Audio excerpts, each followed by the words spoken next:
Start to the stream. For those of you on the YouTube side, we had a hype train to end most hype trains, so that was today, if you're curious about what I'm talking about. YouTube chat, if you haven't yet, don't forget to leave a like on the stream. It makes the YouTube machine go burr. And on the Twitch side of things, thanks for tuning in today. Appreciate you guys. Thanks for helping keep the channel funded, especially if you have a hat next to your name. I'm gonna click some buttons, and then we'll get started.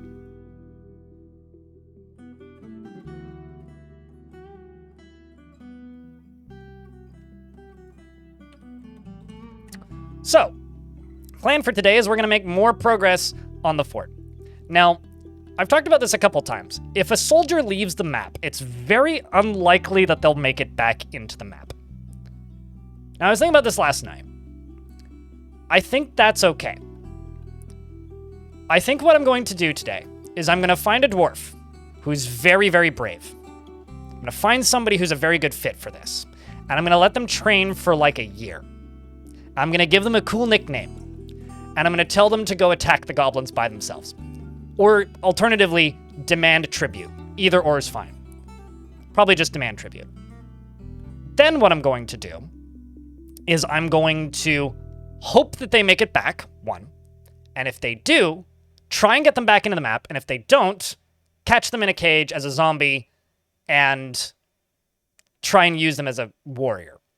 Now, the reason for this is because wouldn't it be fucking hilarious if the goblins attack me on this map?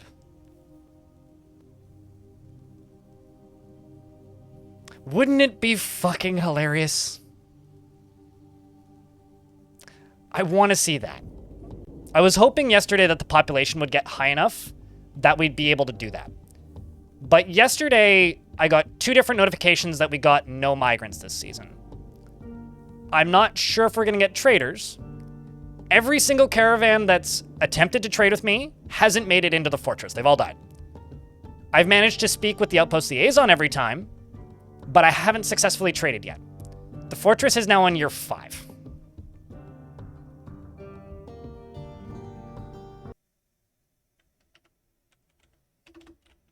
I don't really want to send an angry dwarf. I think that that's a bit too straightforward. I want, like, a brave volunteer who's willing to risk their lives to find us diplomatic relations to help fight back against this place. Or something. Could I try and make trade posts on the edge of the map? Well, I've got here's the thing. I've got doors at the edge of the map. So, like, trade posts are kind of irrelevant because, like, they'll only go to one anyway. They'll go to whichever one is closest to them. And because I've already got these doors, if traders managed to make it through one of these doors, they would make it in. But they haven't managed to make it through any of these doors, right? And I've got, like, you know, a door at basically every corner of the map at this point. So, in theory, they should absolutely be able to make it if they just made it through the map, but they haven't yet. Who here needs a tour of the fort?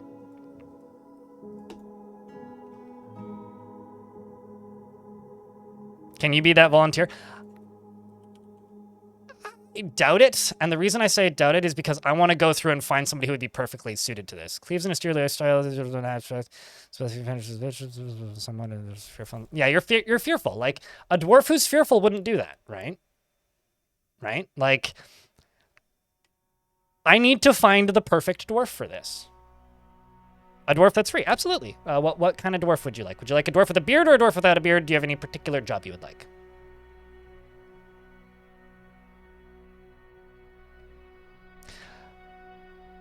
I'm gonna be, like, annoying for a second here.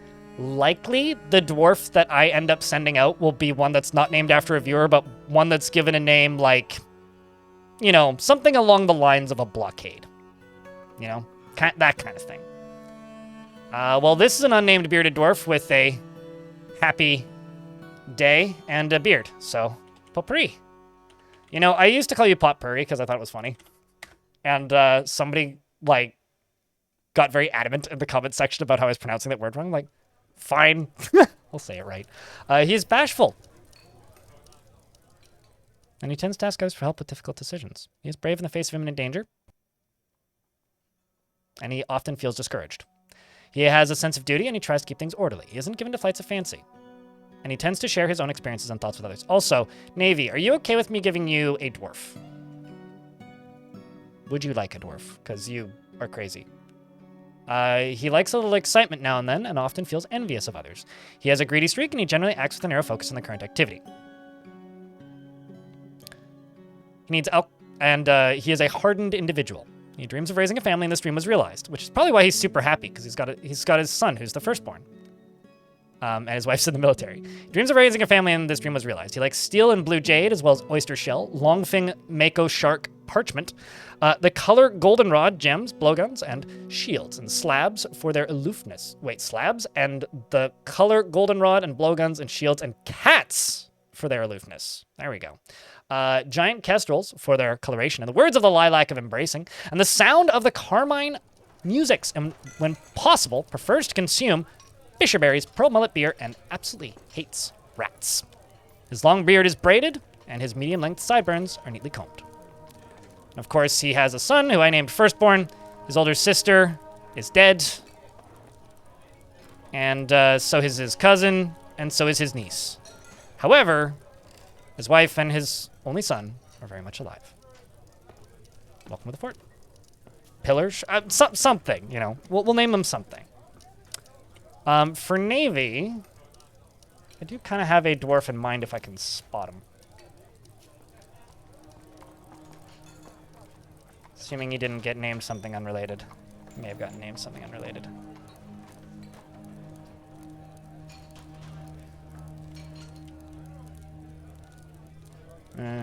Yeah, no, got named unrelated. All right, well, we'll just go with one of the dwarves in the military right now. If I can.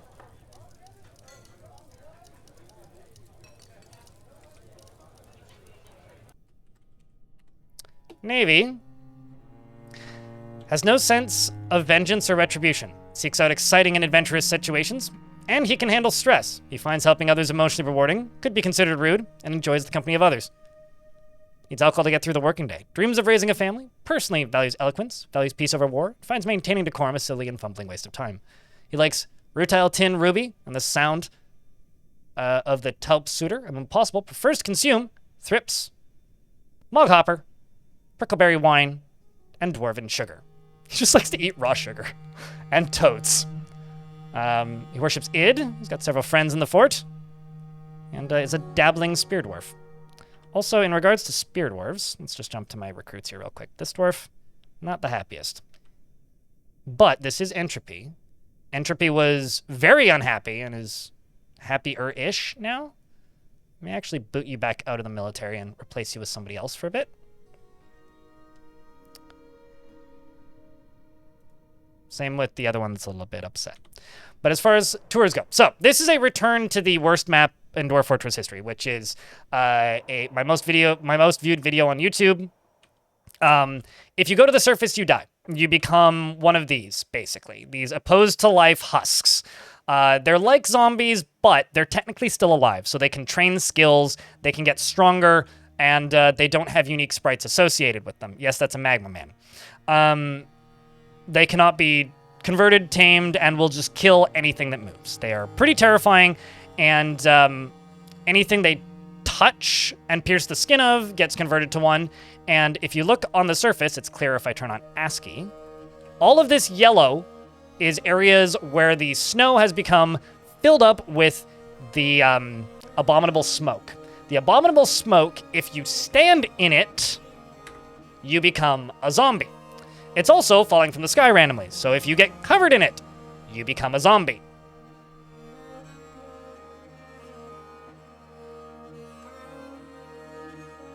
So, when I first did this embark, we had to try about a dozen times to get it through successfully, without them becoming zombies. But we have managed to creep the population up to here. We started on year 411. It's now the year 416.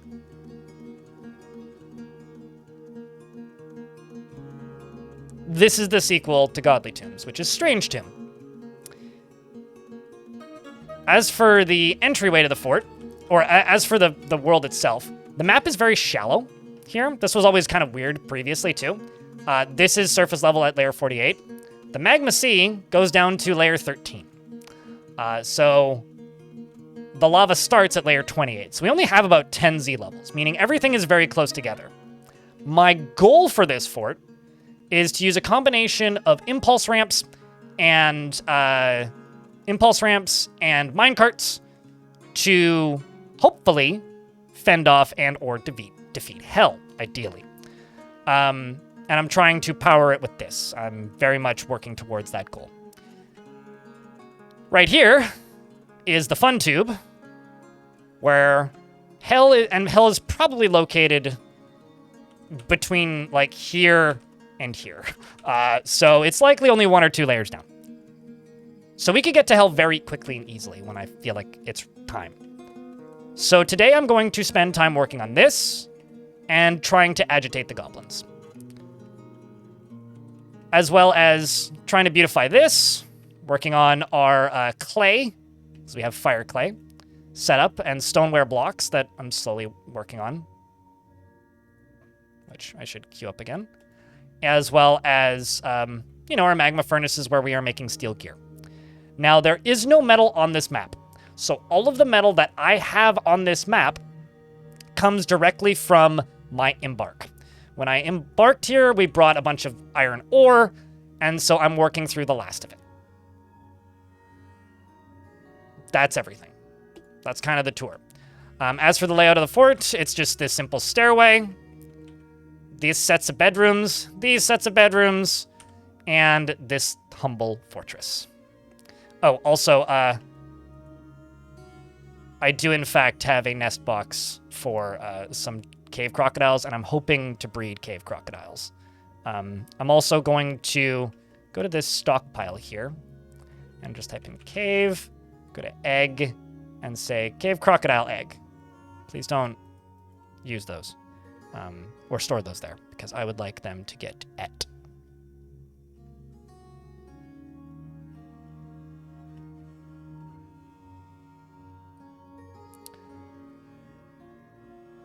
I would not be able to use water. I could probably use lava to clear out some of the abominable smoke, or at the very least, make it dissipate, but that wouldn't make the surface safe.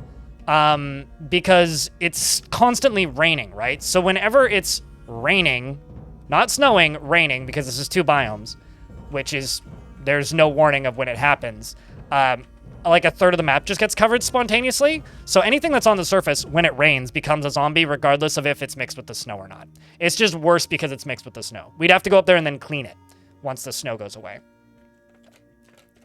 And also, I'd have to pump it through an aquifer. So, like, I could pump it up to here and clear the snow, which would be very interesting, actually. That might be fun, just as, like, a fun project. Because I could go from, like over here, basically, pretty easily. Like, go, what, 1, 2, 3, 4, 5, 6, 7, 8, 9, 10. Yeah, that wouldn't be that many layers. I could do that pretty easily. I hadn't really thought about that, actually. But that would be a side project for sure. I would need more lava-safe materials, though. Because right now, I'm pretty limited. I just have steel. I don't have any nether cap, I don't think. Black cap. Black cap, black cap, black cap. Is there any nether cap down here? It's like the purple ones, right?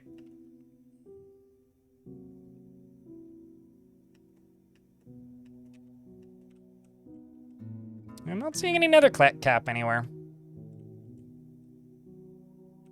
So spore trees, black caps, goblin caps, and bloodthorns. Black cap, spore tree, tower cap.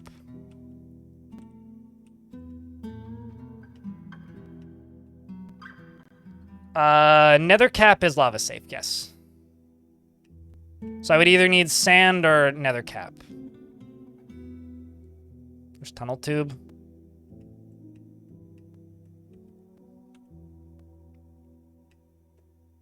Nether cap is a weird material. It stays at 0 at all times. 0 degrees. Was there sand? I haven't seen any sand. I've only seen dirt. Just fire clay. So yeah, I don't know. Not that I've noticed. As far as named dwarves in the fort, we've got Crabapple, Insulina, Snail, Lobster, Bubmer, Stormwolf, Potpourri. We've got Laya, Akenton Plays, Zacher, and Punch Elves, as well as The Runner, Celesty, Dig Dugo, Pebble, Foul G, Argamendon, Dura, Insect Devourer, Cervix the Armless, and Lightning Roger, Founder, the expedition leader, and George, Lucifer Love Story, Retired Navy Vet, Romanoid, Entropy, Mass Morass, and our firstborn child.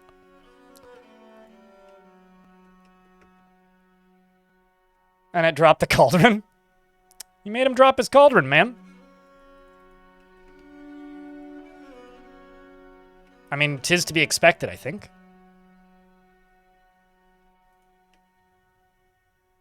Yes, your dwarf... Actually, your dwarf died mysteriously, and I have no idea what of.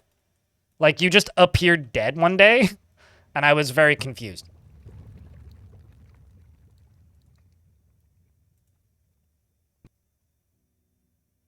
Okay, so you...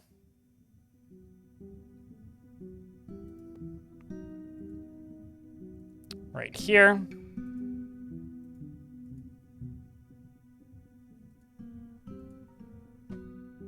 Metal armor, you're gonna go to full metal.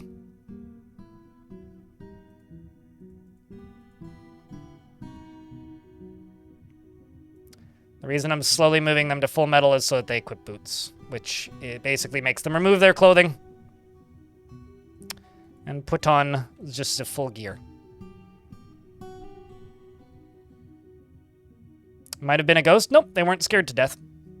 That's a specific notification. It also wasn't a vampire. They were just found dead randomly. Which means maybe they starved to death, but I don't think so. I never looked up their deaths, so it just says that they went missing. Which means they probably got locked somewhere and then I discovered them, or they somehow got turned into obsidian. I'll be honest, I have no idea. Your guess is as good as mine on that.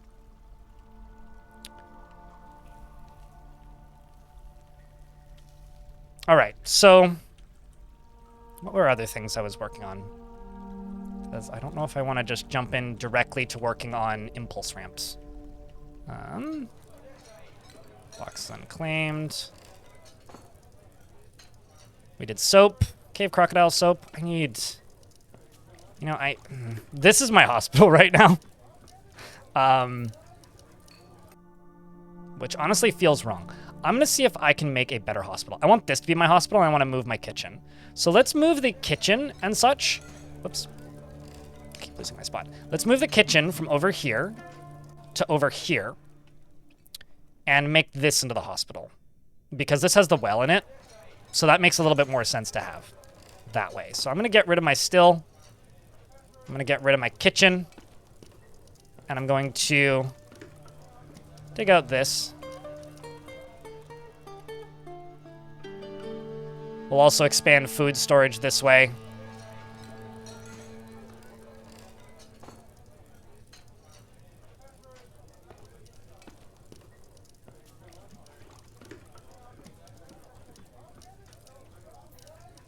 I don't know why, but my kitchens always end up looking like stomachs or lungs. Let's also put a little pillar in here for aesthetic purposes.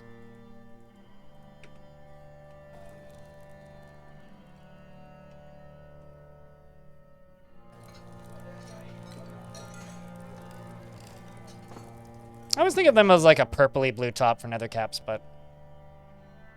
Deep within this place, we've uncovered what must be a treasure of the gods. I guess my call to chisel through that wasn't a bad one. Got a large, jaded black metal high boot. And a large, jagged black metal high boot. It's disappointing because it's,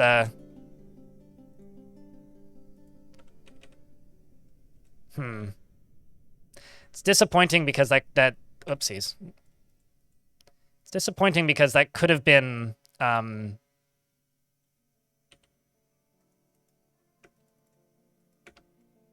something that we could see, but... And also not dwarf size, yeah. So Insulina does want martial training.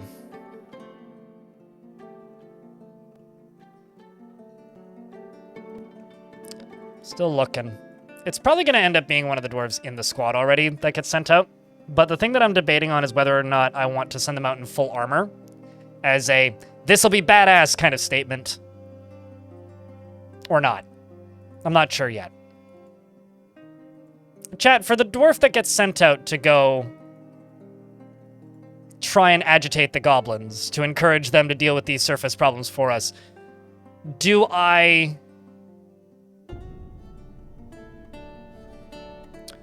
send a dwarf in full armor or no? Because the armor is very valuable. Because I'm so limited on my options for armor.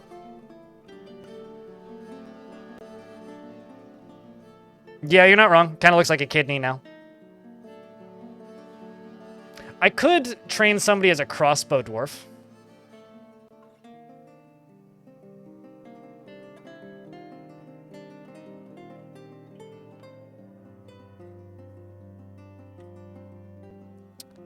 I'm going to make a full set of leather gear. Leather armor. Leather helm. Also, don't even know if I have a leather... I don't think I have a leather worker shop. No, I certainly don't, because I haven't made those backpacks yet.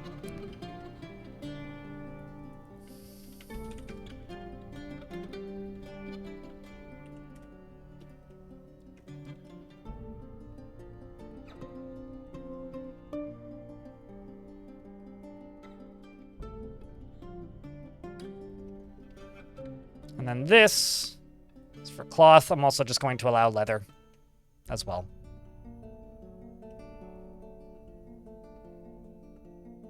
Do I have leather? Yep. I've got a little yak industry that I'm maintaining at a pretty reasonable rate. We've also got kind of a surprising amount of cave crocodile leather.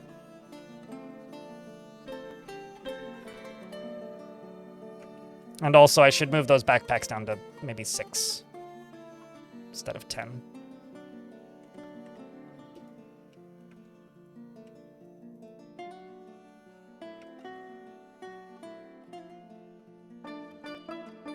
How goes dwarfing and fording? All right. No complaints. How goes your just starting to have watching? Did.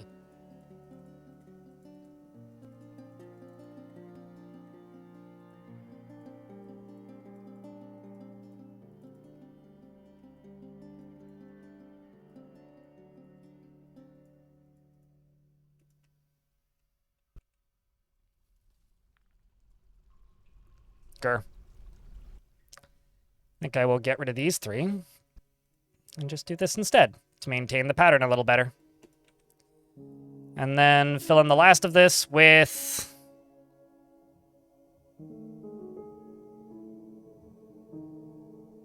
dolomite, probably, assuming I have enough, which I don't. You're stuck at work, so it's helping. Well, hopefully work goes by quickly.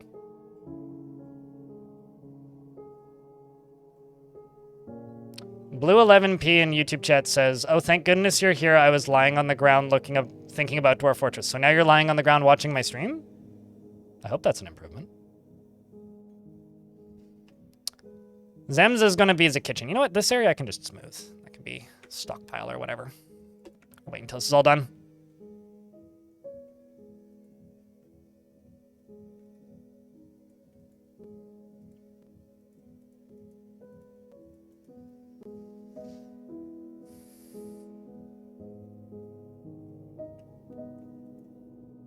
Now we're making leather backpacks out of giant ulm leather. So I do actually have some leather. I mean, a tanner's shop is always one of the first things I make usually, so.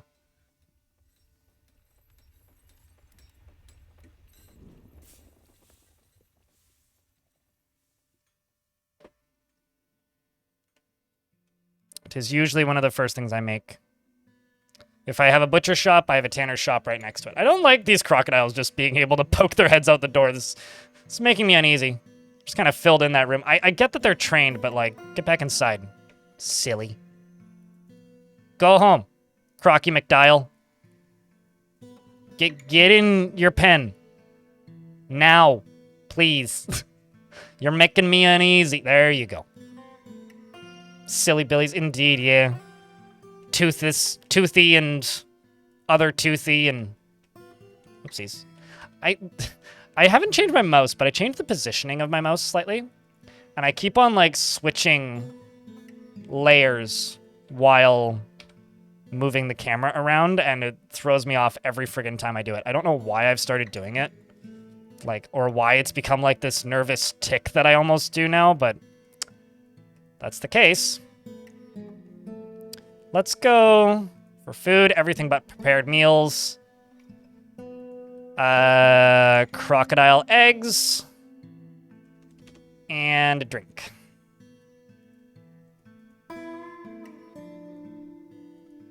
Also don't need either of these.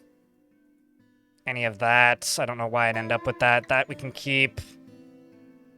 All those we can keep.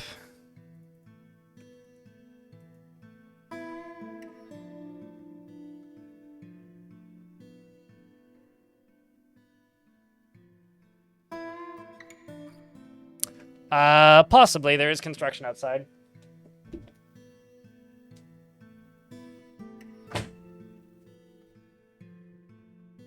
Do you still hear it?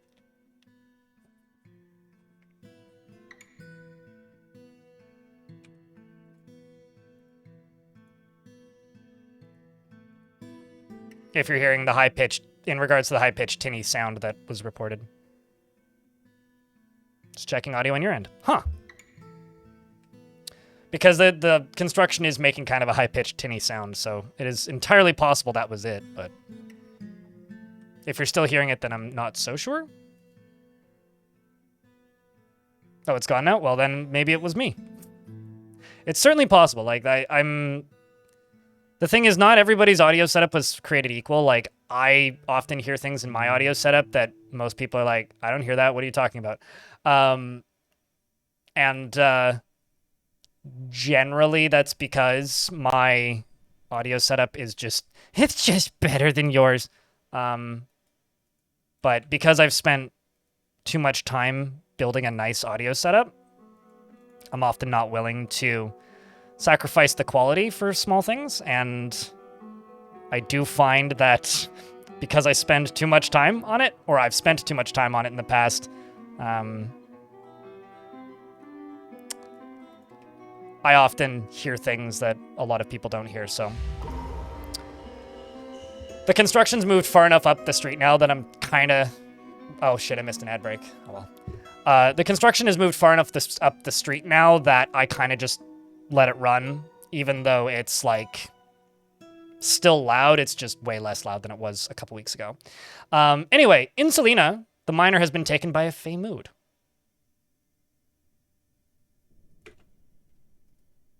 I feel like having an albino crocodile for a pet would, like, be having a really big albino, like, blue-tongued skink. And Selena wants boulders. Grabs boulders. And he bets on what this dwarf makes. They are a talented stonecutter. Grabs shale. Is it 2 pieces of shale? The stonecutter shops. And they work furiously with 2 pieces of shale. Well, it's not going to be worth much. And he bets on what they make, chat. So this is now my kitchen. That is now my kitchen. This is going to become my hospital. I'm going to cut through all these, get rid of all of this flooring, and get that moved. I'm also going to move this over to here. And erase that.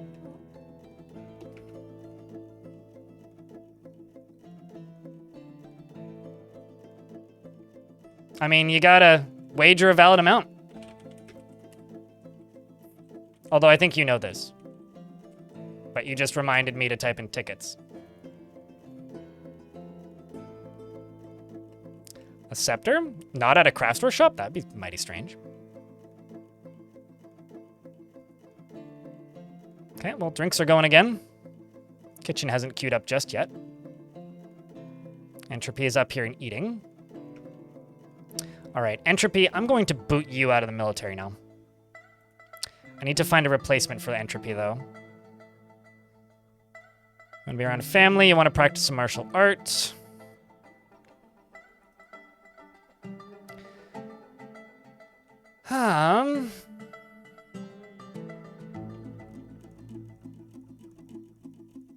She's somewhat quarrelsome, though she's conflicted by this.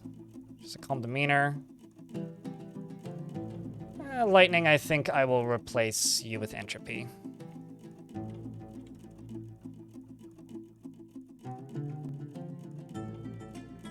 Which means Entropy is now free.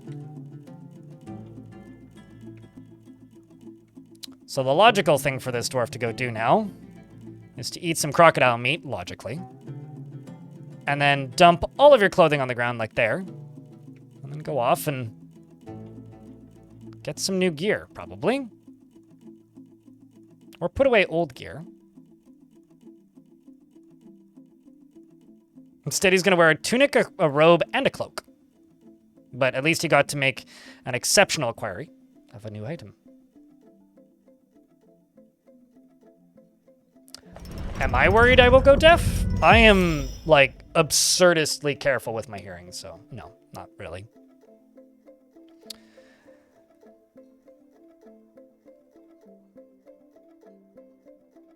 Well, I name a Kraftsdorf's Merlin. I'm not going to make his profession Man 73, just so that I can keep track of my dwarves easier. I'll name something else of his Man 73 if you want. Has created a shale cabinet. So Insulina Sama, the miner, has created Baba knows this. Babby, know this. Babby, know this.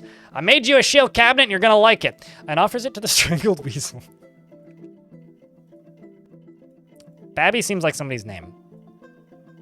Where's your bedroom? You can have your own cabinet that you made.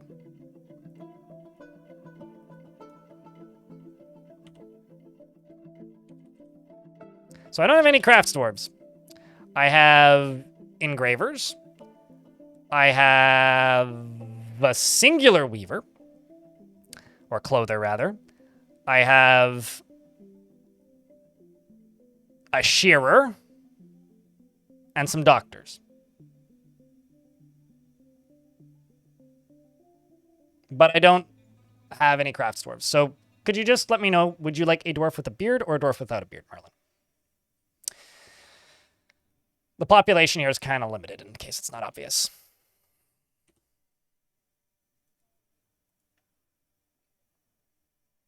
Yes, killed with style. You were scared to death by a ghost. It's within. Okay, so they choose the workshop that they have the highest moodable skill. So any craftable item workshop. And sometimes they will make an item they like if they happen to like an item in that workshop. So if like a dwarf likes spears specifically, and they make an artifact at a metalsmith shop, and they're a weaponsmith, it's pretty likely they'll make a spear.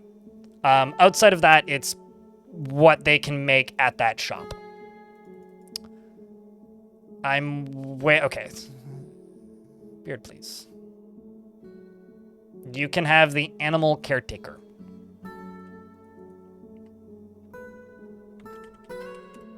Merlin rarely develops negative feelings towards things, has a sense of duty, tries to get things done perfectly, is quite confident in his abilities when undertaking specific ventures. He has a tendency to go it alone without considering the advice of others, and he often acts with a narrow focus on the current activity. He tries to keep things orderly and is stubborn, and finds helping others emotionally rewarding, is often cheerful. Dreams of creating a great work of art, finds skill mastery off-putting, personally believes that a peaceful and ordered society without deceit is best, and has a negative view of those who exercise power over others. And considers craft starship to be relatively worthless, and finds the pursuit of skill mastery off-putting. He likes rutile, black bronze, 2 agate, as well as kakapo leather, brown recluse spider silk, the color dark olive, breastplates. Like this dwarf, if they were a armor smith and they went into a strange mood, they'd probably make a breastplate. Animal traps, horse fiends for their horrifying features. And the sound of the pungent, I always say pungent, the sound of the pregnant couple, and the sight of the saffron of trotting, and when possible prefers to consume common skate, papaya wine, demon, and hates rats. What would papaya wine taste like? I love papaya. Papaya's great. Making leather backpack. Okay, hold on. Let's grab these squatties up in here. Ooh. There's a forgotten beast. Yon Alley has come. A huge feathered, yes, dragonfly. It has a stubby horn, and it is slavering. Its cream feathers are long and sparse. Beware its deadly spittle. Okay, so it has access to the fort. I think. The question is, are there dwarves outside of the fort? Not that I'm seeing.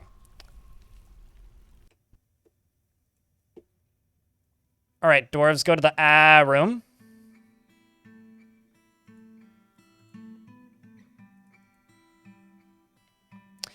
And I'm going to go to tasks. I'm going to pause that one, because that one usually ends in them dying. I'm actually going to pause all tasks. Let's slay our first beast, shall we? It's killed a cave toad. It's injured.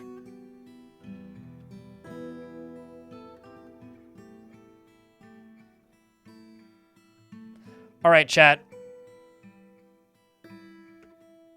I need a round of something.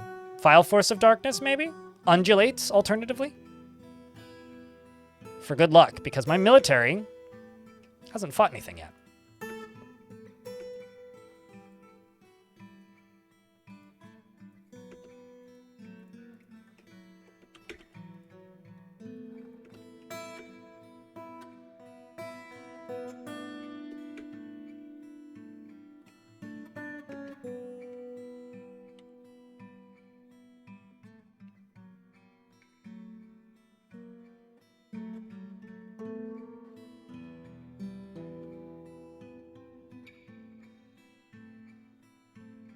It is north of the fort currently.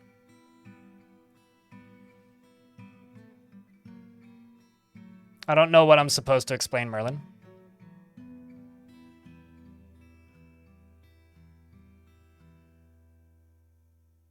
Like horse fiends?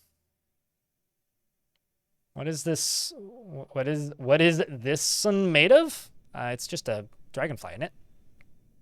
Yeah, it's just a dragonfly. Which means it's probably very delicate, actually.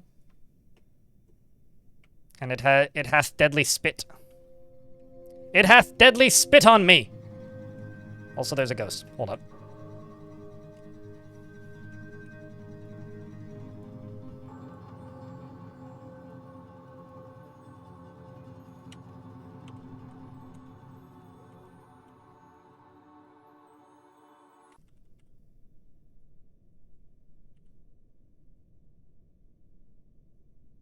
That's an unrelated one. Actually, I need to check this one, too. Well, let that sink in. 150 grundles and 156 grundles.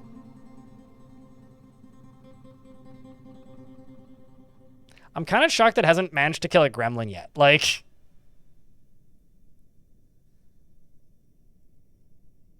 of why this is the worst map? Oh, well, here's the thing. If you just say, "Esplain," you're not gonna get a response. So, you gotta, like, actually ask said question if you want. But watch the first 5 minutes of that YouTube video and it'll tell you. Basically, the surface is completely uninhabitable. Oops.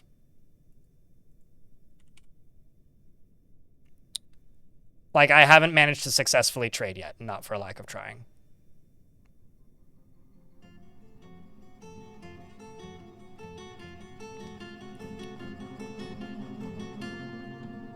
You were trying command? Generally, in this chat, presume there isn't a command. Unless it's exclamation point video or Discord. I basically don't do anything with commands, really. But yeah, this map is evil and wants everything to die.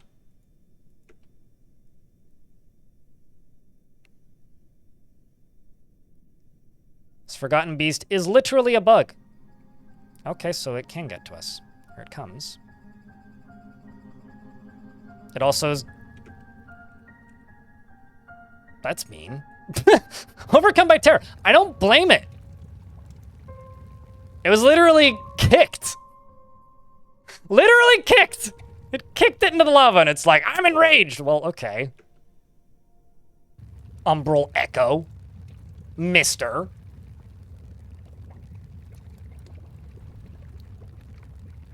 Sparta moment, kinda. Now it's gonna go over here and do this. All of this area is accessible by my dwarves, so... I'm going to tell this squad to go kill it.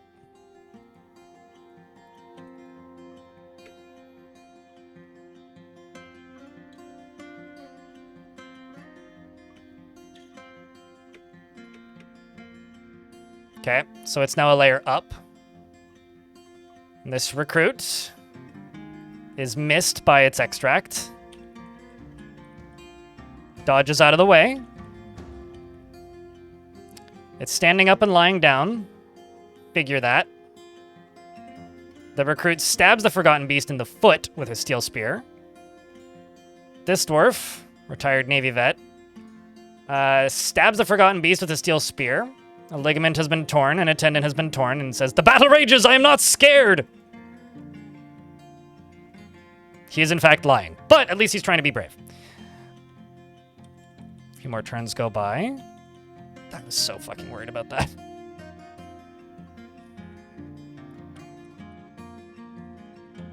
This is like the worst spot that this could have landed.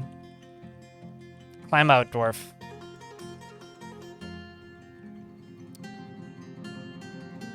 Recruit jumps away from the Forgotten Beast.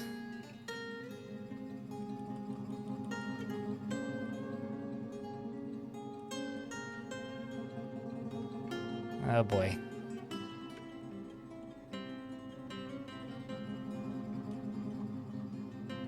The dwarf is bleeding heavily. The dwarf's upper leg is now on the ground. And the dwarf is dead. The rest of the soldiers are now on top of the creature. Seems that the bravest here, being retired Navy vet, is holding his ground, becoming an adequate dodger. Romanoid, Big Earths, has dodged out of the way. Some of the other dwarves have moved forwards. I don't know why they haven't turned around yet, but hopefully they turn around soon. The creature is bleeding heavily after being stabbed repeatedly in the thorax by a steel spear. Wrestler stabs it again with a steel spear. Steel spear is lodged firmly in the wound. I think that Navy may have this. Kogan has been spotted dead. When the creature falls, retired Navy vet has killed the Forgotten Beast. In fact, he killed it by stabbing it in the thorax with his spear. And the injured part was thus cloven asunder. And as for this dwarf, well, it's a sad state of affairs, let me tell you.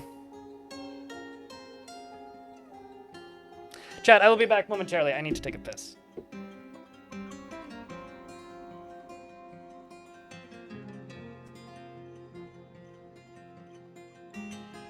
Sandwich! Cheese for everyone! Flobberdobberdoggadoggies?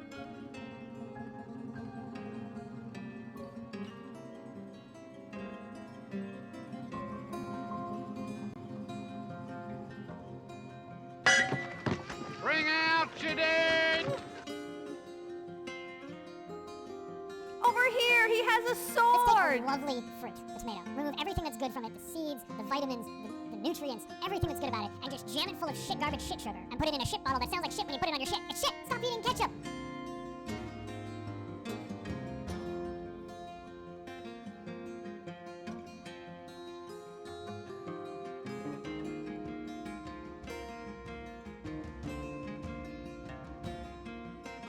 Cheese for everyone! Heal, damn it. Nuclear huesos.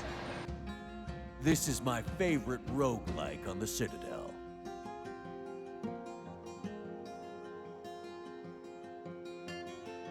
Primevals are you.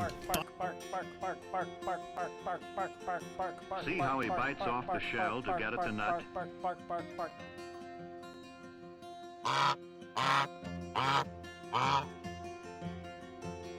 All right, well, cheese is better. I agree. I also ate a boiled egg. I guess I get to get this body out of here now. And anyone who says otherwise is wrong. Okay, I don't have commands that I need to update constantly. Okay. Nuh-uh, these nuts. All right, well, I guess I have a few options. I could try and just pump this out.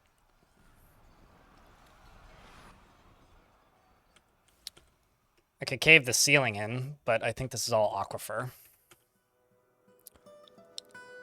Dwarves, you guys go back to training.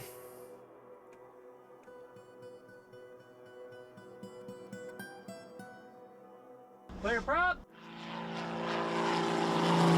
Commands are privileges, not expectations. Is what I'll say. I think we should just mine out a bunch of this. Hack down these trees, clear up some space, and I'll just pump the water out. That's probably the easiest way to get it out of here. To get the unfortunately no longer alive dwarf. Oh, that wasn't the tool I wanted, but sure, I'll leave it running anyway. Out of here. And I'm going to go here and see. Do I actually have any of these lying around? I do. I do!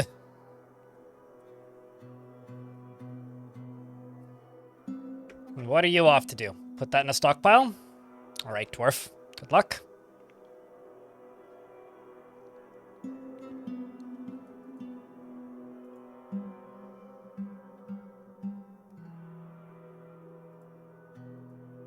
Actually, no, let's just not do this.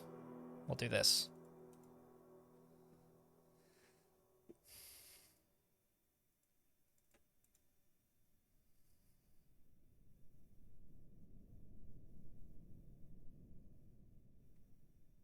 Because I'm going to need to pull all of this all the way up to the edge here. I'm also going to need to replace that military dwarf. I'm going to put potpourri in the military. 1, because this dwarf's really happy. And 2, because he wants to be with family. 3, because he wants to fight. 4, because he wants martial training. And 5, his wife's in the military. So he's just going to be spending time with his wife. He also has a sense of duty. And he likes a little excitement now and then. So this dwarf is going to go be with his wife. And hopefully he enjoys his time here. The issue is all of his gear is, like, inaccessible at the moment. So we're going to have to make his gear accessible by digging through a bunch of this.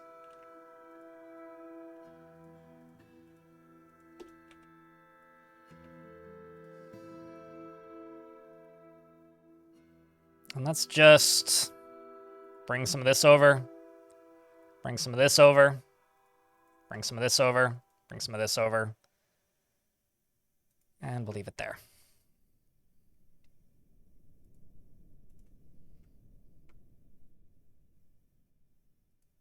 I really wish that this had lava in it.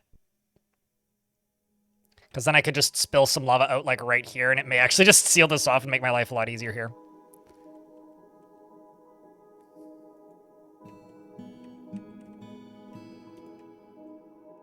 I could also... What do you think, chat? Should we just pump this out and try and dig the stuff out? Option A. Pump the water out and try and just get it out of there. Or option B. Cave in the ceiling right here. Well, not right there. Right here. Right here. And then drain it. I mean, caving it in is obviously more fireworks, but, like... It'll take longer. All of this is fertile farmland, but... All cavern layer is fertile farmland.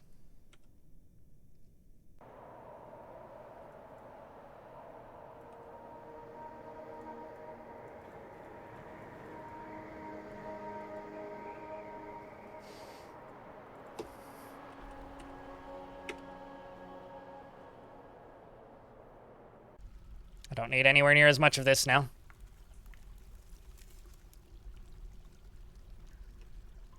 You like keeping it simple? Well, no simple, no fun.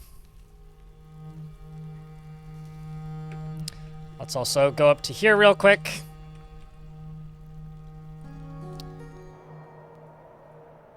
Erdim. I'm also going to place 2 of these right here. I'm going to make rock coffer. No, coffin. Coffer, coffin, coffis. Cough up, cough down.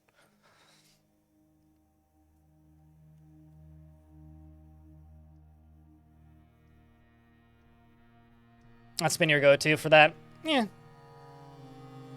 Cavern layer is fertile farmland with the exception of freshly dug tiles, correct.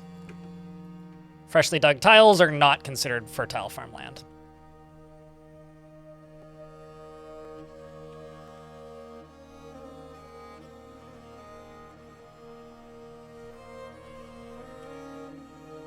So once this is done, place this here, which they should be able to build. And then also go up to here, do this, do this, do this. Oh, ghostly armor has been put to rest. Which was that tombstone I just put down. I also need to see if that forgotten beast is butcherable for funsies. Okay, so it's here. It's a mangled corpse. It's probably not butcherable, but I'm gonna try.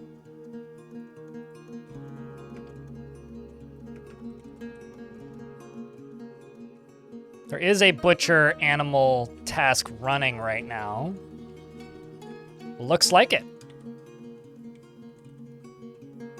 Looks like it is. Haha! It definitely is. Good morning, Urban Nomad.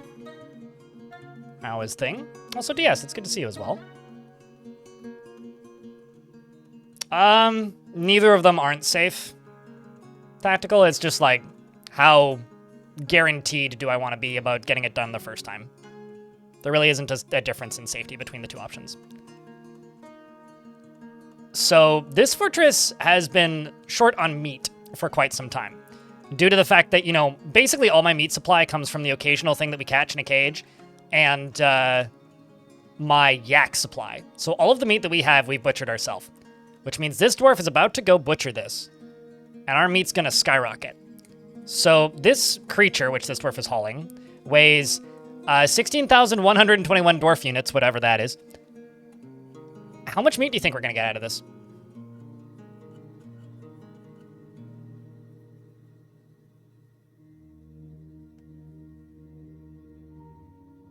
No, fungal growth does not make land more fertile. Fungal growth just makes animals able to graze on it. But if, like, fungus grows on dirt, it's not more fertile. Dirt that has been placed by mud, so if you put water on the land and it dries up and becomes mud, that is fertile. Fertile just means it's 5 times as productive as normal dirt. But moss growing on it doesn't automatically make it more fertile.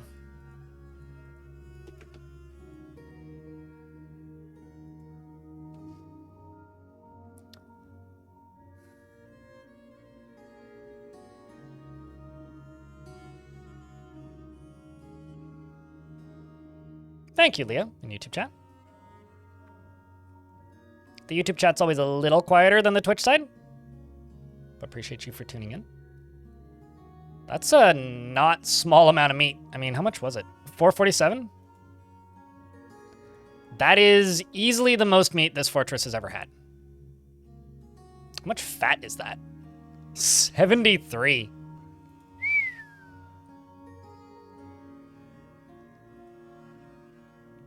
Wow. It's got 8 units of brain. That's like a lot of brain. I'm actually just gonna pause all this and just say, hey guys, can we haul all this stuff, please? I don't want it to rot.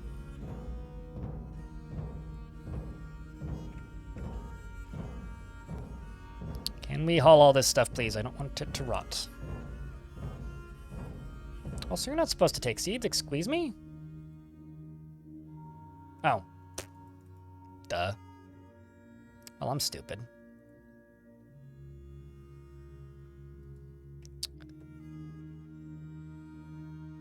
I think I'm just going to make meals out of meat. So I'm just going to go to labor kitchen.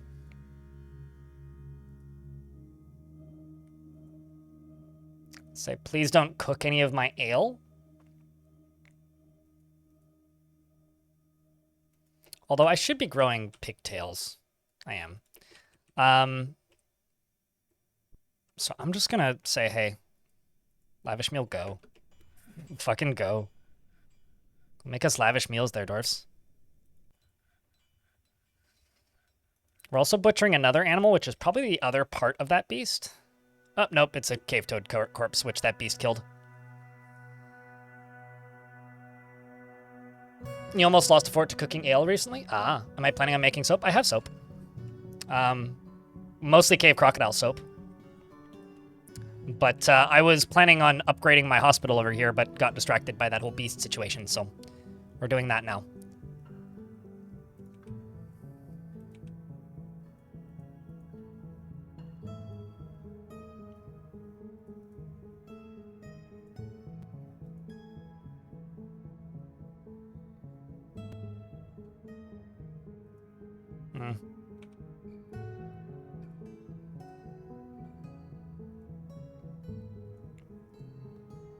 How much siltstone do I have left?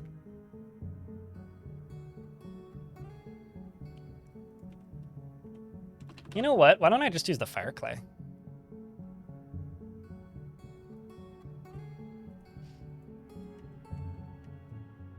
Bone doctor. Unib. This one. Do that work?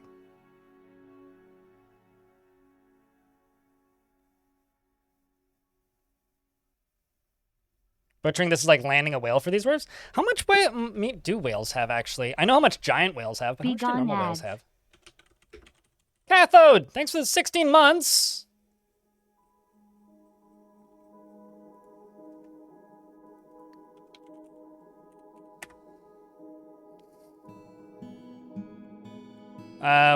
Sperm whales have, like, normal-ass sperm whales. Have 660 to 940. Yeah, it is like a small whale. Whale sharks have 600 to 680. Orcas have about half of this. So I basically landed like 2.5 orcas.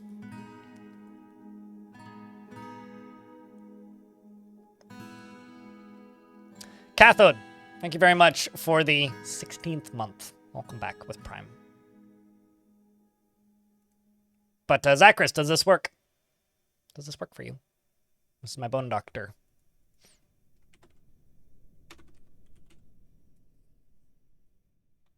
Does work for you. Svit, you're hopeful, temperate, vain. You value tradition.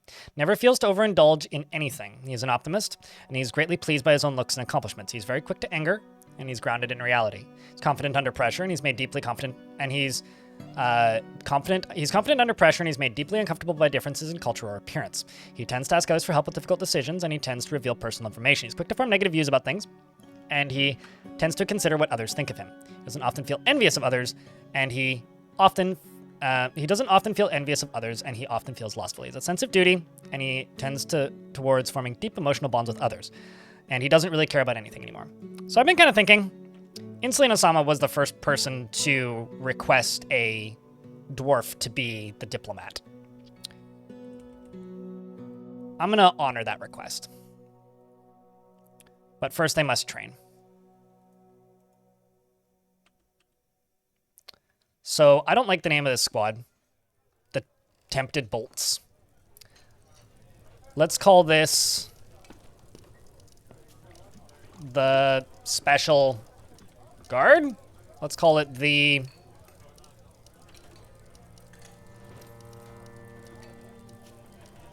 Deep Guard. Because they're deep defending the caverns. And this can be the... I was gonna say diplomats? The Messiahs. Is that too, like, on the nose?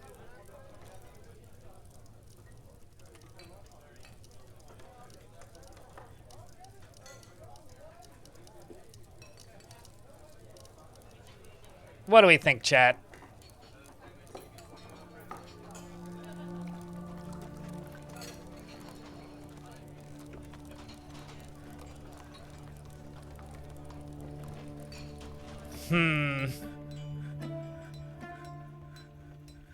Well, you're gonna go snooze first.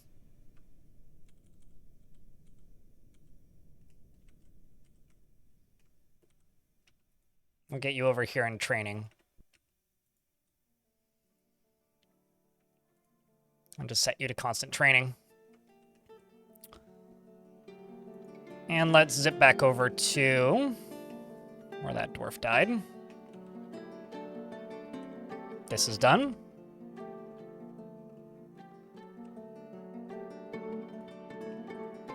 This isn't hooked up to anything because this is the one I wanted to use. Let's link building to trigger. Get you done, get you done. Go big or go dwarf, sure.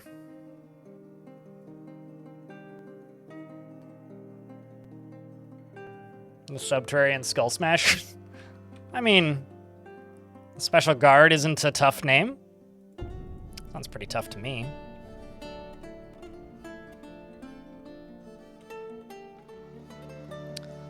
The last thing is, what's the name of this dead dwarf? Kogan? Kogan needs a tomb. Actually, because Kogan died as part of the military, I'm gonna put a coffin right here and give this to Kogan. Kogan the recruit. Her last name was ETDU.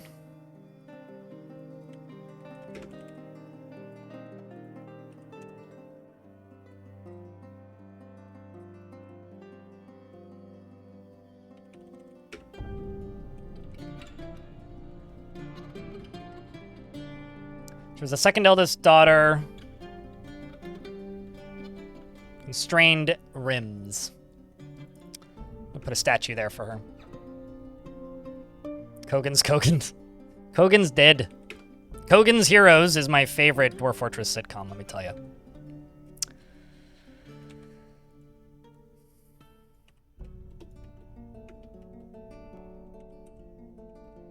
Uh-oh. Dwarf?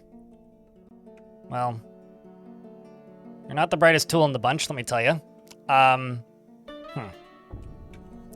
Well, how about this? Let's get you to dig over here. Down to here. And down to here. Yeah. 1, 2, 3, 4. Thunk. There you go. Genius.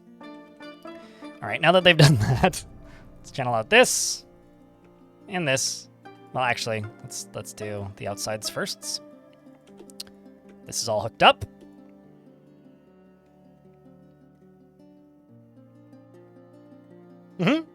Kogan translates to boat, and Yusan is murdered.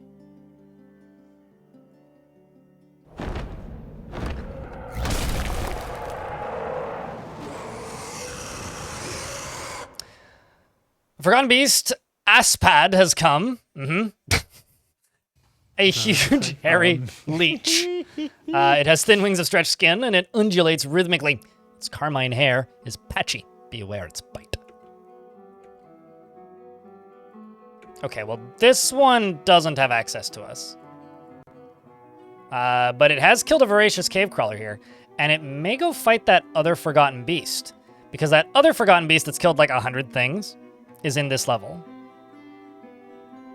So maybe, if it doesn't leave our line of sight, we get to watch it fight.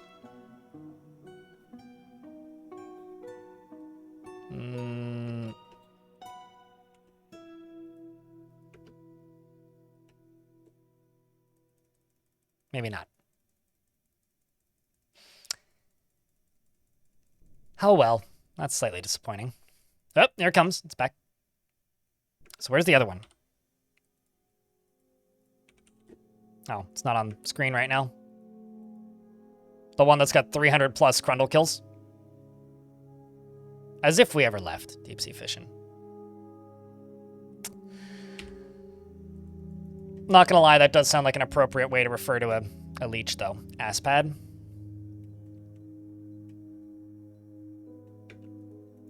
You know, actually, fuck it. Let's put drinks in this. So that I can clear out those drinks from over there. And then just set this as a give stockpile. Which stockpile will give items to? This one. Done. So now all of these are going to get moved too. All right. We appear to be making tallow meals.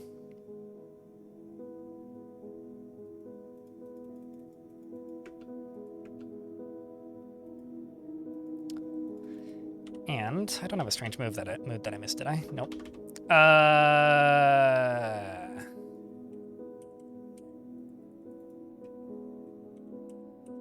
Okay, so this just needs this cut down, and then it should work.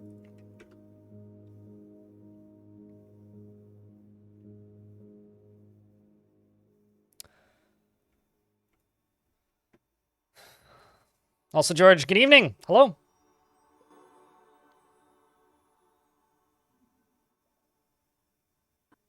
Could they be named Cavern Crashers? I'm kind of attached to the Deep Guard. I don't know. I think I'm going to stick with the name that I came up with. Cavern Crashers reminds me too much of Castle Crashers, and honestly, I don't like that game very much. I like the look of it, but... Alright, so if you like seeing stuff cave in, Arga here is about to get to do the honors of pulling the grand lever, which will hopefully work as intended. Which it appears to have worked as intended. Now all I need to do is start this pumping.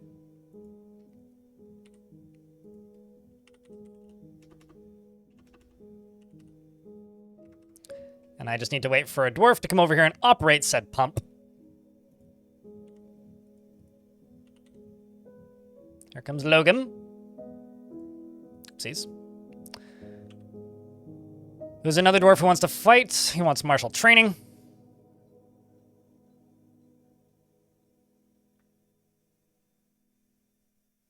Sploosh indeed. Sploosh indeed.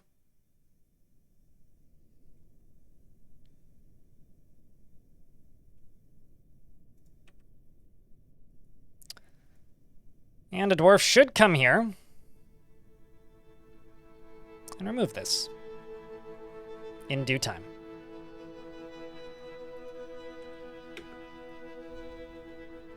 As some dwarves come here to store item in stockpile, I can grab this and say equip item, because those should all be available now. Yes, they are.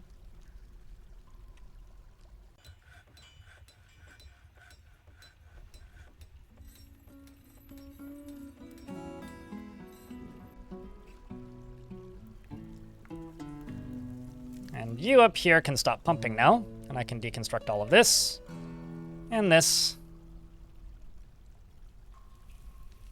And the body is being taken to the tomb. Let's follow that.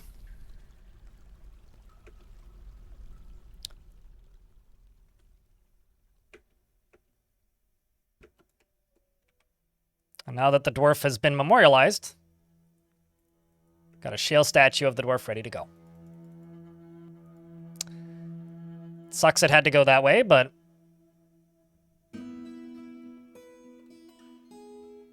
it is what it is.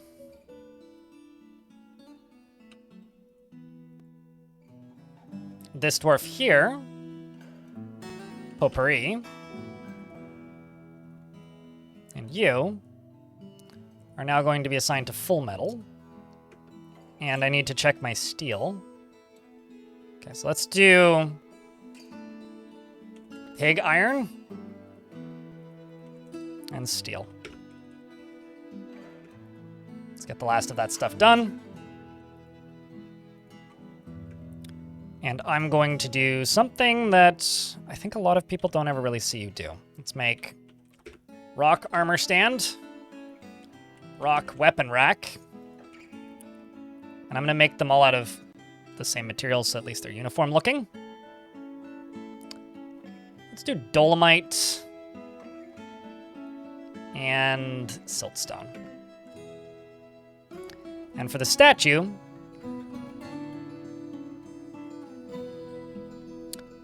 so it's an image of the dwarf Kogan and Bomrek, who's embracing Kogan. The artwork relates to the marriage of the dwarf Kogan, constrained rims, and Bomrek in 255. So it's them getting married. Is Bomrek still here?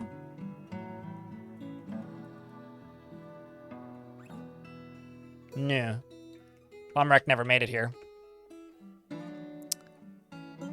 Did you survive? You did, and you killed the beast.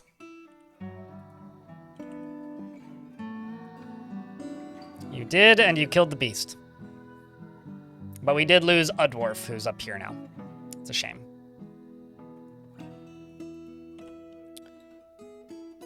So gonna check this. Lightning Roger, not the happiest. Doesn't seem to like this job. Also doesn't seem to really like being naked. But hopefully I can fix this.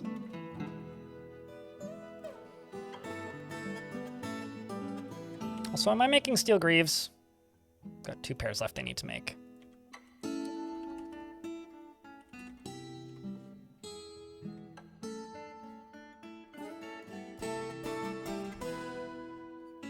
Also gonna clear out this and that.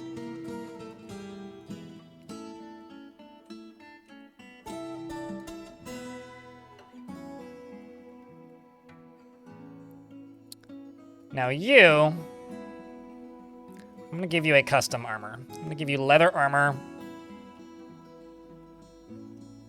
We'll give you leather helm.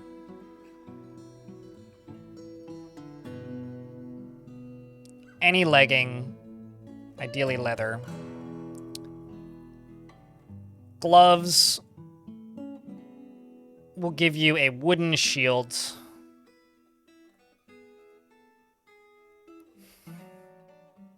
I could give them a crossbow. What do you think of a crossbow? I think that would fit. And we're gonna call this the Grim Messiah. Confirm and save uniform. And I'm gonna make a bone crossbow. Because I think that's a craft store shop. Although I could be wrong. So I should just make a bone. No, that's bolts. So instead I'm just gonna chuck a boyer's shop over here. Right there. And we'll make bone bolts.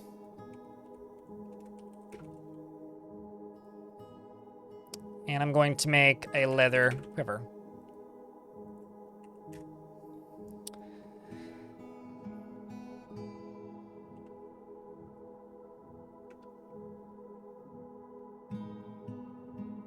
Now they're going to go pick up equipment.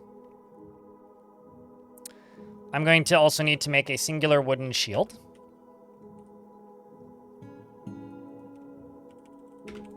For anybody who's wondering, what I'm doing is I'm planning to send a dwarf outside of the map to go agitate the goblins. But in order to do that, I want them to train up quite a bit.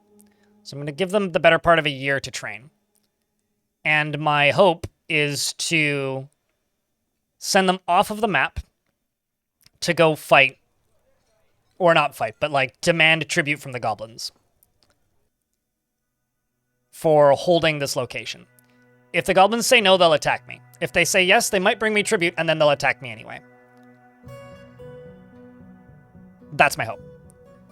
The dwarf can leave through the caverns, but can't return through the caverns. So when they leave, when they return, they will return through the surface, which will likely kill them.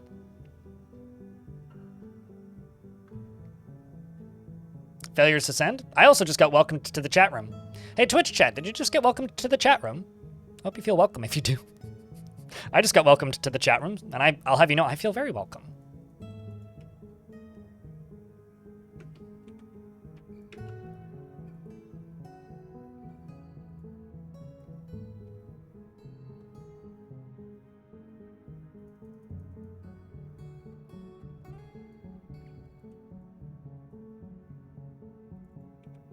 Okay, so let's do this.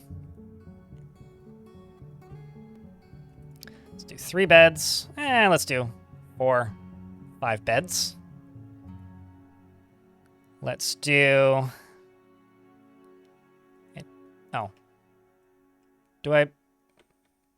Oh, I was going to say, where did my traction bench end up? It's down here.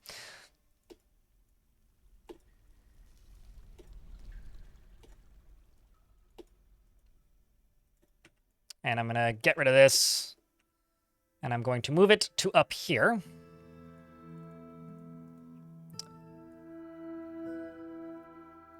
The Oily Homes, which is a terrible name for the hospital. We'll call it the Healing Homes. And this can be attached to that. And... I'll throw a fancy siltstone coffer into here.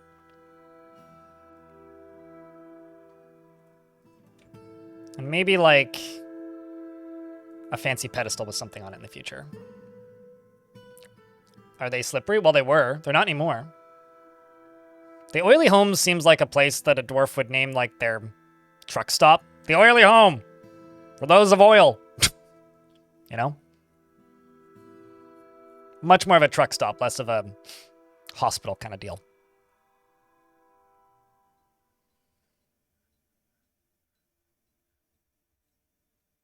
But not anymore. No, they are no longer oily, ideally. And I'm going to put a totem on this. Chat. Giant olm, cave toad, yak, reindeer, or cave crocodile? What do you think is the totem that should go on this?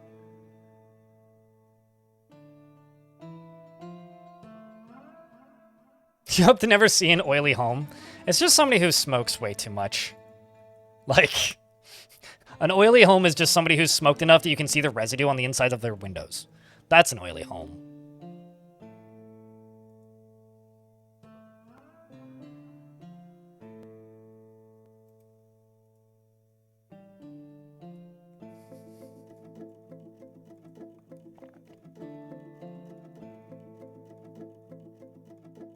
Chat's saying Olm. Giant Olm it be. Well, not anymore. Liminal homie. Sounds like an erotic bar. True. It could just be like a kink bar or something. And there we go. And let's throw this sucker up there.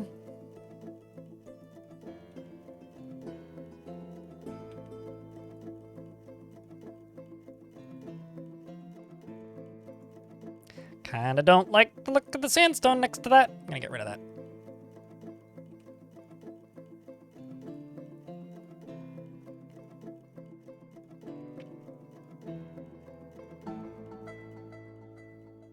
I'm just gonna leave it for right now. Ulman around? Yeah.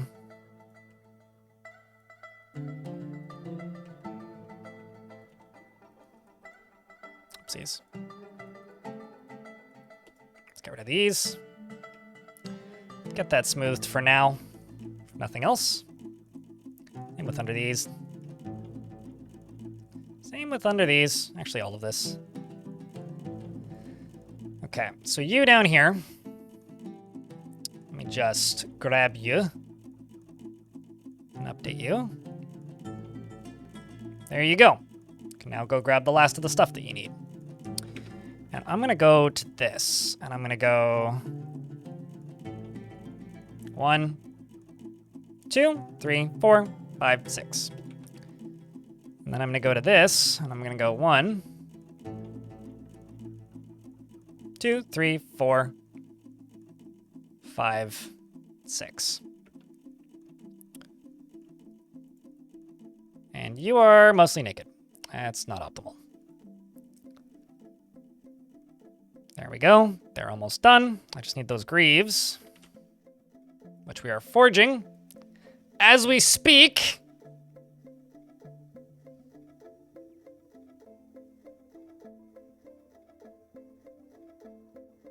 I actually had a conversation about that once with somebody who I know who works in the taking off your clothing industry. It's like, how the heck do taxes work? It's like, not well. That's generally the gist I got. It's a conversation I had a long time ago. It wasn't specifically about, like, you know, oils, but I did once have a conversation about that with somebody. Because believe it or not, when you're self-employed, the conversation of how the fuck do you file taxes comes up relatively frequently.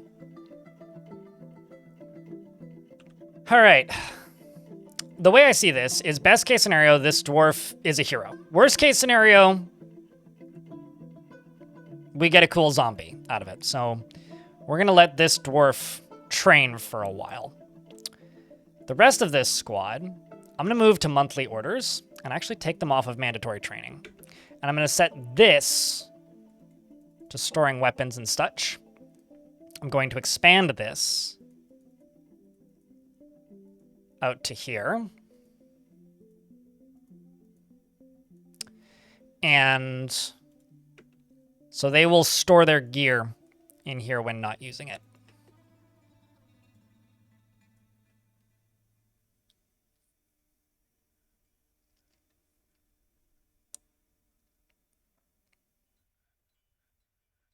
Hey, chat, investments are open if you care.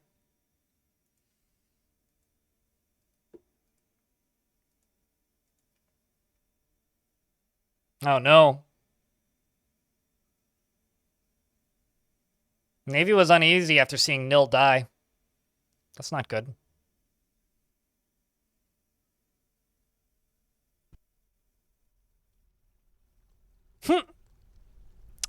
Went all the way over there and picked up his underwears. He's got 2 pairs of underwears on. Also his gloves, amongst other things.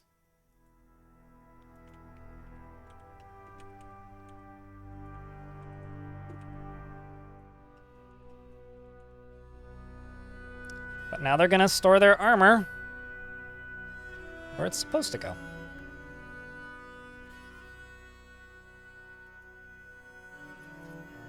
I absolutely love getting them to store their armor in these locations. I think it's super neat. It's literally one of my favorite things to do.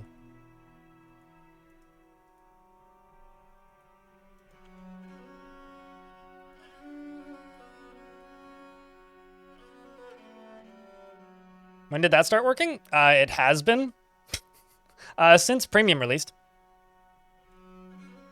The only thing that you have to do to quote-unquote make it work, I guess, is refrain from making a stockpile for that type of armor.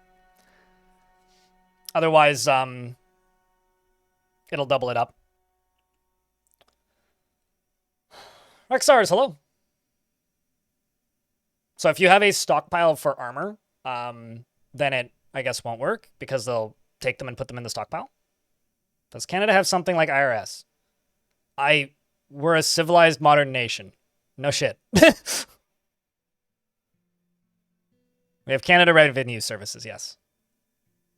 Which I got a phone call from once asking me where all of a bunch of money came from, which was startling, but it was back in 2022. I went from like way below minimum wage to like a normal salary overnight, and they were like, so we see how much money's coming in and out.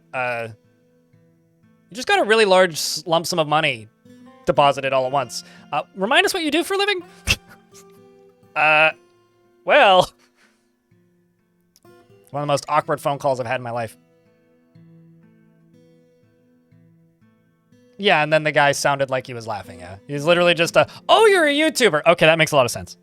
Was literally what the response was. Like, thank you, you're under the age of 65. Guy by the voice sounded like he was maybe in his late 30s, maybe 40s at the oldest. So definitely knew like what YouTube was.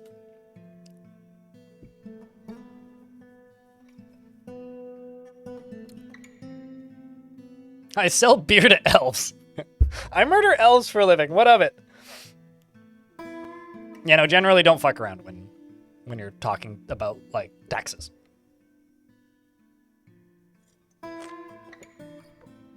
They will break your knees if you don't pay your taxes? No, usually they assume that you forgot. I was late paying $5 once because I typoed when I was paying my taxes on my phone. And they sent me a polite letter saying, you are short X amount. And I was like, whoops! I paid it the same day, so. As my tax lady told me a couple years ago, generally they'll presume stupidity when you screw something up. Which is generally the case. Unless, like, you know, you're thousands of dollars underpaid or something.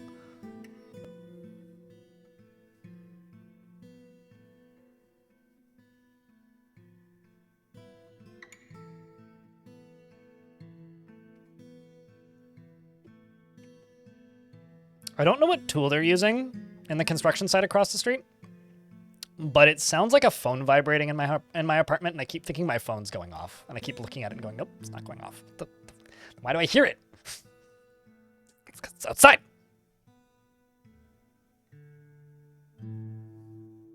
It's because it's outside. Grr. Also, we're in an ad break at the moment, so I'm going to show something off real quick. You guys seen this? Just need to grab the name of it.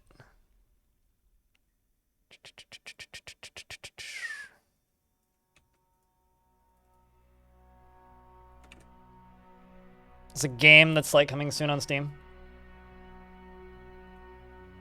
If I were to point at this thing, I would be like, it's Caves of Cud with less interesting writing. But like, yo, like, this is the most Caves of Cud-ass looking thing I've ever seen. They're working with concrete. They are currently paving a road, yes. Well, not paving a road. They're putting the underlevels of concrete on top of a pipe so that they can repave the road.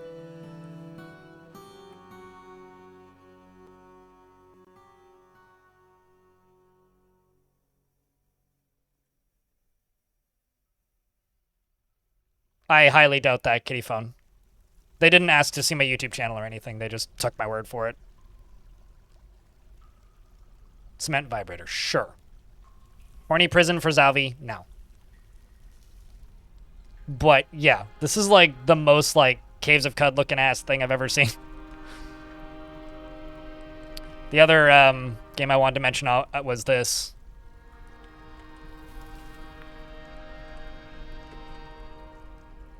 This thing. They sent me an email asking to cover their demo, and I was like, nah, I don't generally cover demos. Well, it looks... I liked Rift Wizard. This is like Rift Wizard if it was more based on crafting. So combining items?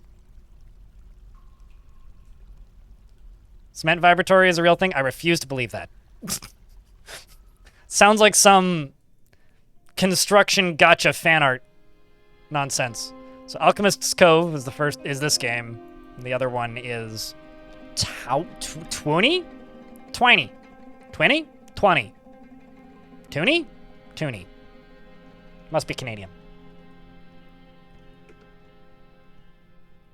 The one of them is aesthetically much like Rift Wizard, and the other one is aesthetically much like Caves of Cud. It's like kind of wild that there's like two of them at the same time.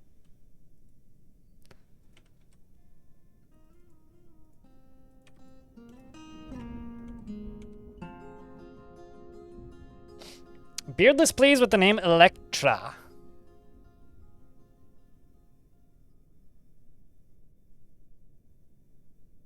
Not gonna lie, we are starting to run out of dwarves.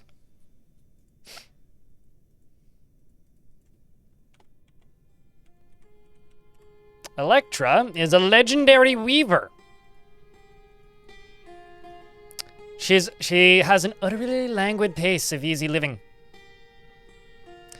Calm and slow. Never acts without prolonged deliberation, even to her own detriment and the harm of those around her. She would never pass up a chance for a good fist fight, and she does not generally seek retribution for past wrongs.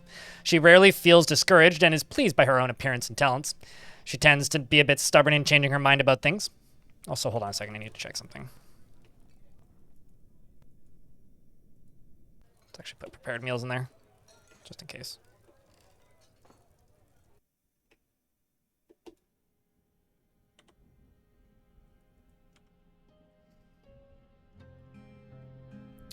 She would never pass up a chance for a good fistfight and does not generally seek retribution for past wrongs. She rarely feels discouraged and is pleased by her own appearance and talents. She's a bit stubborn in changing her mind about things, and she enjoys the company of others. She tends to be a little tight with resources when working on projects, and she has a noticeable lack of perseverance. She finds this troubling since she values perseverance. She sometimes acts with little determination and confidence, and she is curious and eager to learn. She has an active imagination, and she is somewhat fearful in the face of imminent danger. She acts with compassion, and she likes a little excitement now and then. She likes to keep things practical without delving deeply into the abstract. She dreams of raising a family and personally respects individuals that persevere through their trials and labors, and values tradition, and doesn't particularly respect commerce.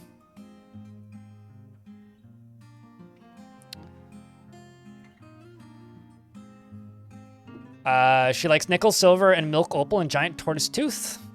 Rope reed fabric, the color rose taupe, as well as battle axes, statues, water buffaloes for their wallowing, the words of the willful nails, and the sound of the carmine musics, and the sight of the saffron of trotting, and possible prefers to consume fly, parsnip plants, and rice beer, and absolutely hates slugs.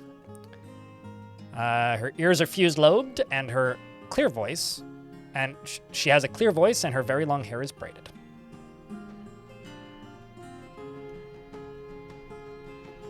Air gets trapped in the cement and the vibratory agitated cement is to release the air pockets? Oh, that's interesting. I still call bullshit that that's a real thing, though. I refuse to believe it.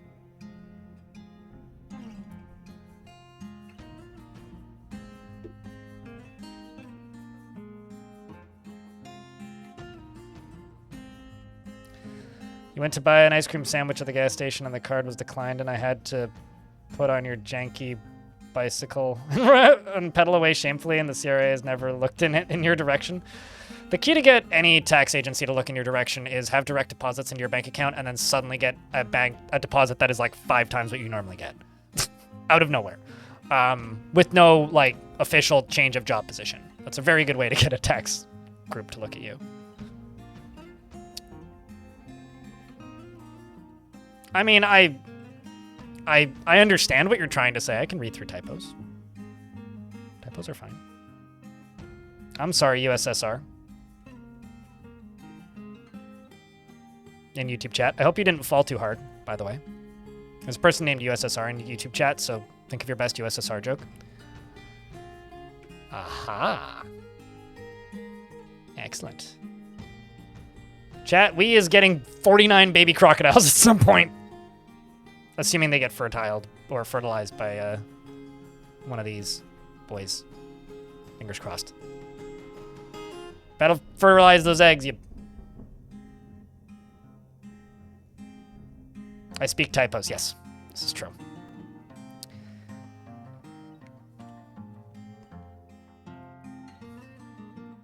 Let's also unforbid all these tasks. And I'm also going to go over here and put a bunch more soap in it. Let's just put 20 soap. Let's put 20 thread. And 20 cloth as well. Because I guarantee you I've got enough of that. And they can absolutely put that stuff in here easily. In fact, I should also go down here. Get you cutting gems. Get you cutting gems. Get you encrusting furniture with gems. A lot of diamonds, mostly. Although I actually don't have many in the way of gems.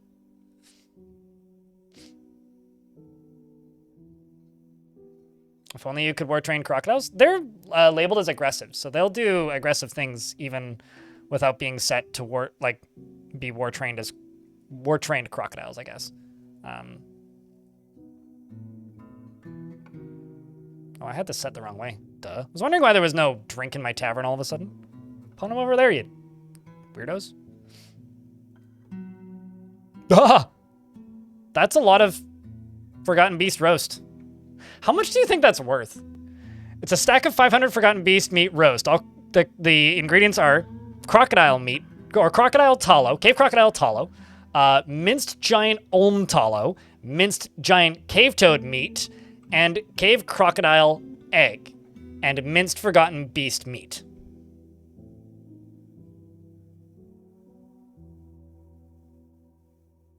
I'd buy that for $1. That's like years worth of fortress food. Chats, what are your experiences with glass Forgotten Beasts? Are they tough, abilities aside? In my experience, and that's a question for everybody here. In my experience, they are stronger because they can't bleed, so they're harder to take down, basically. No, not bars. Grates.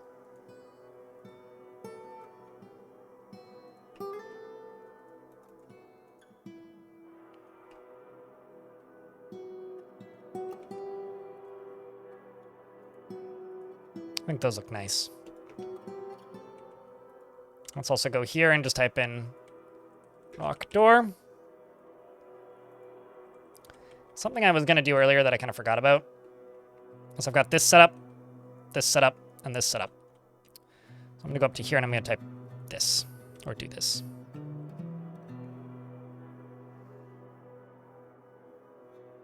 Yeah, you need basically to hit them really hard to shatter them or crack them, because you can't bruise them, you can't cause them to bleed. So you just have to hit them really hard once and hope they crack, essentially. This is the dwarf who's in love with the founder.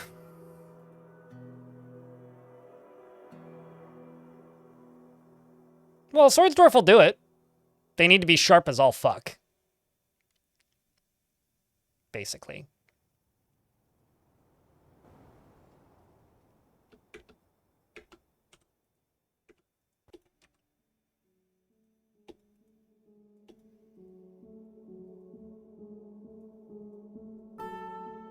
And there we go. We now have another setup exit. Do I have any of these that need to be placed? Not currently.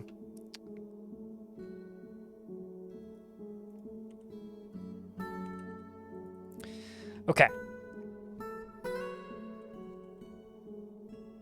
The Colony Sim episode of Black Mirror. You're gonna have to be a little bit more elaborate. I've seen a good number of episodes of Black Mirror, but not all of them, I don't think.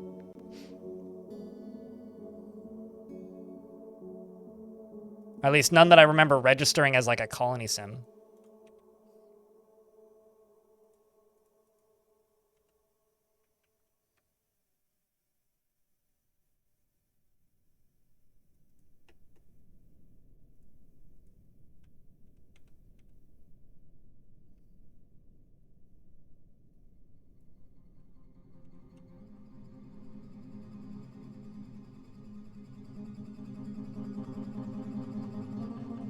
Let's just go up to here. Then right here, go down one, and then we'll dig to the edge from here. And I'm going to put a drawbridge right here. And I'm going to put a lever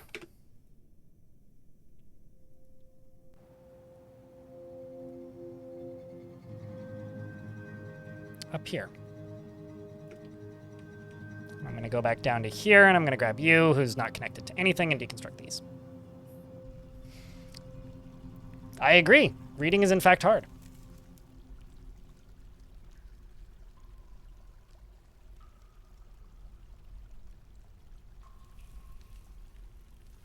In his game level? I remember multiple episodes that take place in video games. So, maybe? I don't know. Has anybody here seen Existenz? The movie that's like the Flesh Matrix, but before the Matrix?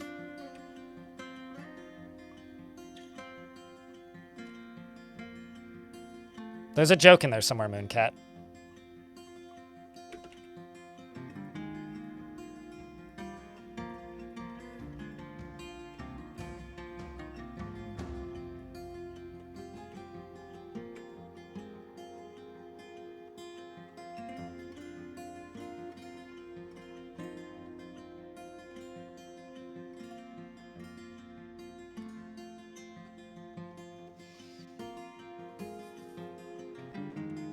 But the reason I ask about Existenz is because the ending of Existenz has a sequence.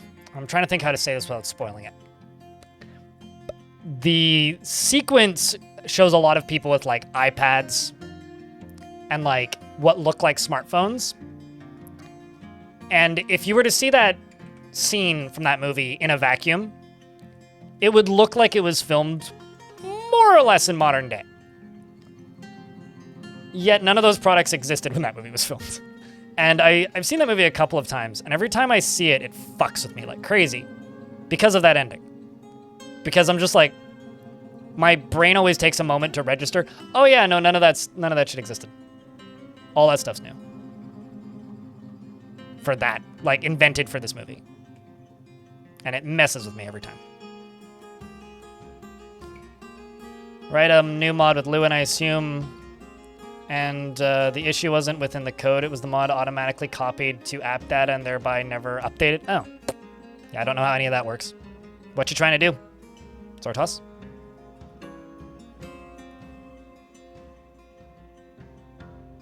Dwarves aren't alcoholics. They need alcohol to live. That's like saying humans are addicted to water. It's like, no, we need water to live. A dwarf can't be alcoholic. They need alcohol to continue their existence.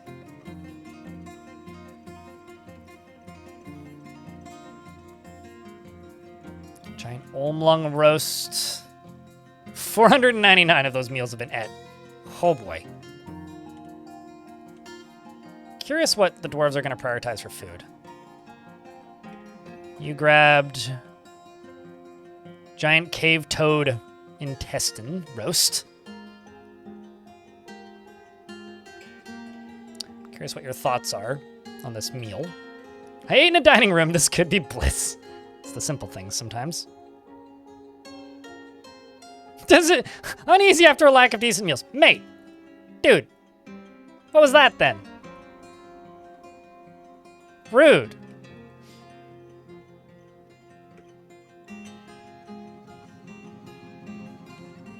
Picky son bitch. Although, do I have any cave wheat around? Next summer I should harvest. Well, why don't I just start a garden? See if I have any seeds lying around. I assume I don't. But it's very well possible I do actually have cave wheat seeds. We should get some cave wheat.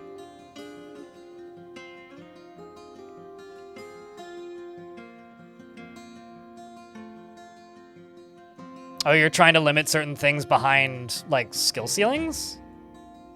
Not the biggest fan of that kind of mechanic, but if you're able to mod it in, that's interesting. All right. We're going to have to do some manual harvesting, but that's okay. Dwarves are all getting better slowly. This dwarf's now up to an adequate fighter.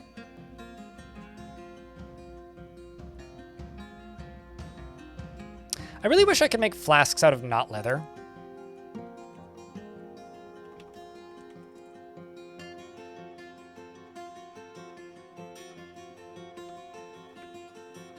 But oh well. Or rather, not leather or metal. Those are your two options. They're not fighting, they're training, but yes, that dwarf is holding a baby while training.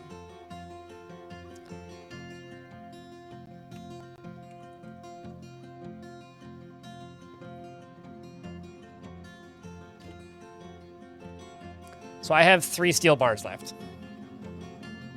So I basically just have to leave them at this point. Oh, this dwarf isn't in the right uniform yet.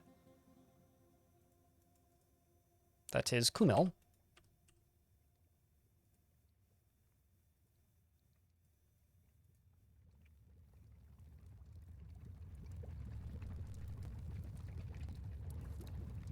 Go pick up your equipment, dwarf.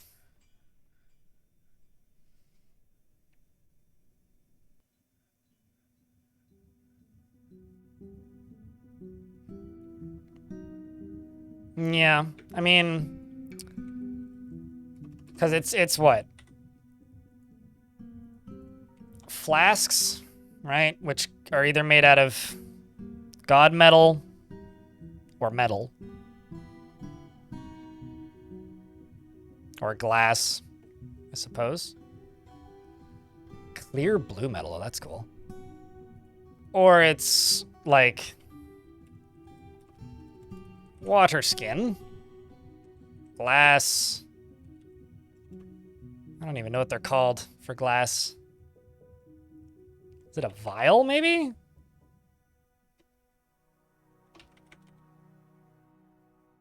Yeah. I'm not sure if they use vials as flasks. They might.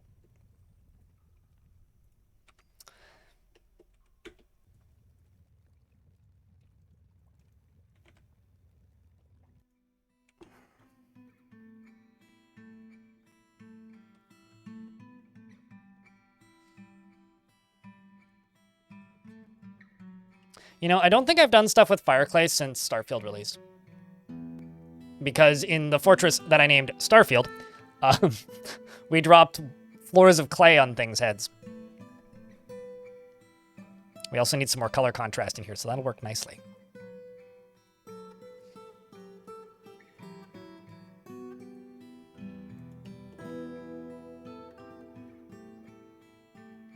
The Ren Fair you're in, a group of fighters will sometimes have an offhand baby tournament. Hits against you count, but also hints against the 5-pound bag of flour. It's a big baby. With a balloon on it. Count too. Yeah, that's fair. Stormwolf has been possessed.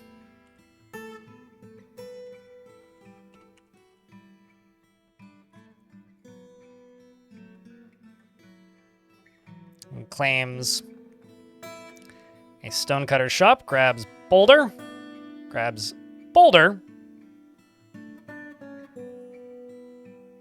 wants uncut gems, cloth thread.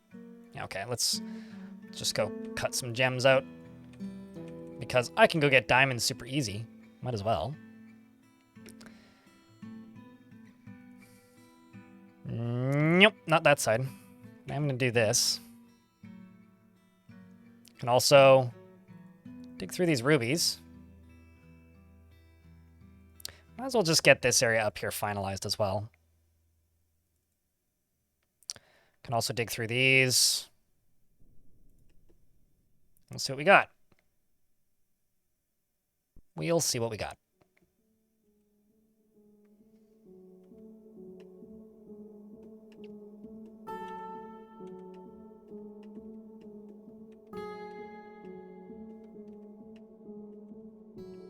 Is there any openings here? Not that I see. I mean, this obviously loops back around, but...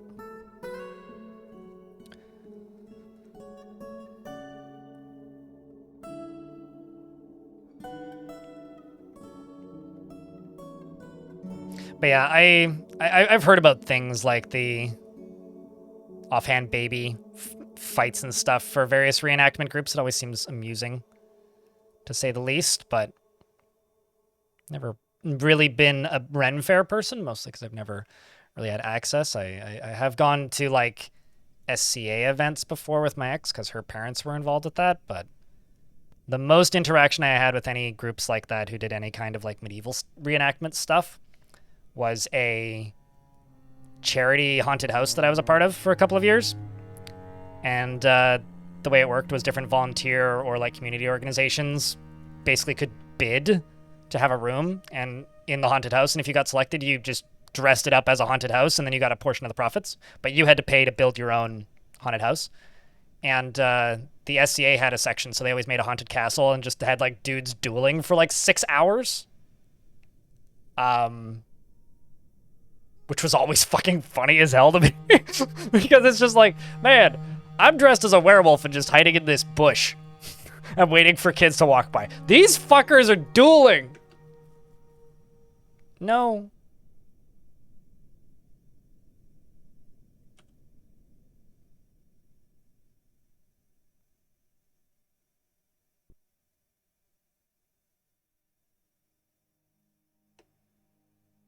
Unfortunately, you did, Zachar.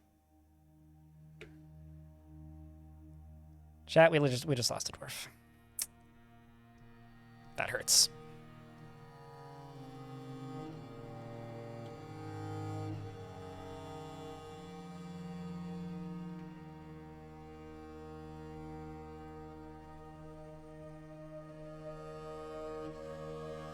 That hurts, let me tell you.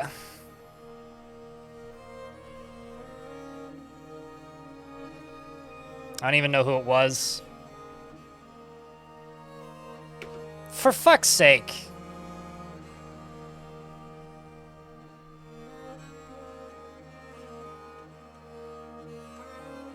You didn't see anything, chat. Don't you catch on fire again, you goofball. Oh my god.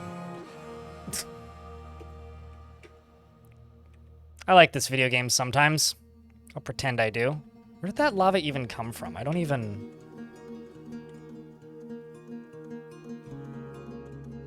Like, actually, where the fuck did that come from?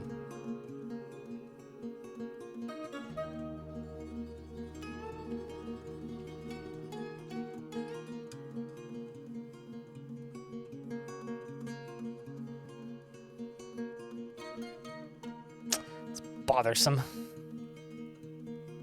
I genuinely have no idea where that lava even came from.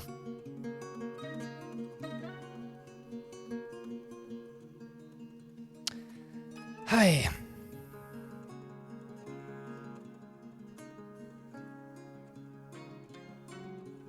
Somewhere in the middle of that obsidian? Must have.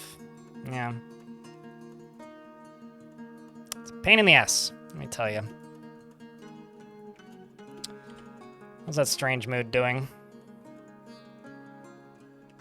You want cut gems. Gems shining.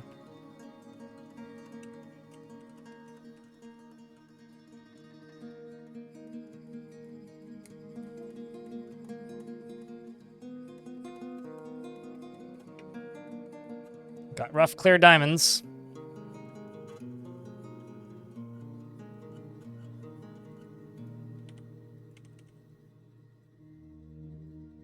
Or not. What else do you need? Gems shining. Rough color. Okay. Bars metal. Rough color. Stone rock. Rough color. Cloth thread. Gem shining. Gem shining.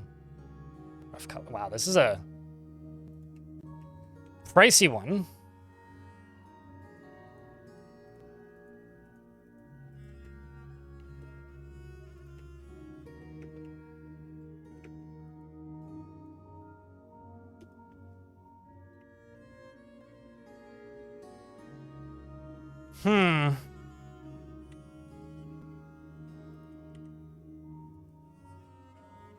Actually, hold on a second. In your preferences, silver, green jade, larch wood, clear glass, giant mountain goat hoof, the color dark pink maces, figurines, cavies for their 3 toes. You don't want silver, do you?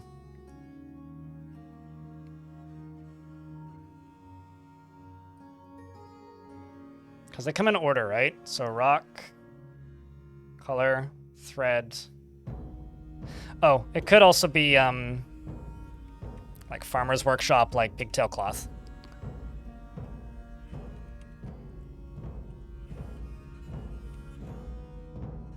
I don't think I currently have a farmer's workshop, so let's make one.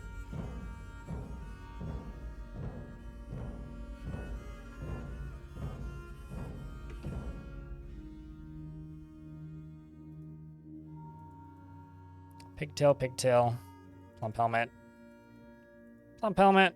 pigtail.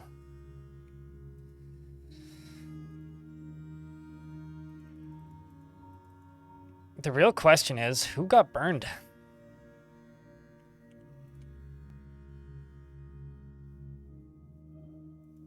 Currently, I have no idea.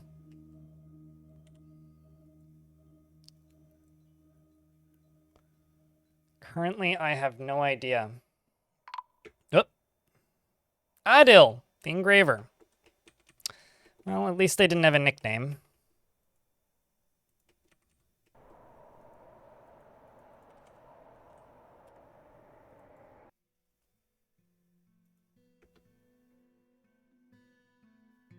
DFAC.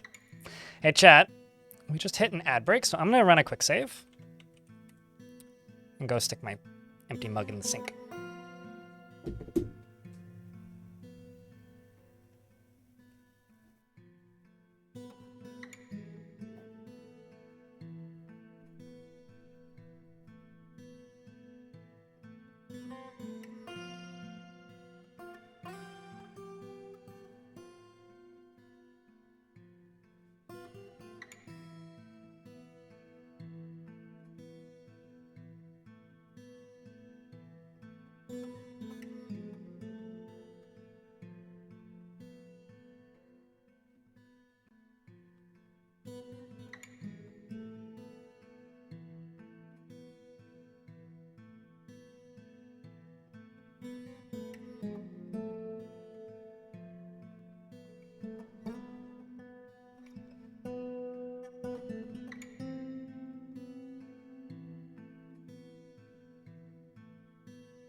I kept doing that thing where I was trying to drink my empty coffee. It's an ad for Nobody 2. Is that a movie?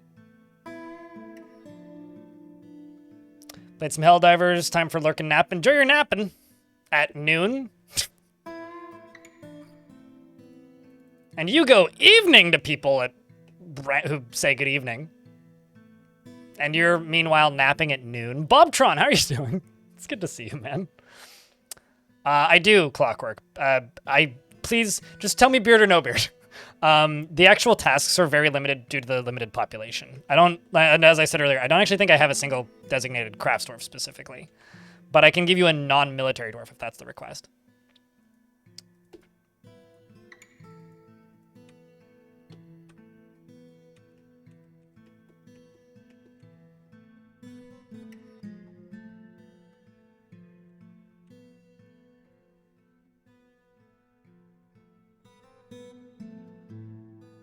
Dwarf with a beard. Okay. Happy dwarf with a beard.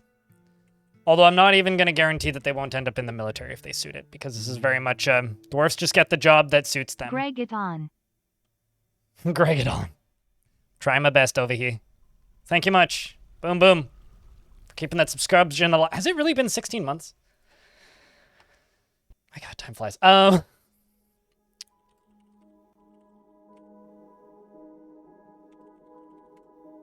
Clockwork Dragon. Dagger Bronze. That's a good name. He hates advice of the best associates and family. He dislikes even the best advice of associates and family, relying strictly on his own counsel. I don't want to rename this dwarf pirate software, but like... Doing all right, Necrokind in YouTube chat. He only rarely tries to assert himself in the conversation. Okay, never mind. Lost it. And he does not often feel lustful. He doesn't try to get things done perfectly. He does not easily fall in love and rarely develops positive feelings. And he doesn't have a great aesthetic sensitivity, and he's conflicted by this as he values artwork and its creation. He tends to form only tenuous emotional bonds with others. Takes offered helps and gifts without feeling particularly grateful. Okay, maybe. And then is not particularly interested in what others think of him. Okay, that's not true. He can handle stress. That's also not true. He needs alcohol to get through the working day and is a hardened individual. Dreams of mastering a skill. And personally, this dwarf should be put in the military, actually, probably. Personally sees guile and cunning as indirect and somewhat worthless. Values tranquility and a peaceful day. Respects perseverance and doesn't see the attainment of knowledge as important. And dreams of mastering a skill.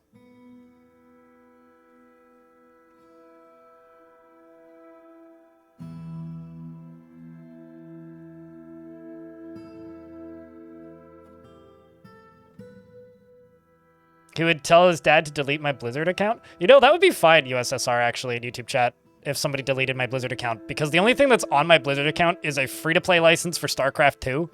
And, because I played, like, 2 hours once of, like, Zergling soccer with a friend.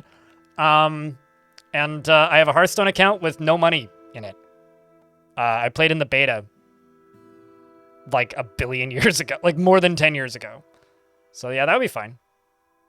Wouldn't be an issue for me.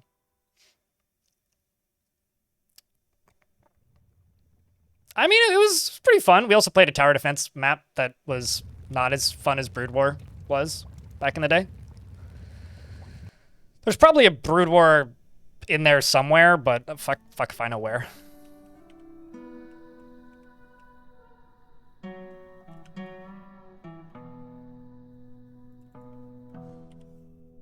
I really like the aesthetic of how these unfinished bedrooms are just here with, like, cobwebs in them and shit. It's kind of grim. All right, so strange mood. Back to that. Okay, I'm starting to think it's got to be some sort of cloth that I don't have access to. So, let's process plants.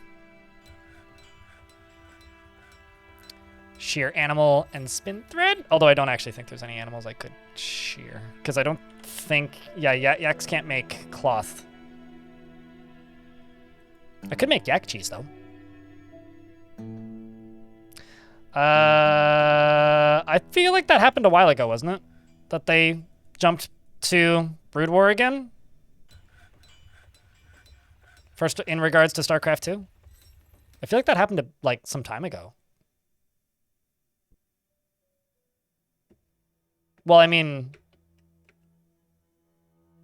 StarCraft 2 no longer getting continued development is part of it, for sure.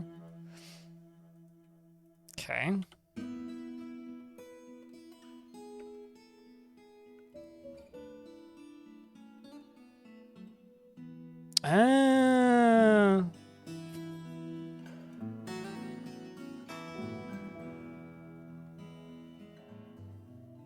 Last time we were online on the Blizzard app, your buddy messaged you on Discord because he thought you were hacked.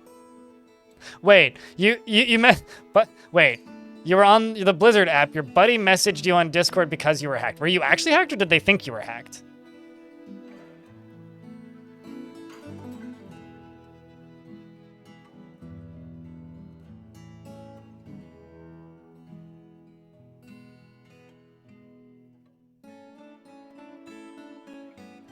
Oh, this is taking way longer than I thought it would.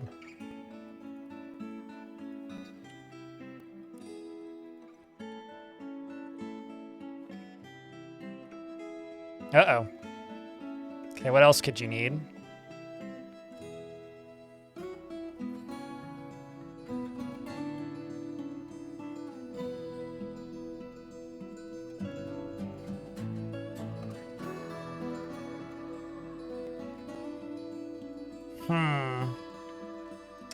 See if there are any other gems nearby that I could mine.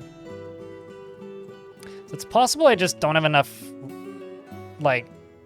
Oh shit, there's also cave wheat down here. I should get that mined out. Or not mined out, but harvested.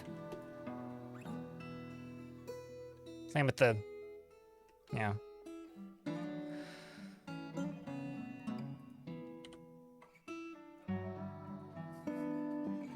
Dwarves?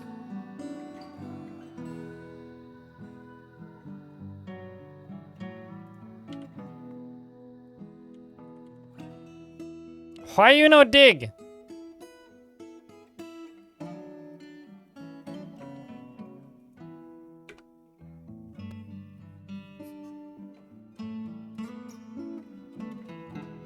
Also, the fortress attracted no migrants again this season.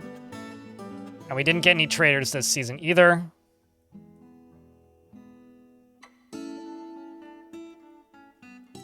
Forgotten Beast is continuing to kill random stuff. Okay, why can't they get there? Something blocking their way? Or am I dumb?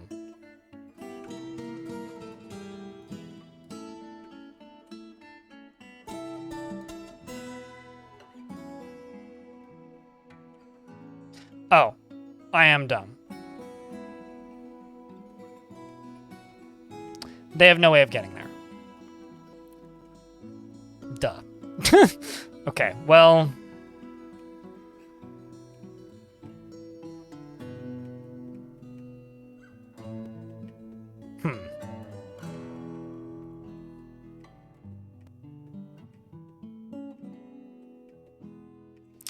I mean... could just tell them to dig through this fucking thing. But we just dig down here and see if this has an aquifer in it. It may not.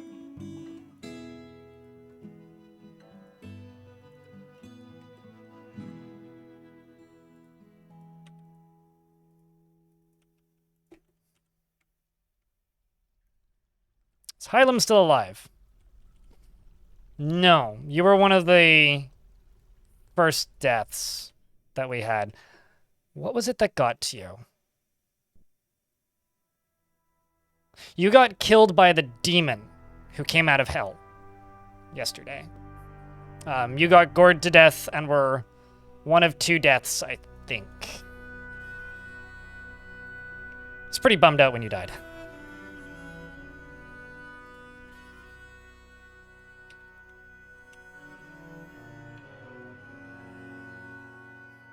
Let's try this.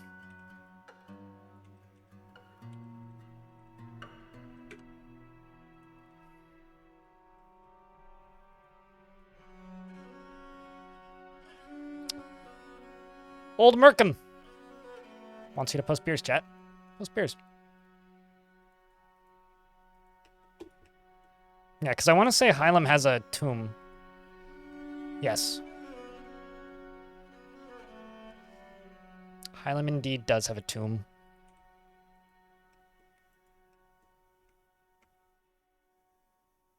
I'll be so happy if I find some ore somewhere down here, but I don't think it's going to happen. How's this Dwarf doing? Competent?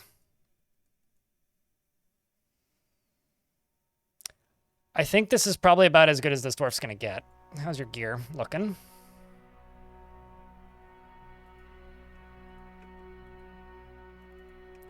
Just going to place a ammo stockpile here. For bolts.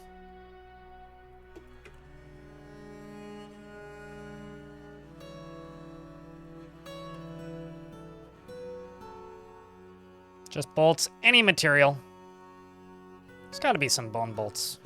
Can we not make bone bolts?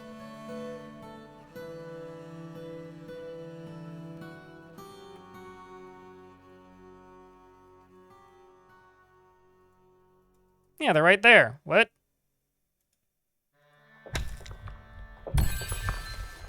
That wasn't on my bingo card for the day. Also, that's very concerning.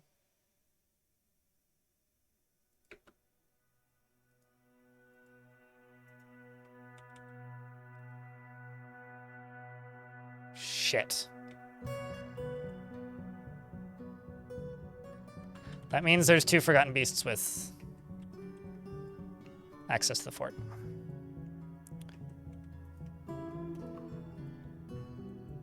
Possibly.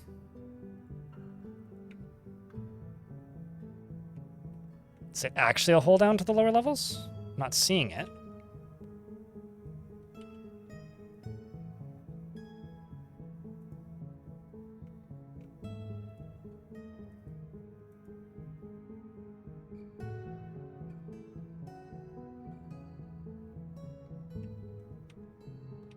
Okay.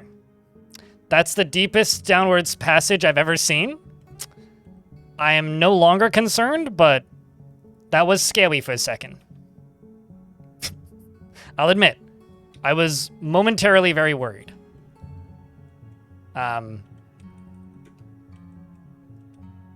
Momentarily, I was exceptionally worried. Thankfully, not so much no mo. But geez. For a second there, I was very worried about this little hole. Anyway, you right here. Bone bolts. Confirm. Update equipment.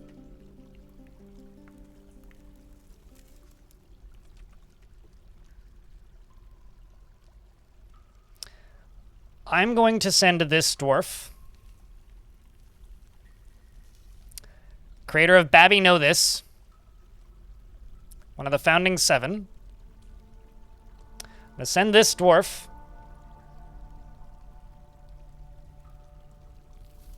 to go invade, or demand tribute, rather, of the goblins. We've got the goblin pits of Dipped Curse. We've got the dark goblin pits of Dawned Profane. We've got the dark goblin pits of Werepoint.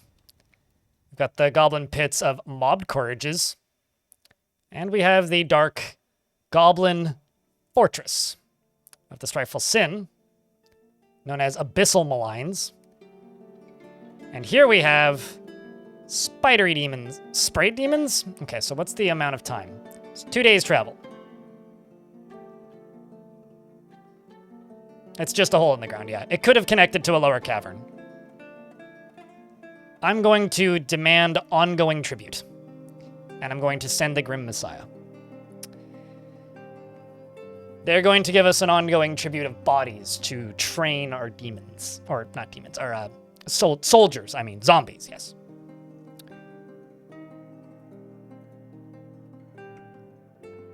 Cannot leave sight. Well, now I need to make it possible for this dwarf to leave the site. The way I'm going to do that is by going all the way to the edge of this and digging through, so that we can see the edge of the map, so that she can leave the site. Oh, maybe she found a way.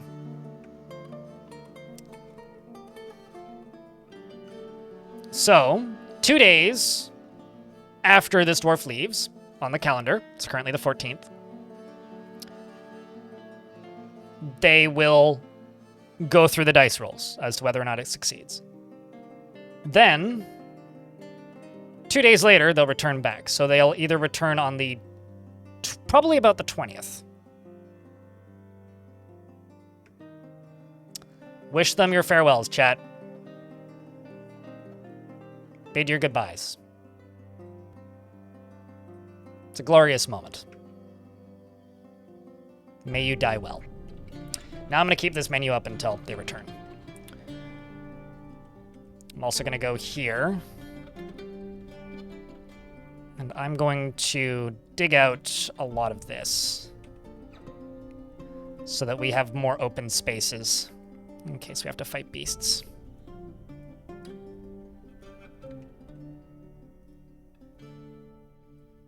Although I will tell my militia in a second to go kill this toad.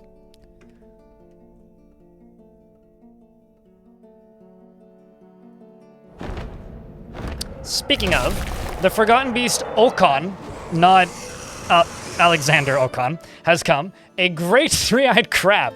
It has lacy wings, and it is slavering. Its black exoskeleton is waxy. Beware its poison vapors. Okay, it's pretty far away from me. It is in the lower layer. Doesn't look much like a crab to me, but I also haven't seen that many crabs in my life. Potpourri is leading the charge.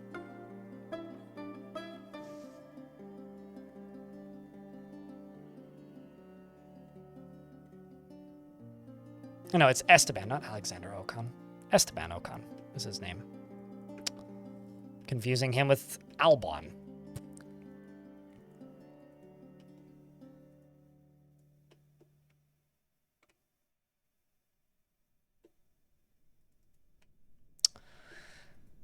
All right, let's do all this. Let's deconstruct that, which appears to have been done already.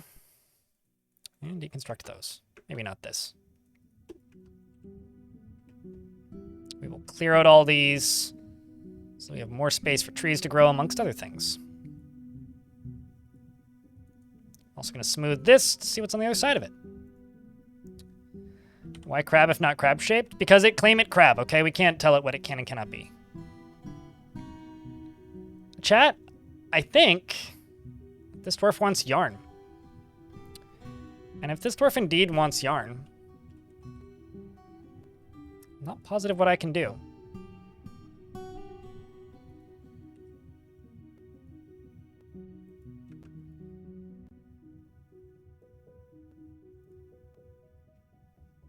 You can't make cloth out of yaks.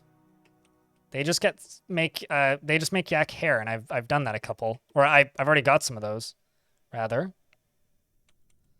If I wait, where's my fort? There it is. There's my fort. If I go here and I go, see, yak hair thread, stray yak hair, shear animal, spin thread. So there's no animals to shear. Spin thread. We can also milk animal and make cheese. We should do that.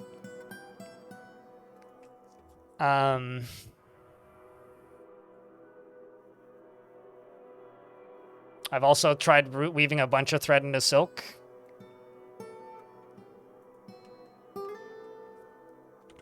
I mean, if I go here and type in thread,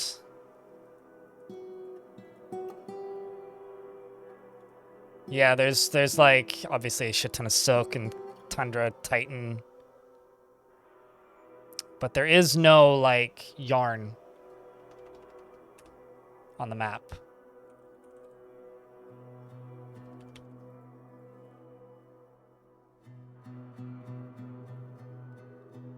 No, that's likely what it is, yeah.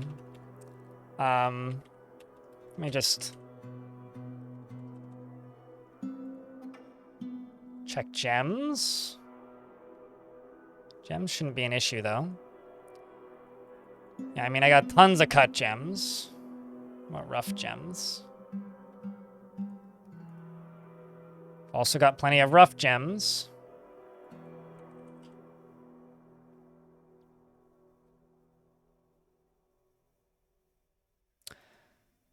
Okay, there is something really stupid I could do. I'm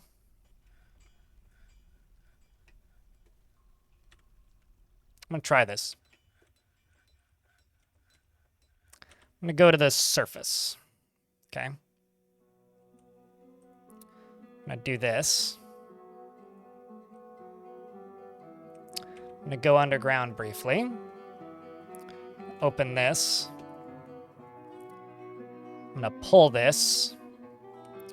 I'm gonna check the name of that dwarf. Stormwolf. Perhaps Stormwolf wants something from the surface. If that's the case, I could allow them to go. This is safer than clicking this.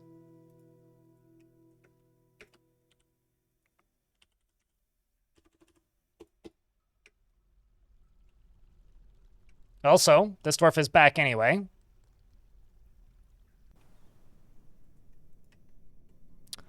So why don't I let you in this way instead?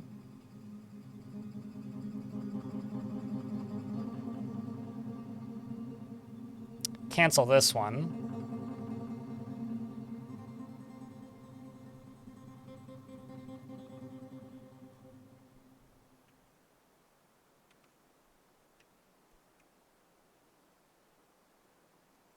And now we wait. Chat. Wish us luck.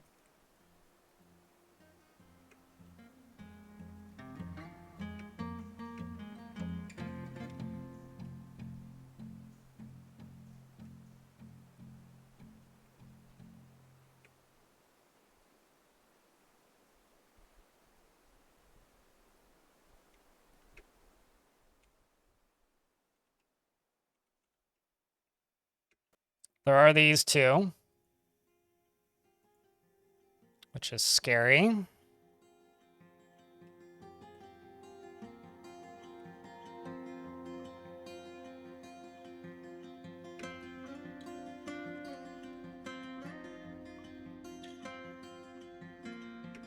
Shit. Well, hopefully you try and keep a distance. Let's also see.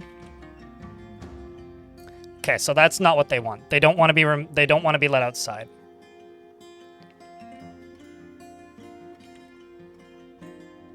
Oh, actually, now I can test.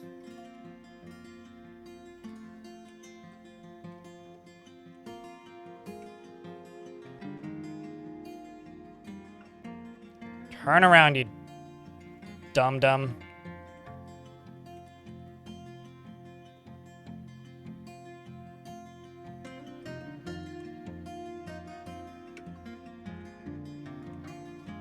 It's coming south. Come on, Dwarf. Just remembering watching a performance. Very happy about this. The battle rages. There! Where go Pupper? Okay, well, fuck this. Go stand up here instead.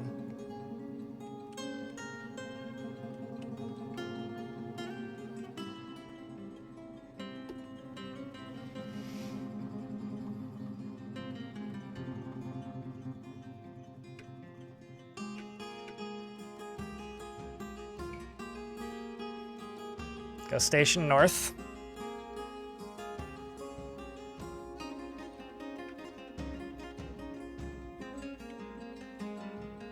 Just checking. Everything's clear.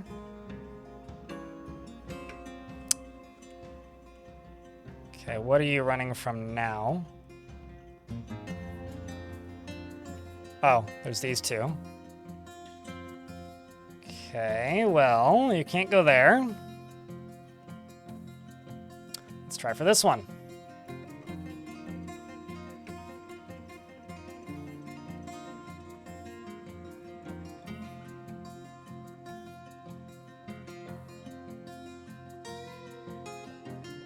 It's kind of wild that you haven't died yet, somehow.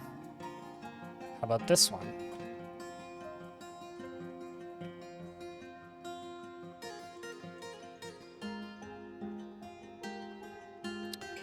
I don't see this dwarf making it in, but I could also, I could take them out of the military, but I don't see that as being a very wise decision here. Okay. Pull the lever.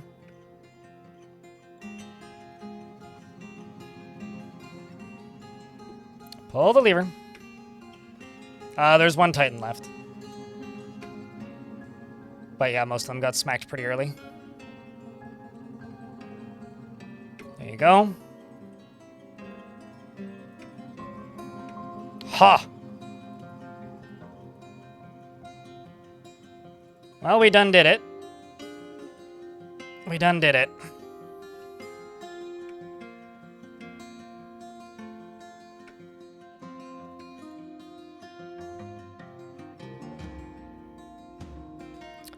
Let's see what happens.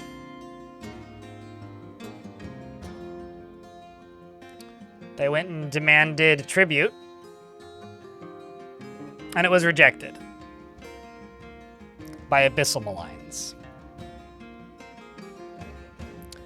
Which means the Strifeful Sin is now aware of us. Amber! It's the 13th. Welcome back. So the Abyssal Sin is now aware of us. Which is what we wanted. Which means, in theory, they should attack us now.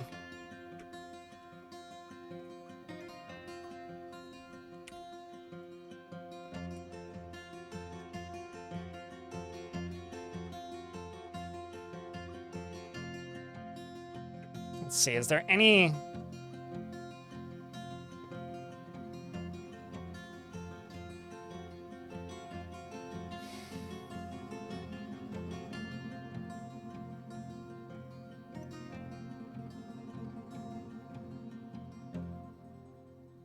Yeah, it's got to be the cloth thread. You know, I'll just check.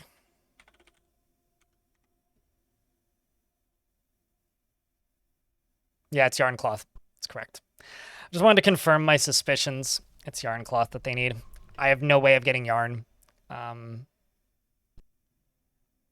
So this dwarf is going to die due to lack of yarn. It's a shame.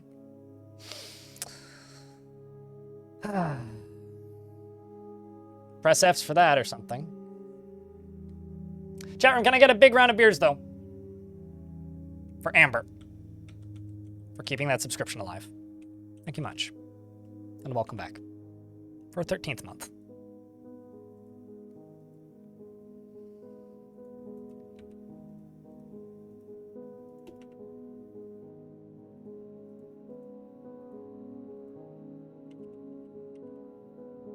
Unless a miracle happens, I don't see Stormwolf living much longer.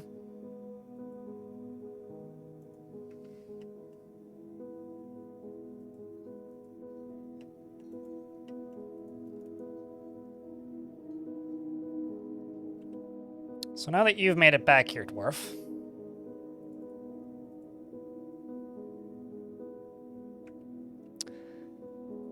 do I send this dwarf back out?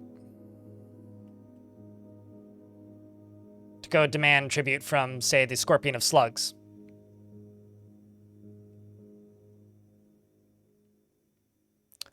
Also, since I'm up here, hold on.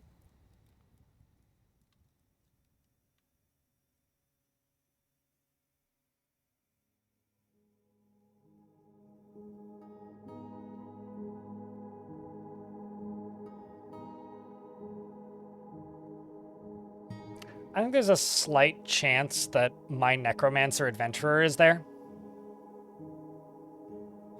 I thought I left him at this temple, or this monastery. Shaft room, which is funny.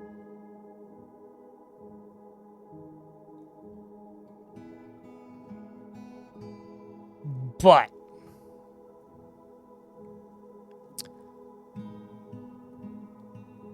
I'm going to demand ongoing tribute from this location.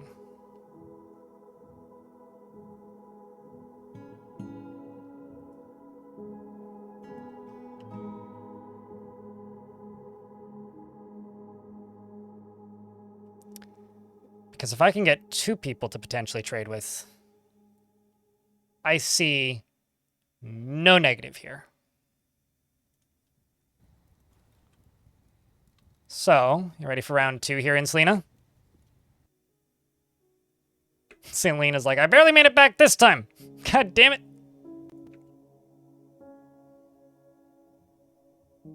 Test your luck here, Dwarf. Go get yourself a drink first, though. I think you've earned it. Also, I should check these squads. Cool. They're all fully armed, as they bloody well should be.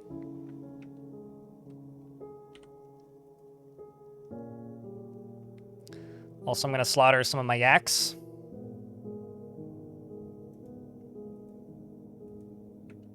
I feel like these aren't fertilized.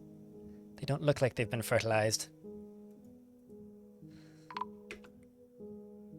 Stormwolf has bled to death after going berserk.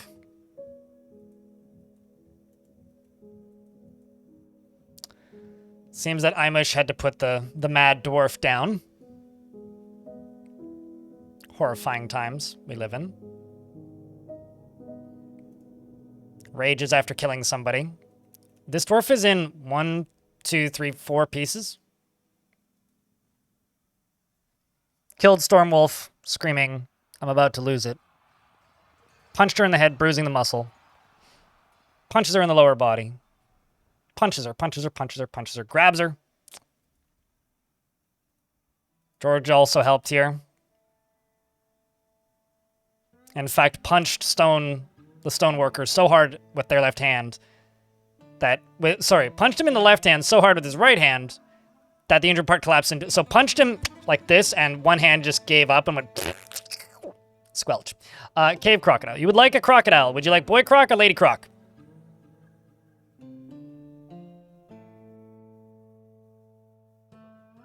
Certainly some anime shit. That's true. You want a boy croc. Got it.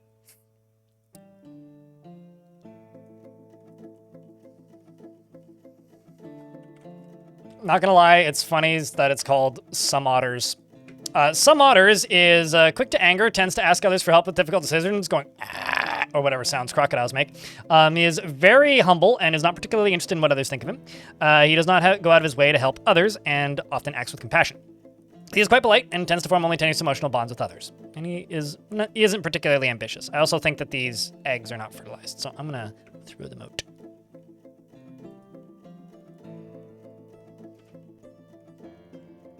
Humble and polite croc, naturally. It's one hell of a bro fist. The deathly bro fist. It seems like a Canton plays here is putting bits of Stormwolf in tune.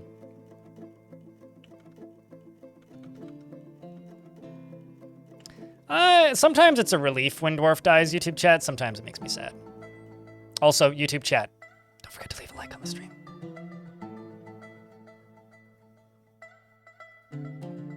We got 63 likes. There's 110 of you. We can do more. And thanks to the almost 200 also over here watching on Twitch. Appreciate you guys.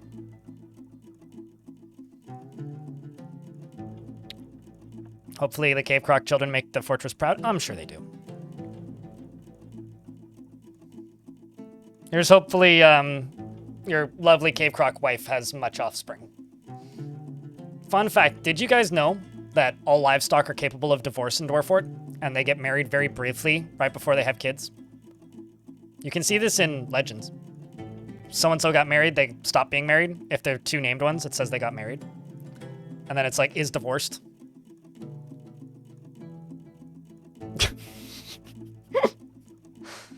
The more you know.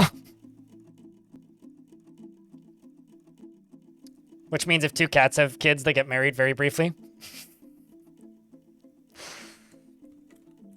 Just like in real life. Yeah, definitely. Two cats getting married. Okay, so let's see this dwarf. Going off to demand tribute. Dined in a very good dining room. I feel like we should give Insulina some position of importance if they return from this successfully. Only when action is necessary. And only when necessary do they follow proper decorum. Well, I guess training time's done. It's kind of not the worst idea if your dwarves are in a decent mood, because to make them strip all their clothing off periodically, because then they go get new clothing usually, which often gives them happy thoughts. They're like, oh yeah, I went and got clothing. See? Got pleasure after putting on splendid item. Is running around in fancy undies.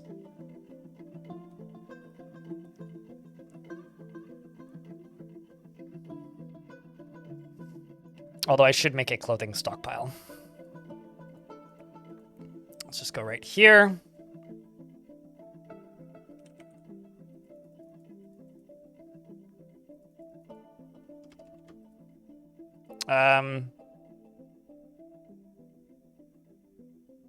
But let's just say silk.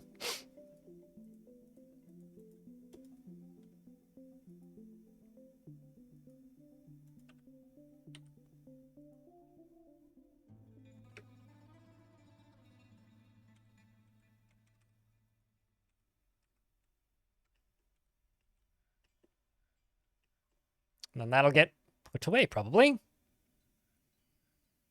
Alongside of bins.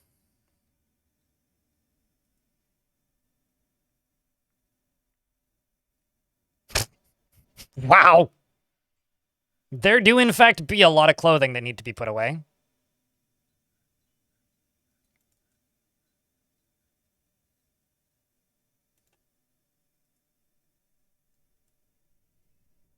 There do, in fact, need be much clothing.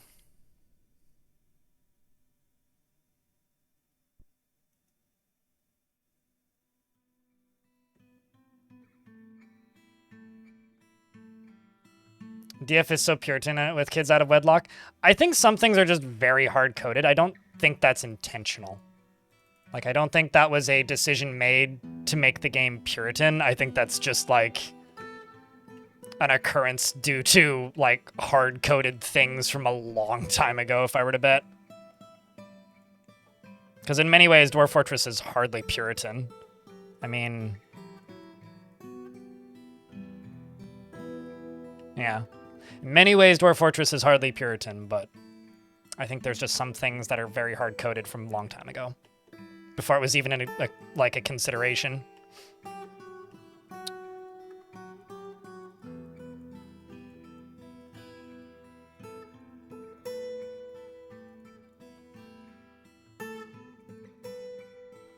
Considering, like, you know, polyamorous dwarves are a thing.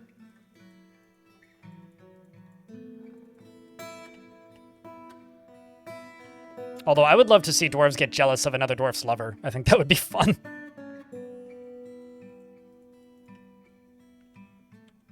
Just waiting for this dwarf to come back.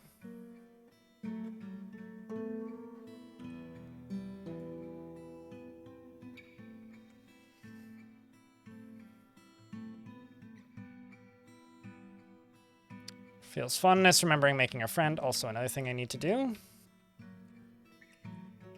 So I need to go down to here. You're connected, sweet. I need to go down to here.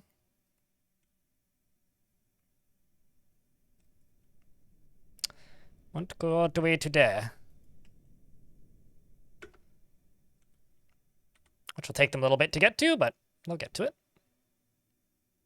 Need to make sure power works before I build anything.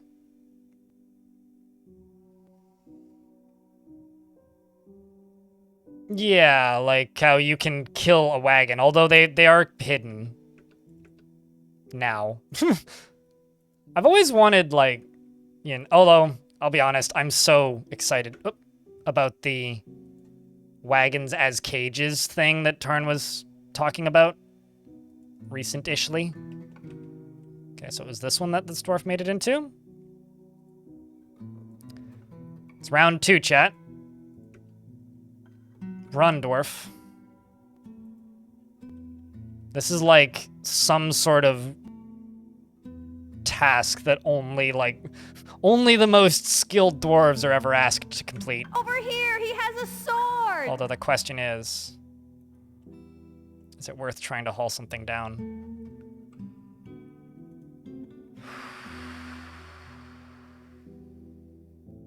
Fight? Fight what? What am I fighting? You used to be able to butcher wagons. You used to be able to assign them to be butchered. Hold on.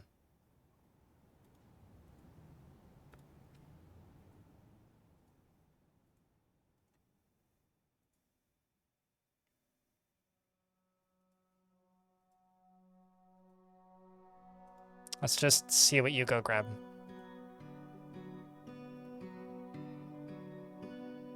They drop their crossbow. They run to the west.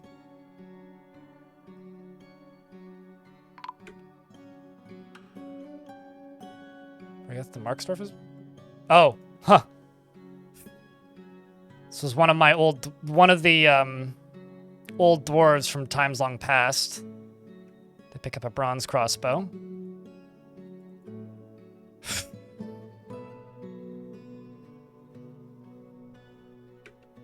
Ah!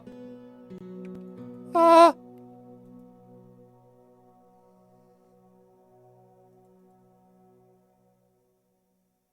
Not turned yet. This is...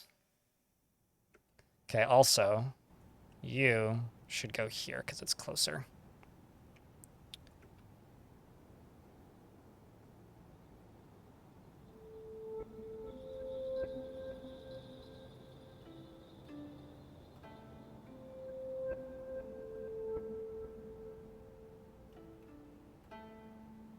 They also got a water skin. Where the fuck are... Oh my god, I know where you're gonna go fill it. Okay, I need to forbid that. Hold up. That's enough of that. They're going to, where a wagon was. And I guarantee they're gonna die if they go that way.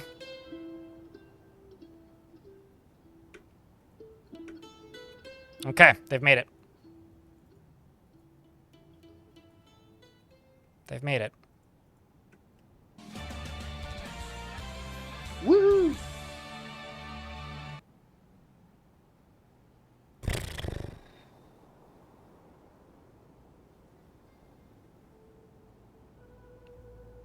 Holy shit. Is it 5 a.m. already? I mean, it's almost 1 p.m. Kitty phone.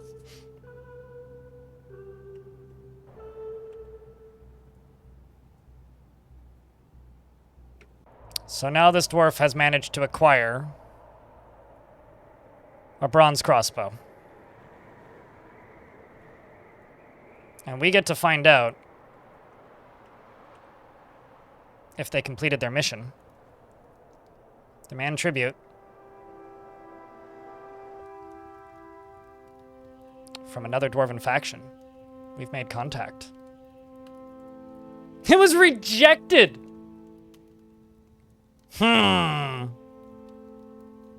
So, that location is where I took an adventurer. A necromancer adventurer. And I retired him there. Who, by the way, is infested with the same zombie curse. And also is legendary in basically everything.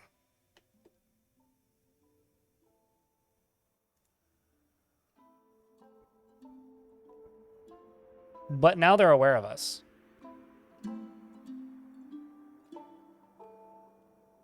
Also, this faction, the Rumored Boulders, clearly has a location called Ship Murder.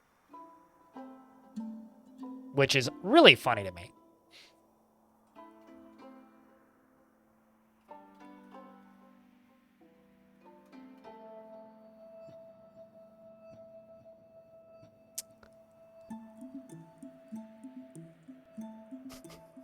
I mean, I would say it's copyright safe. What are you talking about?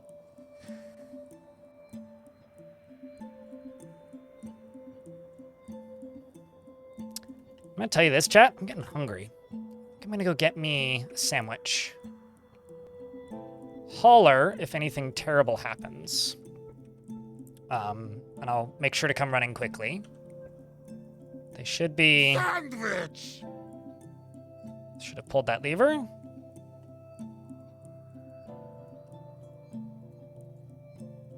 Why is you no pull?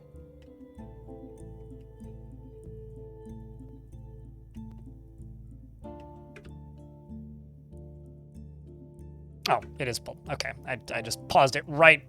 Okay, well, now you're open again.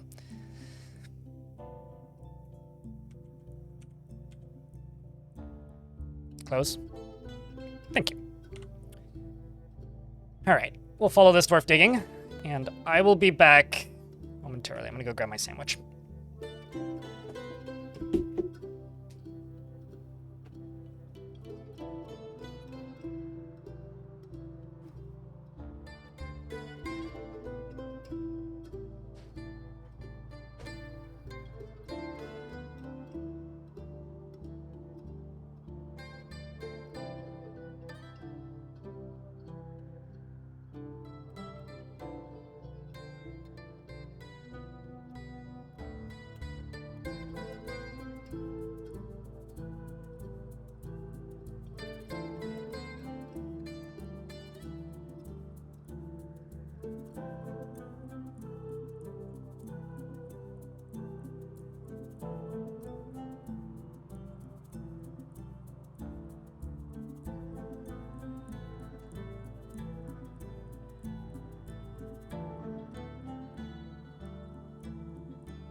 I return with a sandwich. Who's fighting what?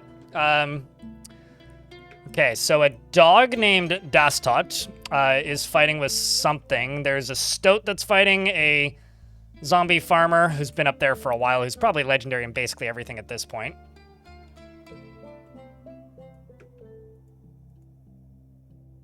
Is fighting. Also, I did lose somebody, I think. Was I not at 42 people?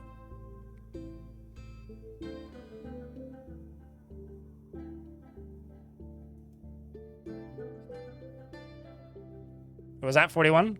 Okay, I'm like questioning. I know that we've lost a few people today, but...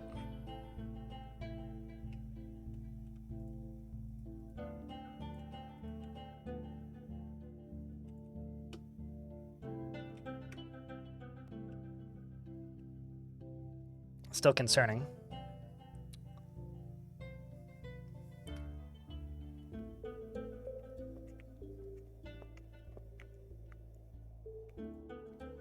What? Is this really just the lava sea?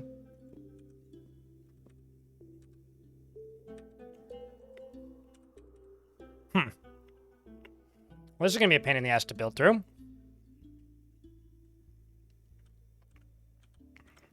Or dig through, I guess. So let's go this way then.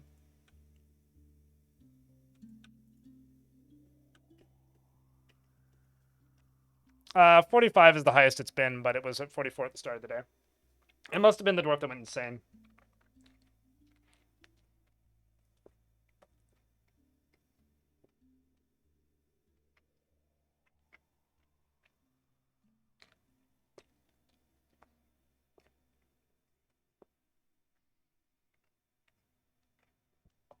I eat a big breakfast usually. Kitty phone. It's old. So Kitty phone was talking about not wanting to pester me about eating, but I should eat lunch. I haven't been eating lunch, and that's due to, depression mostly.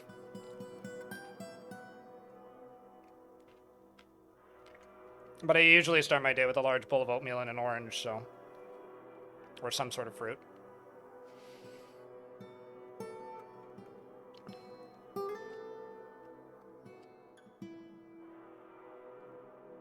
There are some streamers out there that have the balls to just, like, leave for 30 minutes and make lunch. I've never been somebody like that. I feel weird.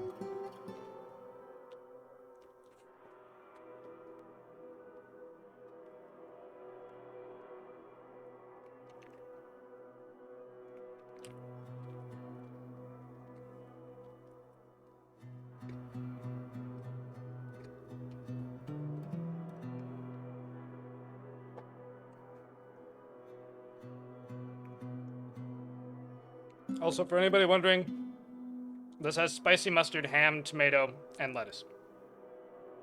I grew the tomato.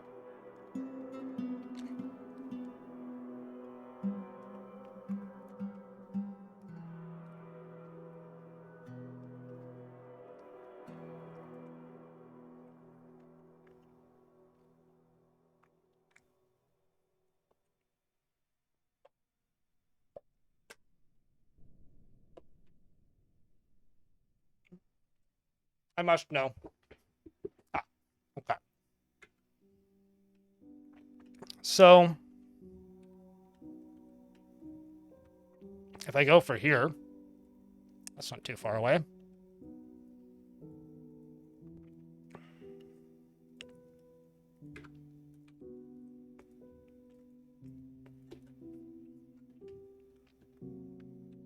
Watch like a magma man or something come piling out of here.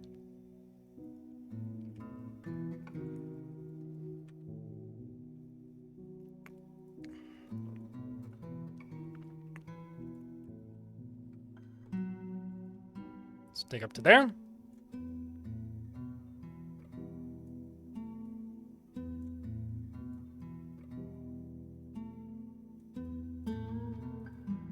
And then that should be good. And then you, up here, go up to there, and go this way.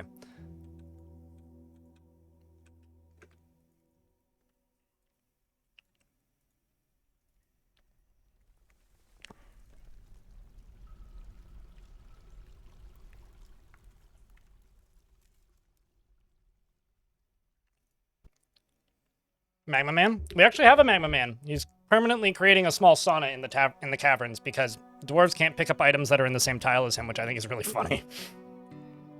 They don't like to occupy the same tile, presumably because it's too hot, but it's just kind of amusing to me that, like, he's just hanging out there, just, you know, owning the taverns by himself. Caverns by himself. Or owning a portion of the caverns by himself. I'm going to do that to restrict flow. And hopefully they can make it all the way to the end like this.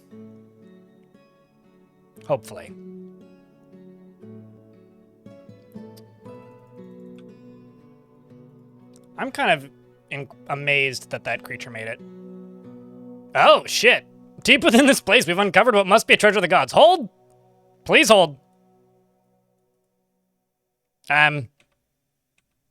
Awkward.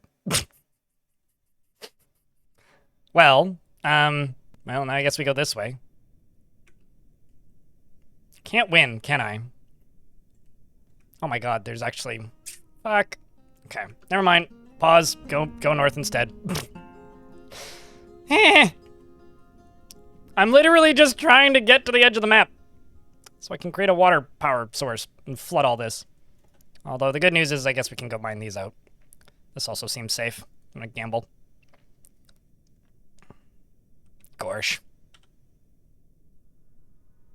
Don't panic. Too late. I'm already panicking. Can we panic now? Okay. Can I go this way?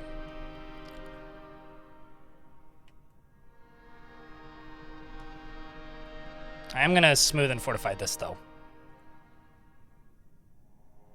Because I am curious as to what is behind that.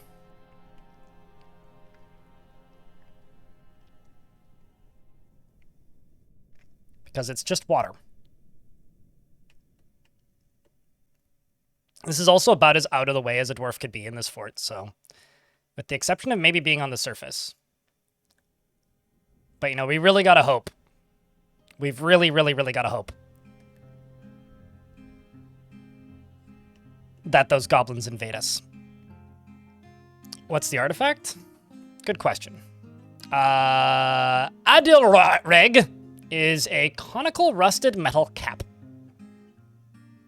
Sounds like it's equipable.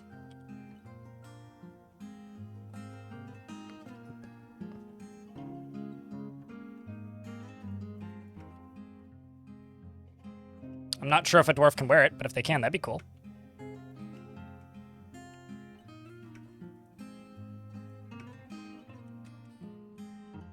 I really hope that there's no lava. Actually, hold on.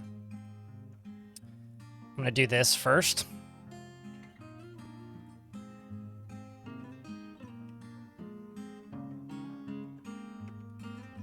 Okay, this will be safe.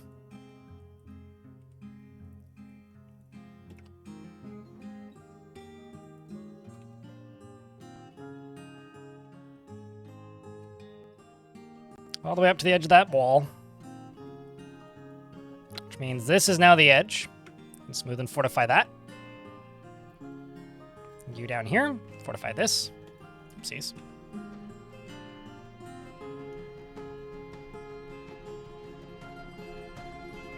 Conical, wait, did it say large? I missed the large part. Yes, it is large, you are correct. Well, that's unfortunate.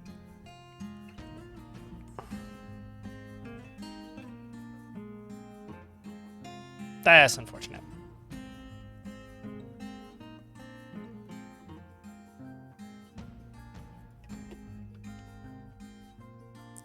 And you fortify.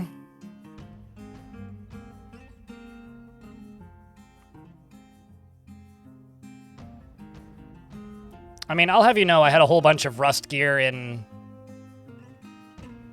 I'm forgetting the name of that fort now. The last very long one I did. A bunch of rusted metal shields and things. It's usually the gods of decay that have rusted metal stuff.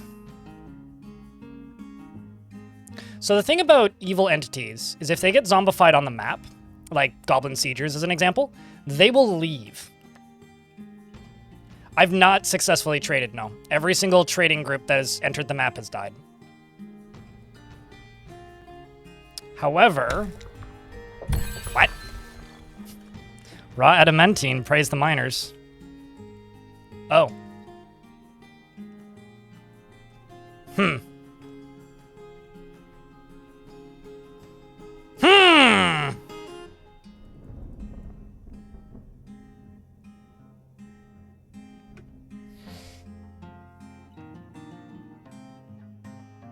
I'm gonna say, I don't think this is worth it.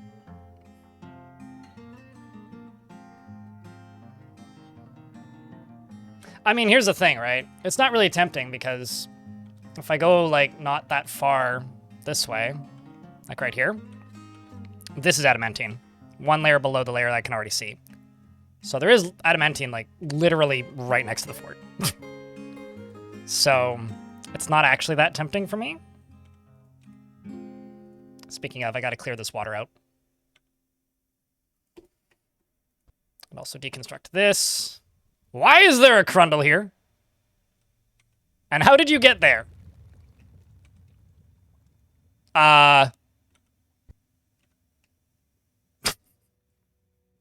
Huh. Well, that's hilarious. It is a heads up that I need to deal with a Crundle, though. Because I've also got a Crundle I need to kill, apparently.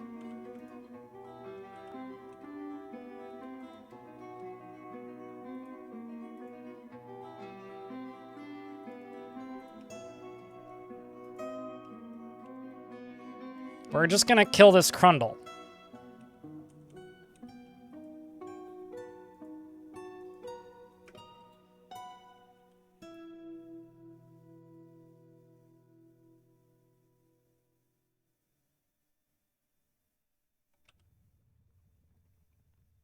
I need Crundle gone. Crundle must be gone. Crundle all gone. There's also a ghost. Olin!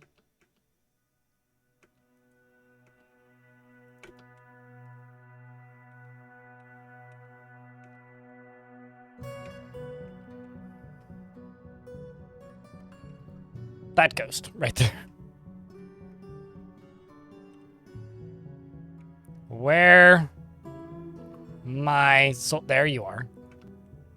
Crundle dead. Crundle kill. What? Why you go that way? Why you Crundle no kill? Okay, well, you kill Crundle, then. Potpourri, kill Crundle. Crundle dead, lol. Done. Easy.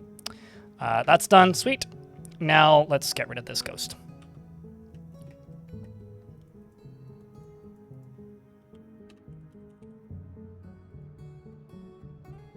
I was looking at the chat the entire time and didn't even see that ad break happening. I'm very sorry. I've been really bad about ad breaks. My bads, chat. Some days, I do think I should have like a Twitch integration thing so that mods could pause my game if there's ads. Like I'd just be sitting here and then ads start and then mods just boom, pause game.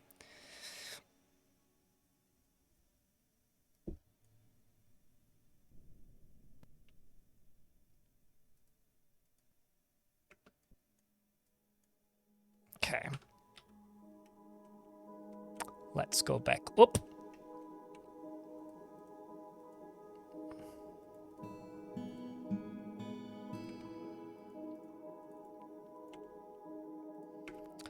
Let's place some siltstone blocks right here.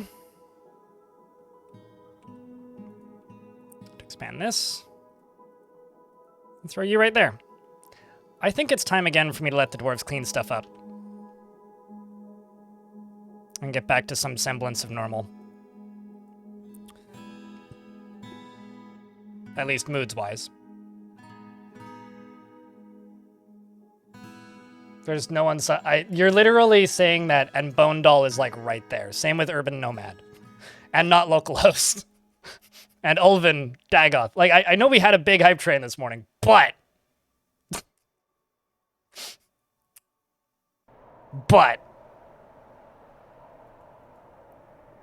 There's always more where that came from. It climbed through the little crack in the wall in regards to that Crundle, by the way. It got in through a hole that I used to drain out lava a while ago. And there we go. There goes another ghost. And down into...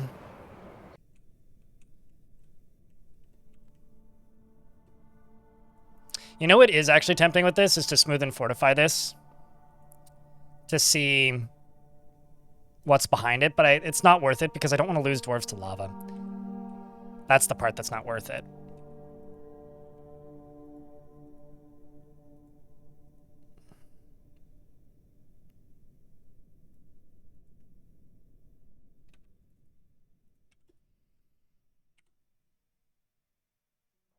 Store item and stockpile. What are we putting away currently? Probably boulders mostly, right? Yes, fire clay.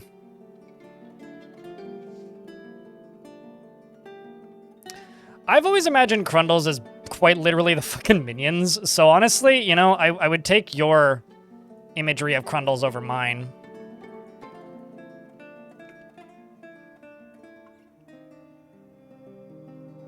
Let's pause these. Give these dwarves a break. Oh, martial training, hey?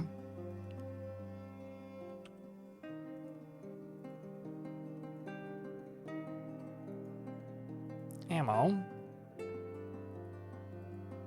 Say bolts. Confirm. I don't know why this dwarf doesn't have bolts available. It's really weird. Like, there's even like bone bolts right here. The woo, any? Literally any? Okay.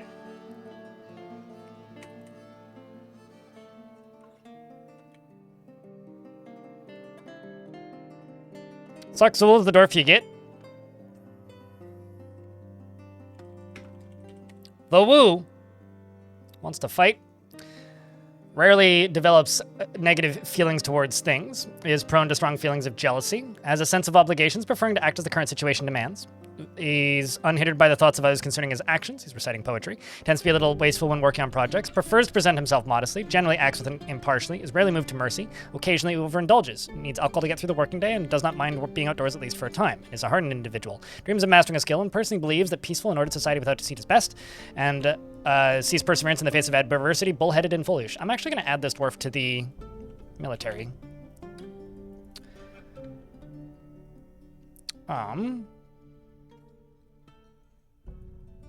He likes native platinum, steel and malachite, cave dragon tooth, amber, and the color dark violet. Figurines, ducks for their quacks, and nightwings for their ability to suck blood. The words of the lilac of embracing and the sight of the cardinal blossom, and when possible, prefers to consume giant nautilus and sailfin molly, and carrot wine, and cherries. Absolutely hates slugs. But I'm going to do a thing. I'm just going to go here, bars. Make a steel spear, 2 of them, and a steel shield.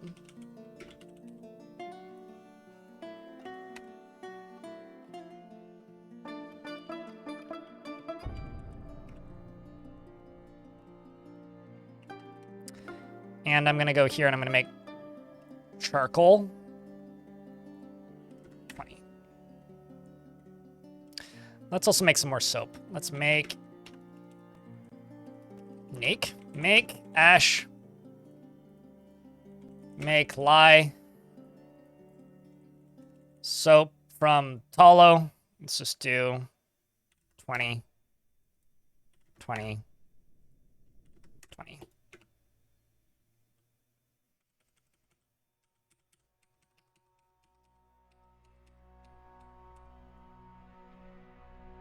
Cool. Dwarves are, in fact, using soap for soapy baths. And they're singing. Listen to music. Socialize. We're all simulating Ulil. Chanting. Gotta love to see it. What shenanigans has the fort... Jesus, chat. What shenanigans has the fort been up to today? So we've demanded tribute from a bunch of people, and none of them have shown up yet, so I'm hoping they're going to show up. And I've dug around in the caverns and stumbled upon adamantine. We killed a forgotten beast and lost several dwarves. And Agamemnon has now been possessed, and hopefully they don't want yarn like the last one, which we lost. I'm also trying to breed giant crocodiles. And a ghost has risen. Great.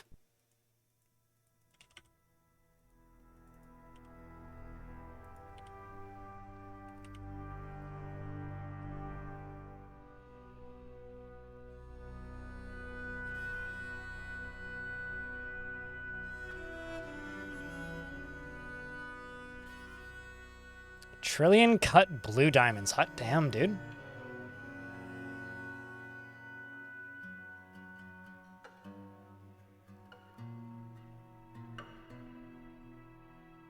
Oval cut red diamonds. Yeah. We did get 500 meat from a Forgotten Beast, yeah. And they begin the artifact, which is 3 rocks and 2 diamonds. Simple, but expensive.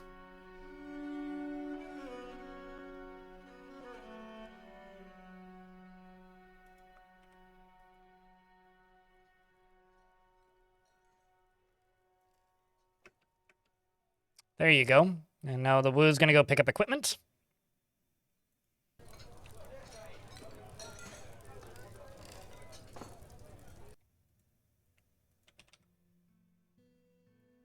I think I may be out of iron.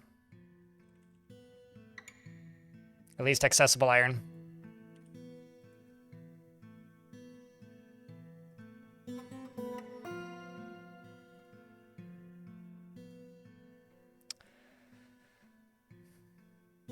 I'll make the charcoal anyway, in case there's something I need it for. Another artifact brick? What do you mean by just brick?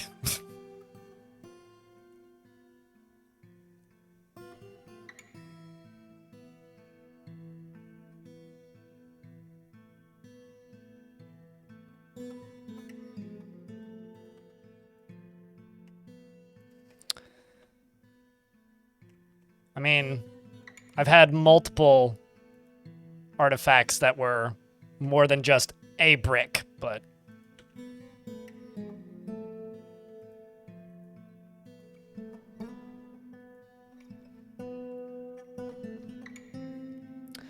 I saw a dwarf recite Dwellers at the Blockade of Dinner. I feel some delight. Dwellers is one of the songs.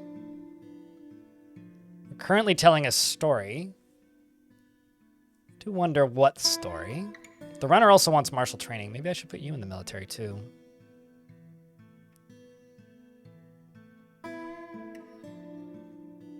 Even if just to train temporarily. Well, that's cool. Arga Deduk has created Zakis Selisid. I think I said that wrong, probably. Dolomite weapon rack. And offers it to the Strangled Weasel.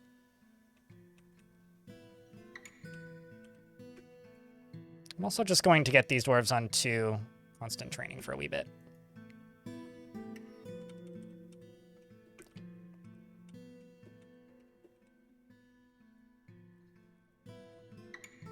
Military weapon rack.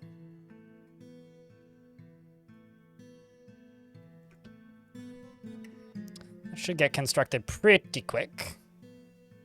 You also have a steel shield. Look at that. We do all love to see it, don't we? I do wonder how you're going to feel about learning training. And this artifact is a Dolomite weapon rack. All craftsmanship is at the highest quality. It is encrusted with round chert cabochons and oval Dolomite cabochons and marquee cut blue diamonds, and encircled with bands of round Dolomite cabochons and bracelet-cut red diamonds.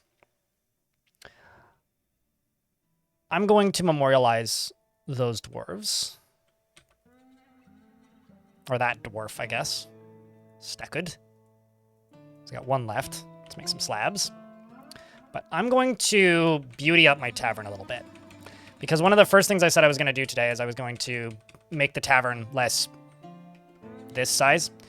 So I'm thinking about going over here. I'm making a bigifying, embiggening the tavern a little lot. Thinking like something like this, maybe? Maybe here too? Maybe even like down to here.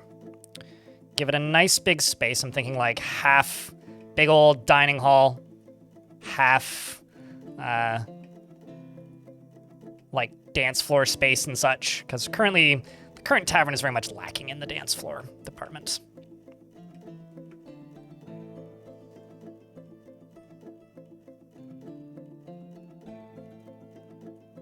I'm also going to make some rock blocks because we're going to need those.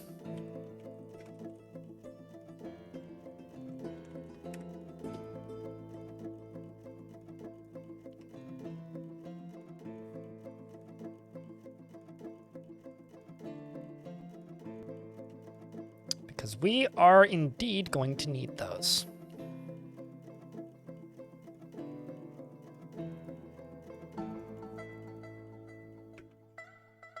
I read that as Zacher was in combat because I was closing this, and I was like, what? I was much concerned for Zacher's safety for a hot second. Let's eat some of my yaks.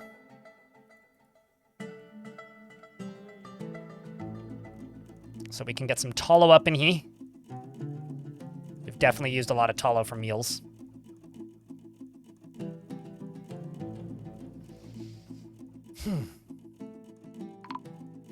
Is Discord members or Patreon only? No, never has been. Discord didn't have those features when I made my Discord, and I never really saw the reason to make it that.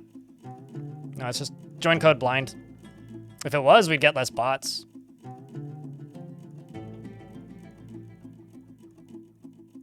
I'll be honest, I'm always a little surprised when I find, like, unless it's like, if it's a streamer, I'm always a little bit surprised when I see Patreon-only Discords. It's like, I've got 2 subscriber-only rooms, but they're entirely optional. You're not really missing anything not being in them.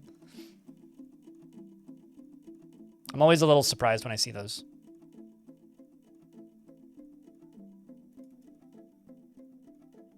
Because I feel like that's something that you are only benefited by keeping public, really. Aside from that, it's more to manage, but... Although I only know one streamer who has no social media whatsoever, and I kind of envy him. Shoutouts to Celerity.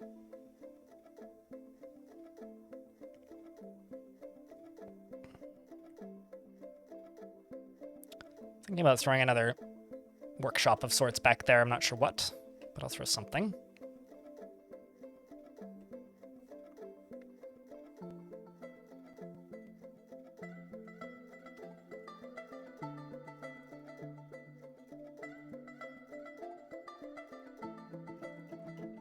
That done, and this done. Whoops.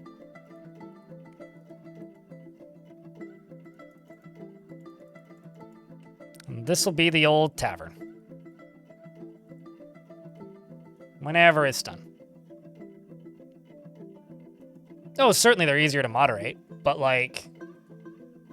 Public discords are an excellent source of, like... Or an excellent way to speak with your community. Especially in an era where, like, I would tend to argue that it's getting harder to speak with your community because, like, who the fuck's on Twitter anymore? I guess, like, unless you use Instagram or TikTok a lot, like, it's kind of the easiest, most efficient method of communicating with a large group of people in a quick time. Because most social media, I would argue, is kind of broken these days.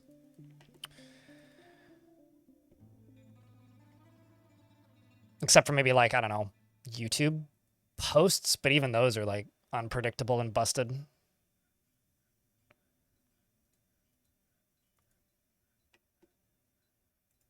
Unless it's like, you know, a podcast where like that is their only perk. Then it makes sense to me. Like I know a few podcasts and I listen to a few podcasts that have private like patron only Discords. But that kind of makes sense because like the way your media is promoted is by sending it out to a group of people. Let you do other things so that you can get over your other needs. You want to acquire things too. Am I not scheduling loincloths? No, I am. Wondering, what other silk clothings can I make on schedule?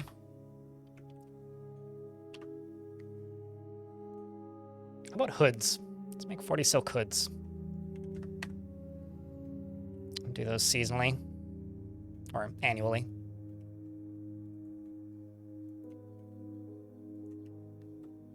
I'm also going to make another loom to speed up silk production. Let me throw that over there. While we work on this incredibly big, in comparison to the previous, tavern.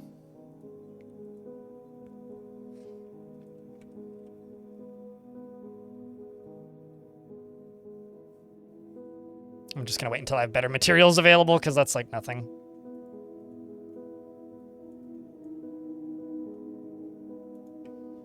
While they go build that.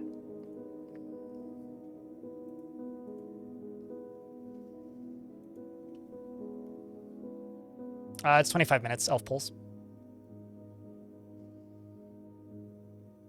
It's a 25-minute cooldown. It's pretty quick.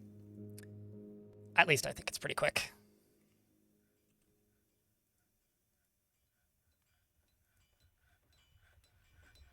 Yeah, I don't know why this dwarf isn't... Say bone bolts, add bolts, wood bolts, add bolts. Any bolts. Confirm. Update equipment. Even just training, like...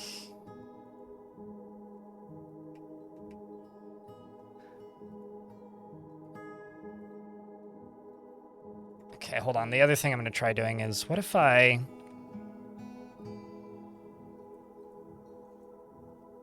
It's 5 bricks. What if I make this into an archery range? Then will you go equip them? For some reason, this dwarf is not equipping bolts at all. This is the first time I've run into this since...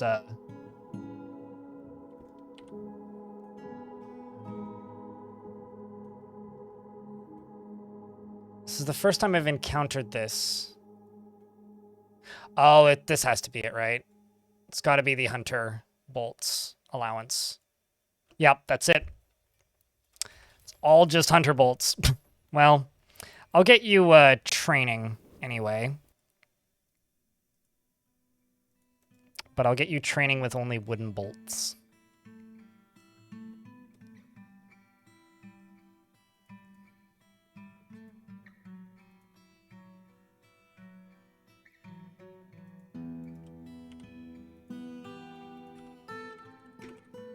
And I'll just make, I don't know, 10 wooden bolts so you can train there. The dwarf needs to have a talk with Tarn. No, I just kind of forgot there was a button there. That's on me. That is on me.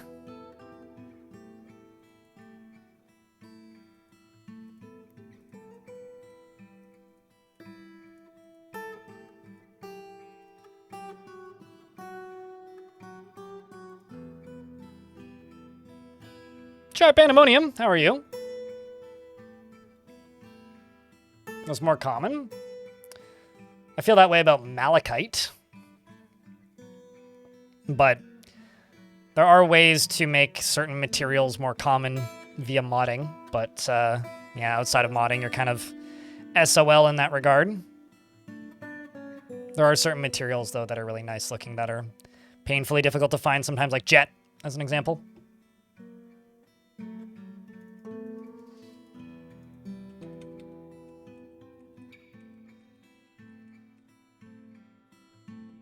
Okay, so that's fortified. Let's just leave the one fortified. It's not super tempting, this, but it's a little tempting.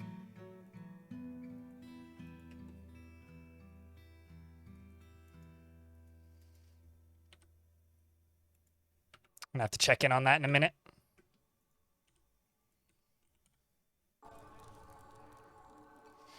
Follow you.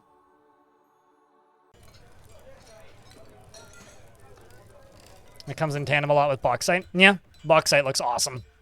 Bauxite has such a good color. I feel that way about sandstone, Hippo.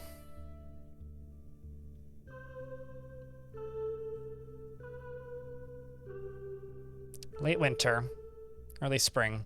Cross your fingers and hope goblins attack. Because my god, that would be fun. If the goblins attacked. I desperately want them to attack me. Like, actually desperately. Because that would be so fucking funny. Also, Zachris wants to practice a martial art. I'll give you the opportunity then. How about you? Laya also would like to practice martial art. I'll give you the opportunity then. You also would like to practice a martial art. Okay. Because these dwarves don't have weapons, or won't have weapons, I guess, I'm not going to keep them in the military for super long. I'm going to remove them pretty quick. But I will let them go train. At least long enough to satisfy that need.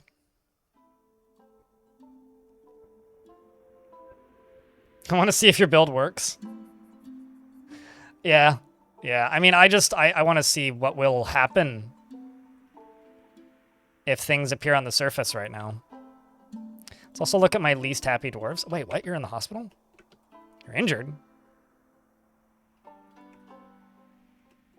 What were you fighting with?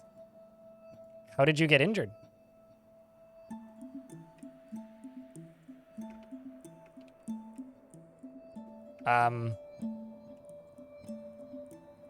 Probably you, right?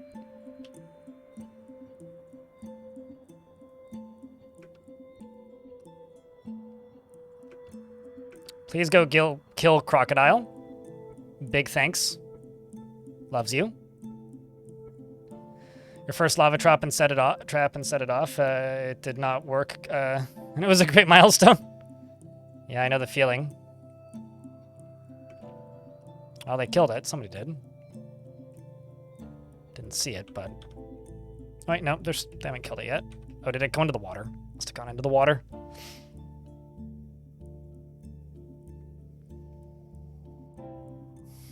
I have a question. Did it flood your whole fortress with lava? Is that how it ended? Like, was it a catastrophic failure? Was it a positive failure? My favorite ones are the ones that, like, we died, but they did too. Those ones are always fun. I've had plenty of situations like that where it's like, well, I kind of fucked this and drowned half the fort, but...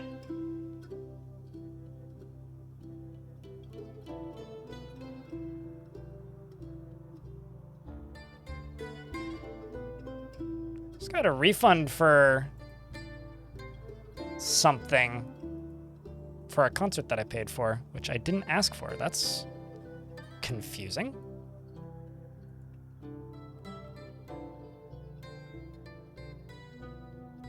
I wonder if something happened. I think that's also the first time I've had a concert ticket refunded that I haven't asked for. Bizarre. Like, truly. It's disconcerting, ha. I see what you did there.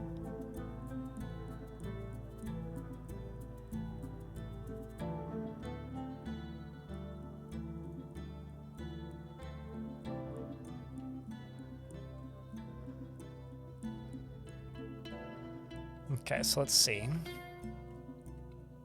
Ah. Well, let's just get these dwarves back to training. What I should probably do is I should probably just wall this off. That's probably what I should do.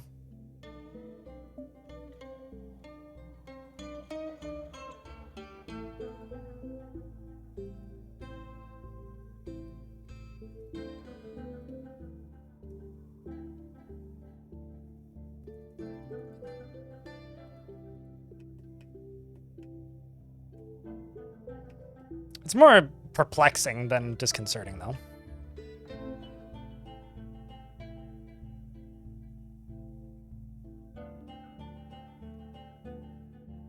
Yeah, it's like completely erased from my orders, too. Weird. It's through Eventbrite. I've never had that happen. I'll have to look into that later. That is really strange.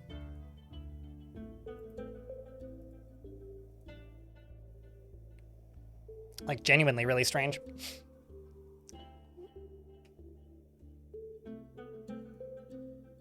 So anyways, one of the when you made your first lava trap, you set up, it did not. It was a little too effective, so it killed your fort as well as the enemy, I gather.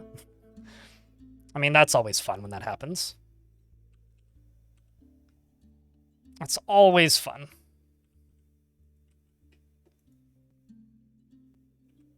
I think it's this.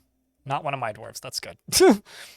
I'm just walling off this water, because honestly, if I wall all this off, this will be much safer for the dwarves. It'll cause less random crocodiles and shit to wander in this way. And this is generally where they cause us problems. So if I go across here, I'm much more likely to be able to sort out any concern problems that arise.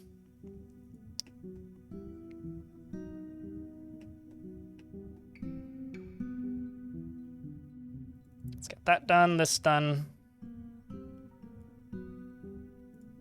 Let's also erase this, just not worry about it. And how's the New Dwarfs doing? New Dwarf City seems happy enough. Getting over their needs for martial training at the very least.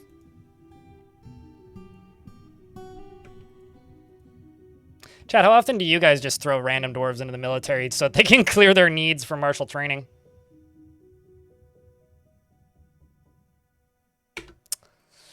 We're in an ad break, so I'm going to pause. Hey, chat, we're a little quiet today. Gotta get a round of beers. Curious how many people are currently lurking in the channel. Another question. The itch.io version is DRM free. Dwarf Fortress is DRM free on Steam and itch. There is no DRM in the Steam version of Dwarf Fortress. If you buy Dwarf Fortress on Steam, you can copy your directory and paste it somewhere else and it'll still function. You can also launch it with Steam closed without launching Steam. It's not DRM. So there is no DRM in the Steam version of Dwarf Fortress. Even after that last update, I've checked. But the itch version's always up to date. Sometimes it takes a little longer to update, though. It's a little strange that people don't realize how how Steam DRM works. Games on Steam only have Steam DRM if it specifically states in the description that they include Steam DRM. But most games on Steam, or any game on Steam that doesn't, won't have that little disclaimer.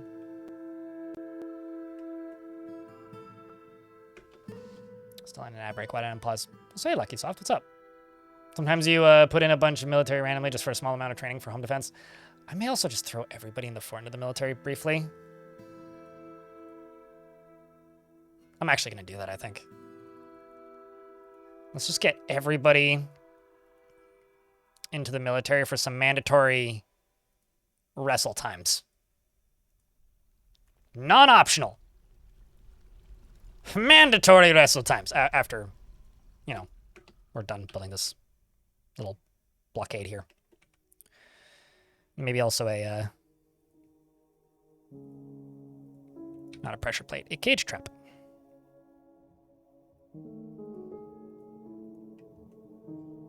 Maybe two. No, only have one, so can't make two. Most likely to be bitten by a cave spider. Would you like a dwarf with a beard or without a beard? How does Steam DRM work? You can't boot without Steam calling home. It's not hard to beat. I'm not going to say what the names of them are, but there are lots of software which emulate having Steam running on your computer without having Steam running on your computer. Steam client emulators have existed for a long time. Okay. First unnamed dwarf I see, which is this one, is a miner, likely to be bit. Elf poles. You're strong, tough, depression-prone, flatterer, patient. Often sad and dejected, very friendly, always tries to say nice things to others. Is not the type to fall in love or even develop positive feels. Finds helping others to be emotionally rewarding. Is often cheerful. Enjoys the company of others. Tries to do things correctly. Occasionally overindulges. Is troubled by this because she values self-control. She prefers to present herself modestly, sometimes acts with little determination and confidence, tends to ask others for help with difficult decisions, and needs alcohol to get through the working day, and is a hardened individual.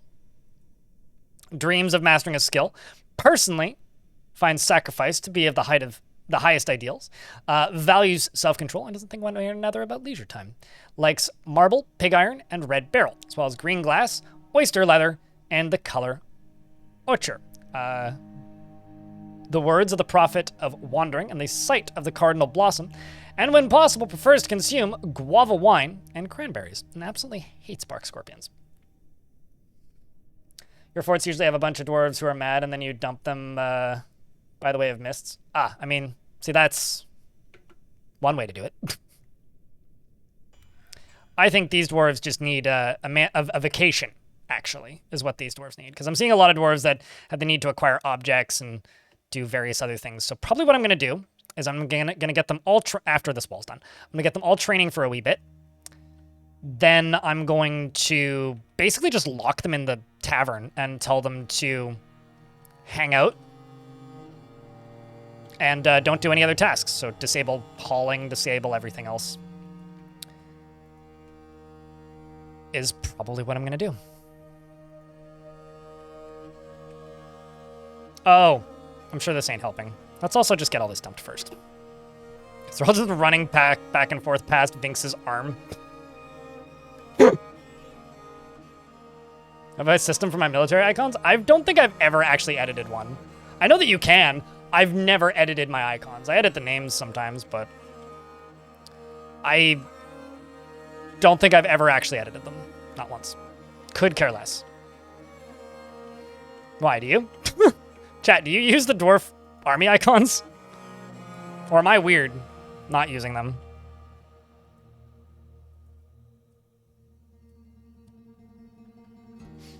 Sure. I could care less.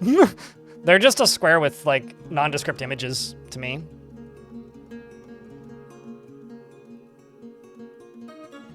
I have no real association with any particular color or combination of colors, so they don't really do much for me, I guess. You accidentally delete squads often enough to not bother? Really? You still do that? Oh, I kind of stopped doing that a long time ago. Every now and again, like, I'll change the name of one. Like, these two I'm keeping, the Deep Guard and the Grim Messiah. But I have zero real inclination to edit anything else. You barely bother with more than one squad? Oh, I always have more than one squad. Always.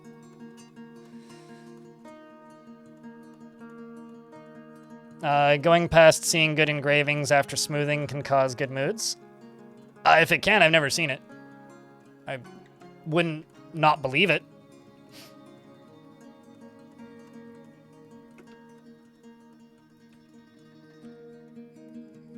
Ah, they're trying to get to that one. That's what that's for.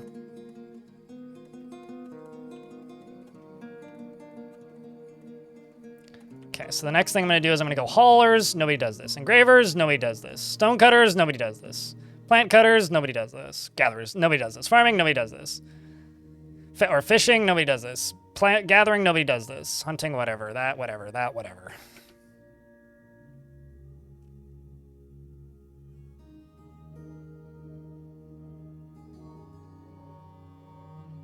And then the next thing I'm going to do is I'm going to go into here and I'm going to pause all of this nonsense. With the exception of those walls. What is the big chunk of orange you're looking at? This? It's a tower cap, if that's what you're talking about. As Laia says, it's a giant mushroom tree.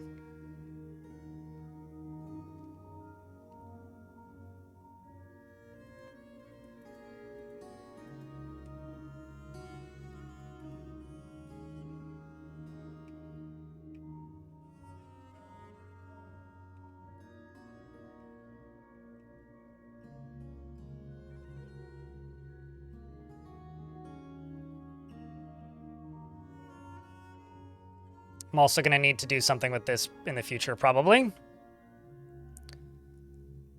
But for right now, let's place that. Get that dealt with.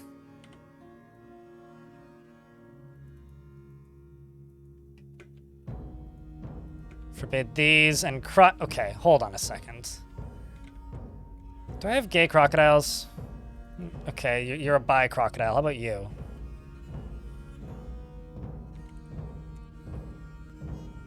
You're a straight crocodile. Then why don't I have fertilized eggs? Fertilize the damn eggs, you lazy croc. Gosh. All right, let's get all these squads training. And go here. Send them all here.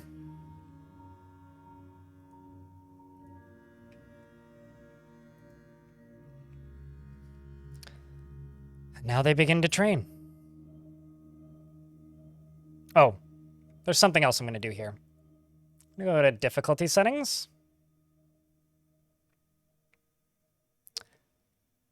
And it's 40, 40, 40. And where's the raids option?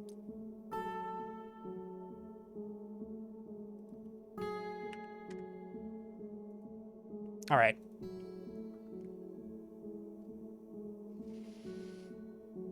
We're much more likely to get attacked now. Is this what someone would call the Great Purge? What do you mean? Making everybody train? Why would that be the Great Purge? I guess I'm not sure what this has to do with purging, per se.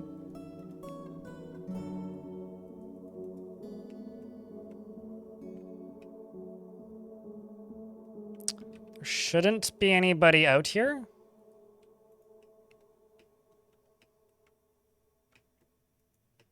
This is more like the Great Entertainment, if you were to ask me.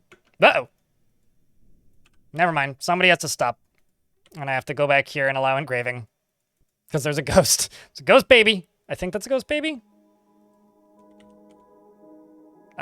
Nish.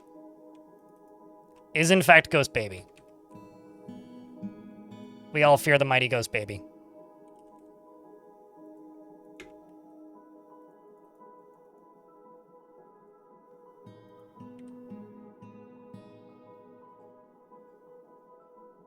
Gotta deal with the ghost baby. I mean, I guess I'm curious. What were you thinking I was doing? Woo? When did Nish die? Good friggin' question. The thing is, the zombies on the surface, don't need to be memorialized until the zombie dies. And that's often, like, after... I'm getting a little warm, so I'm gonna turn on my fan. That's often after they've been a zombie for quite a long time already. So, like, if they've been a zombie on the map for, like, I don't know, a year plus.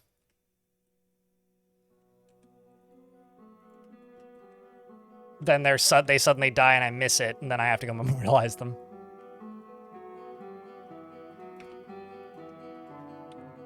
This is considered hauling?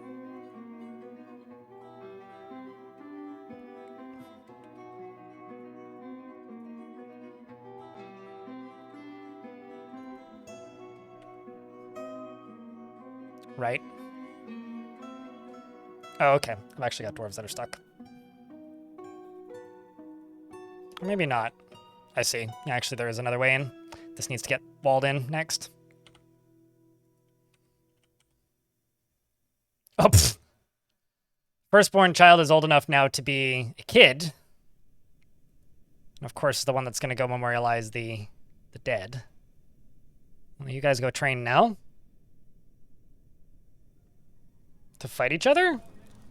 How would I make them fight each other?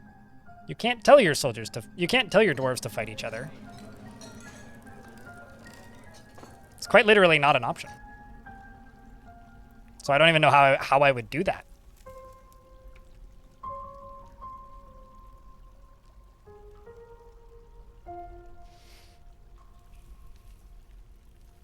No, like, you can't mark your own dwarves for combat. Like, if I take this squad and tell them to kill this dwarf or this dwarf, I literally cannot physically do it. Unless they're berserk or tantruming, and loyalty cascades don't really happen anymore. They've more or less been patched out of the game.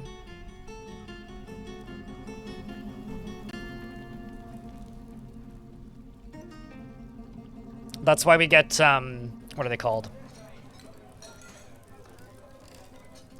I mean, they still can happen. They're just extremely unlikely now. There's a lot more fail-safes and, like emergency stops now. Who dat? Green Goblin? That's a child zombie who this child is memorializing right now.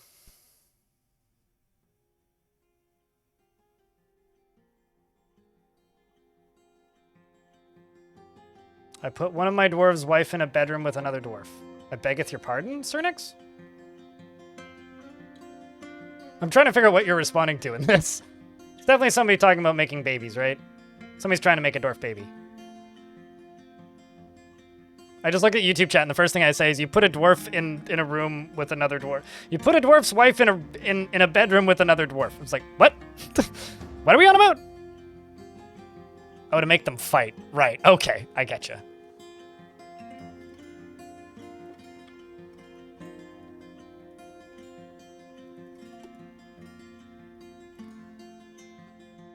How dare you all socialize?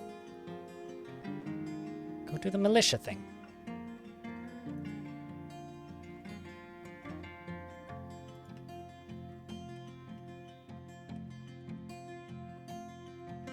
Told you all to go train. I guess I could assign this as part of the blockade of dinner, so they could socialize in here, but... Is Laia alive? Yes. And very happy, in fact.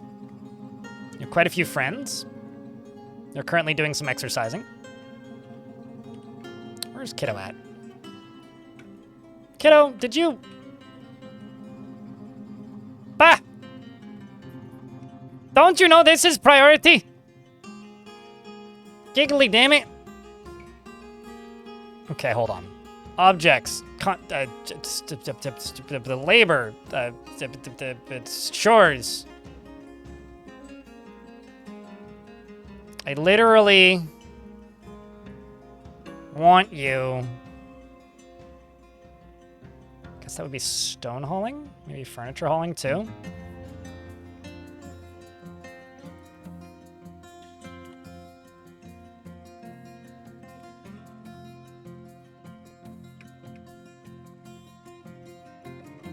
Dwarf, you are driving me bananas. Somebody please go build the fucking thing.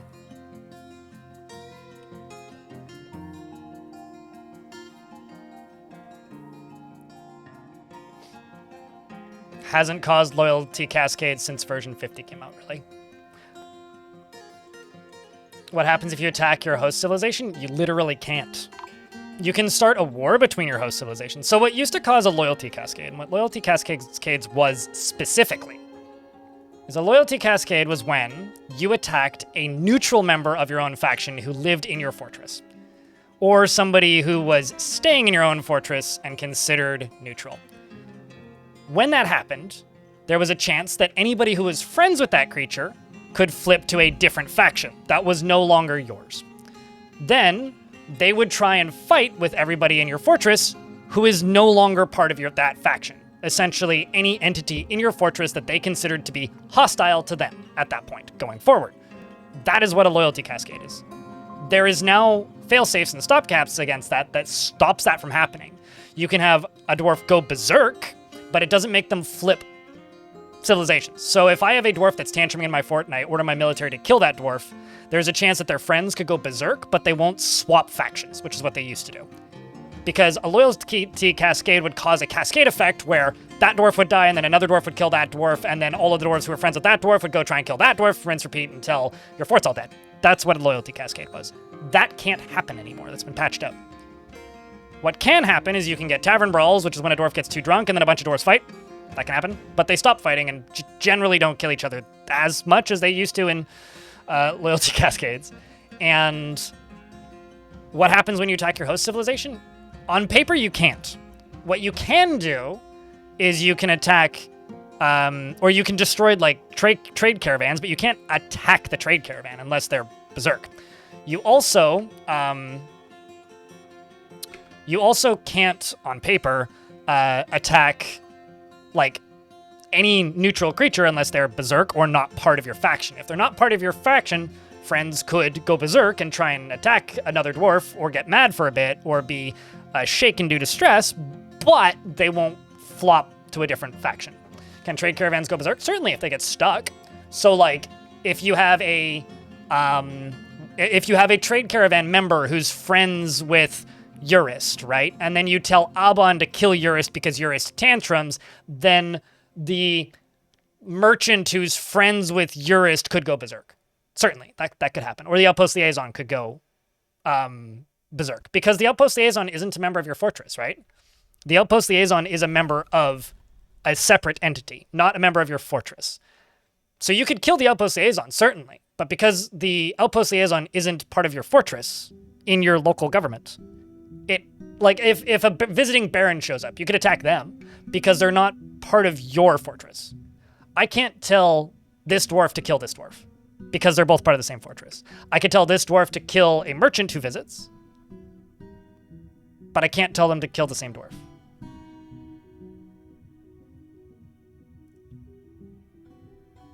Certainly, they're going berserk and attacking one another. Like, that can happen, Vix. But you cannot tell your faction to attack your own faction. Weird things still can happen with visitors, but that's not you attacking your own. Basically, what I'm trying to say is, you can't attack the people who live in your fort with your dwarves that live in your fort, unless they're berserk. That's all I'm trying to say. I could have just said that. I should have just said that. Said I got rambly. I think that, like, there's two mechanics that, like, still get referred to as happening in Dwarf Fortress that have quite literally been removed from the game. One of them is tantrum spirals. You cannot make the game tantrum spiral. I've tried. I have tried. Not without breaking the game. The only way to, like, end up in a civil war with your own faction is by, either literally drowning every trade caravan that comes and every visitor that comes from that faction until they attack you, or by accidentally invading the same place. If you do that, one thing happens. The entire faction moves into a civil war and that faction becomes unplayable. You will stop getting migrants from that faction. You cease being a part of that faction, but you're still part of that faction, and you can't trade and your fortress will eventually die. It is considered a bug with the game that needs to be fixed because it only ever happens either under extreme circumstances or unintended circumstances. Civil wars are not supposed to happen and are literally a bug by all counts. So you do not. Baragot Ibram. You do not. You do not success from your own civ. That is just simply making that faction unplayable. Does anyone need to know what's better for military at 15 pop melee or range? There is nothing that's better. It's entirely dependent on what you feel like doing. Dwarf Fortress doesn't have a meta, really.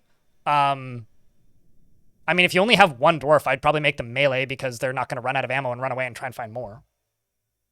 But if they are if you have more than one dwarf and you want to make a ranged squad, do that. But, like, the ranged squads are more like a support squad, I would say. Although, at 15 dwarves, why the fuck would you need a military at 15 dwarves? It seems kind of early. Just lock the door. They're very fuzzy on the detailed. Don't use bows. But yes, Mark's dwarves are great and have been great for a while. Just go read the patch notes. It's only like 2 patches ago. Be my advice. I do think that civil wars would make sense if the civilization is out of line. Certainly, but that mechanic isn't accounted for in the game. It would make sense as a mechanic in the game if the game accounted for it or had mechanics that allowed for that or, you know, was designed to do that in the slightest, but it's not. Okay, Lightning Roger, I'm going to boot you out of the military. I'm going to replace you with somebody else.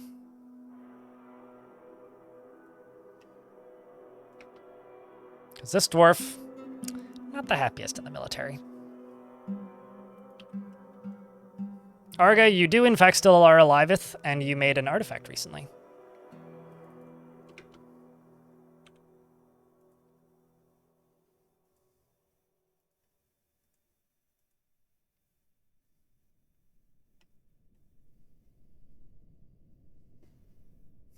This dwarf mastered brewing. What a god.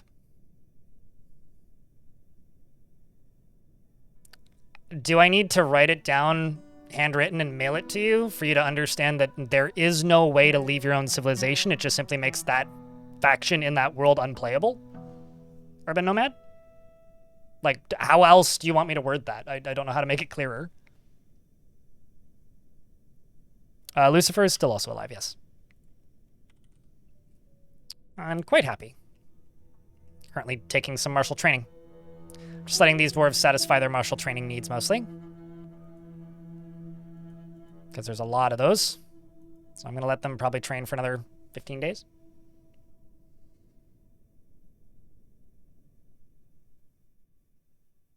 You're just thinking RP? In a mechanical sense, in Dwarf Fortress, if you end up in a war with your own civ, that civ becomes unplayable. Certainly, you could roleplay it. Yeah, I mean, you could... I played a fort once which literally just attacked and stole all of the stuff from every trade wagon I got. And the whole idea was that we were bandits. And I set it so that the population cap was 15, so I would only get like a migrant wave.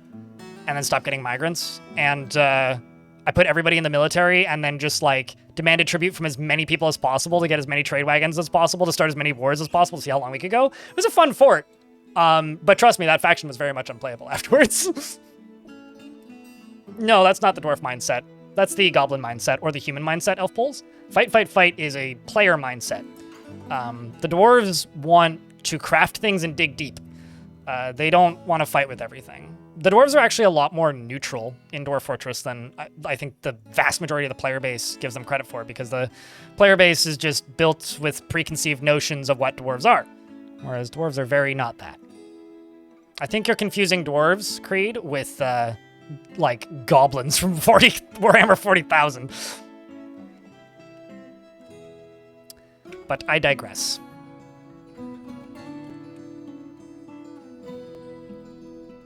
Players are bloodthirsty murderers, not dwarves. Making big corporations very wealthy. Elf pulls.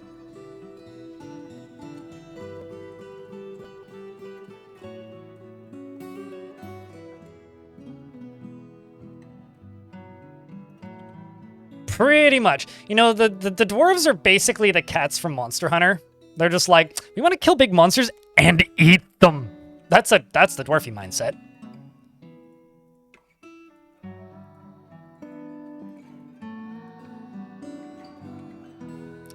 So that's a bug in the current build. So rare, yes. Not supposed to happen, also yes. Lucifer.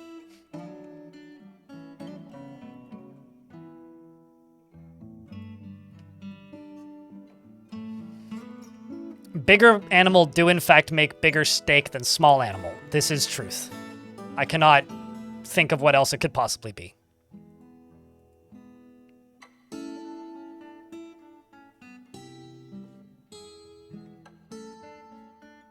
Not to sound nerdy, but you were thinking to start a war of the Peloponnese War between the Athenians and the Spartans? Here's the thing. If you want to do that, find two dwarven factions that are allied with one another. Because that happens a lot. Different factions in the overworld ally. Don't attack your own faction. Attack another dwarven faction that is very closely aligned. You can start a war between friends if you want to roleplay that, but also like not bork your save file. Just have a world with a whole bunch of dwarven civs and attack another dwarven civ. Because dwarves tend to get along pretty consistently without player, this poor dwarf. Without player interaction. With player interaction, I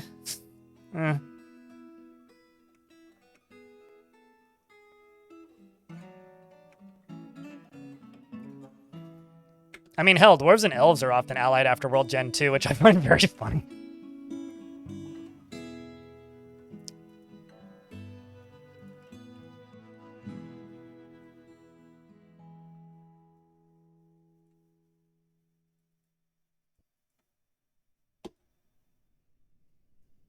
You're making a tomb just now, and I really wish that you could somehow carve something in the coffin, because 100% deserved to have an awesome coffin. I usually just put a statue next to it. I think you could technically encrust it and decide what kind of encrusting you want to do, but it's not really what you're looking for, I don't think.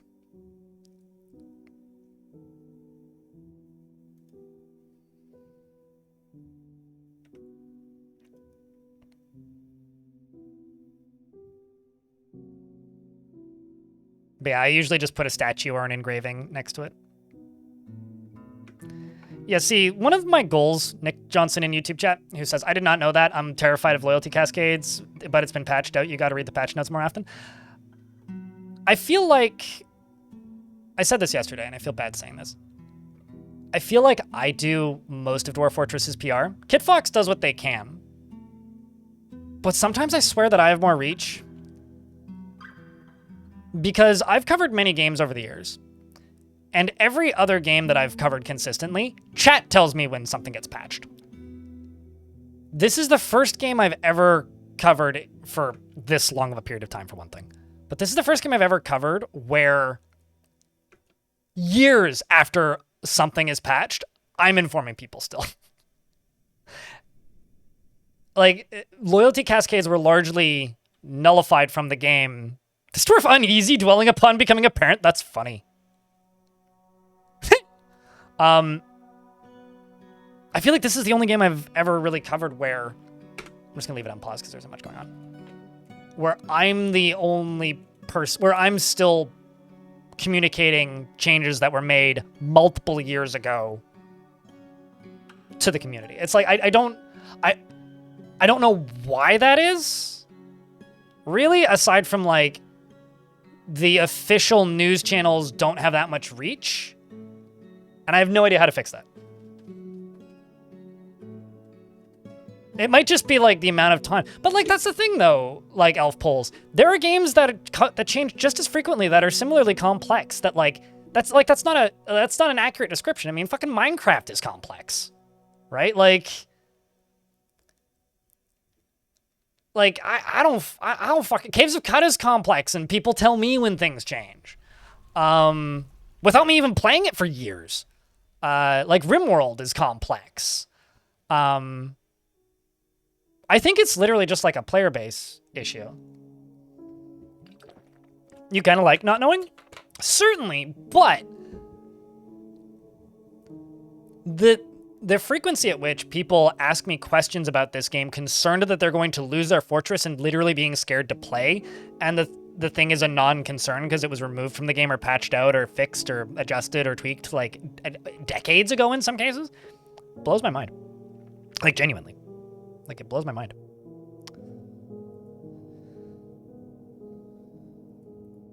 The wiki still mentions loyalty cascades. It doesn't change the fact that they really don't happen. I'm the better DF wiki. I don't know if that's a good thing, mate. Well, not only that, but like the wiki, while the wiki is updated and the wiki stays up to date consistently for most things, the player base within itself also misinforms itself at some points, right? Like, I think this is also fault of the developers because, like, bless Tarn's soul, he's fucking terrible at writing patch notes. Like, if I were to say Tarn is bad at something, like, he worked on this game for, what, basically 4 years for the Steam version. And the patch note was, like, added graphics. Like, literally, it was like 80% of the game changed. Added graphics. Like, there was more than that. But it was more or less that. It was like 3 lines of text. And his, like, reasoning for it was, oh, you know, we've made so many seismic changes to the game that we just lost track at a point. It's like, fair. Totally fair.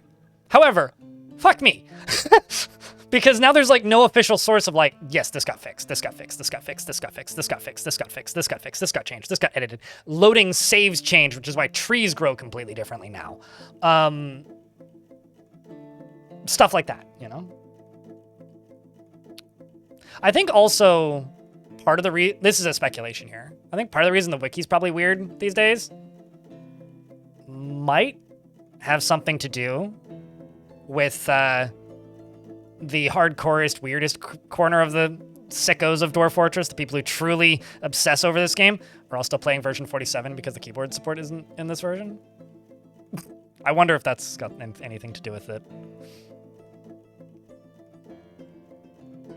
Maybe it's like actually like what happens when you have every single version ever made available for free as well. Because like people are not necessarily going to be playing one version or another. They may be playing a completely unrelated version.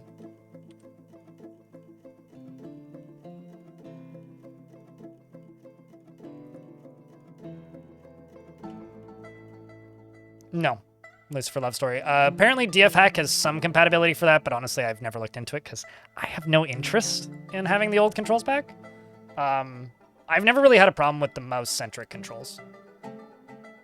But Platinum is working on it, as was said in the interview that I did the other week with her. Or literally released yesterday.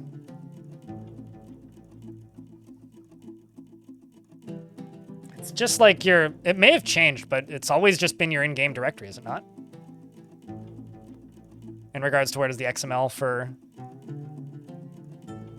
the world export go? I'm pretty sure it's just the game's directory.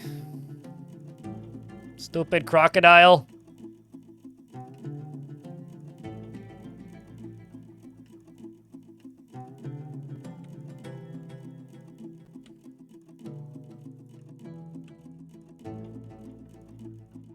Usually they do. P-Dobster. And, like, I guess most people don't know to do this. Like, you know. Check this. This article's about an older version of DF. Thunk. Dip. Dip. Dip. Dip. Dip. Boop.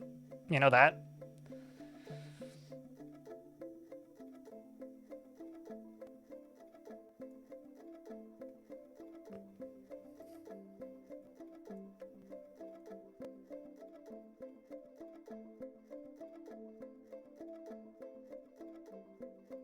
You just released your DF Battle Arenas changes and Necromancer up on the viewing platform and decided to revive every combatant and it turned into a big mess. Sounds fun. Here's the thing. For people who'd never played Dwarf Fortress before, mouse support, fantastic. For a couple thousand people of the original player base, they left it a negative review. And I see once or twice a week, someone will either leave a comment, where's the mouse support? Or like mention in my chat, where's the mouse support? Haven't played this version yet because it doesn't have, or where's the keyboard support? I haven't played this version yet because it doesn't have keyboard support. Which like, I don't know. I'm petty about a lot of things, so I can't judge. But like, to me, it's just always kind of felt like a weird hill to die on. I don't know. Because I have always kind of felt that the benefits and positives of this version of the game pretty dramatically outweigh the things that were left behind.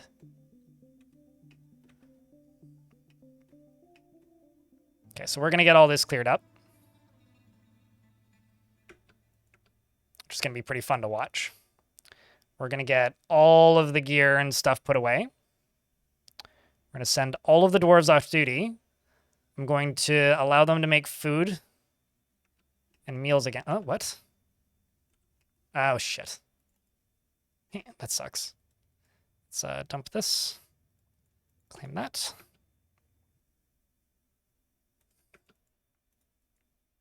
Why am I dumping a steel spear?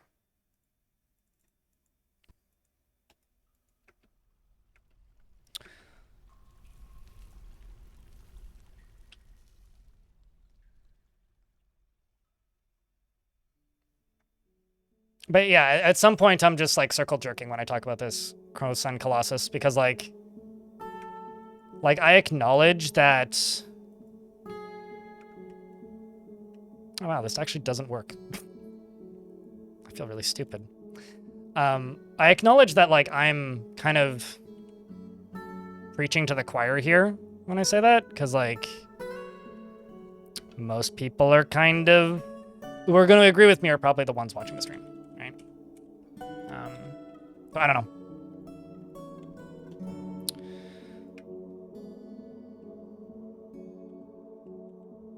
Okay, well, I'm going to make a new burrow. And it's going to be called Fun Only or something to that extent. And it's going to be in here.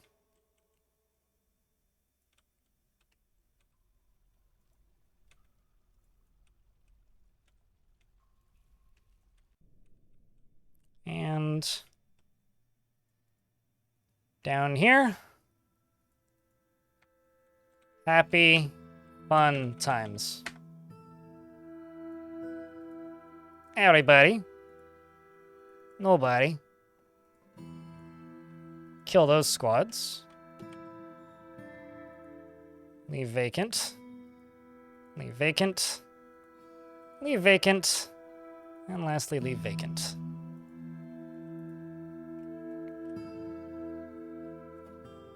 Then I will reallow ordering from plant. But that's it.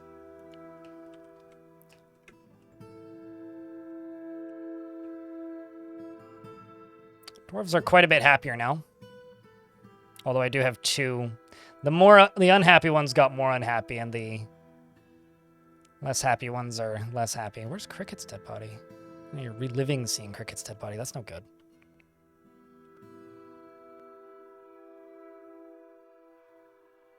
Played Classic for 5 years and you don't want to go back. I mean, I don't disagree with you, but the one thing that I've learned is that not everybody feels that way. Let's just get these doors built real quick.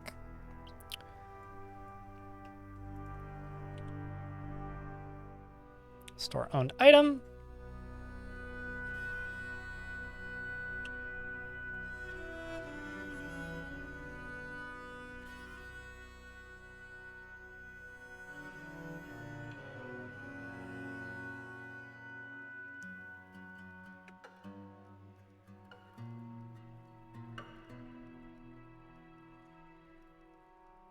That was who I put in there. So 1, 2, 3, 4, 5.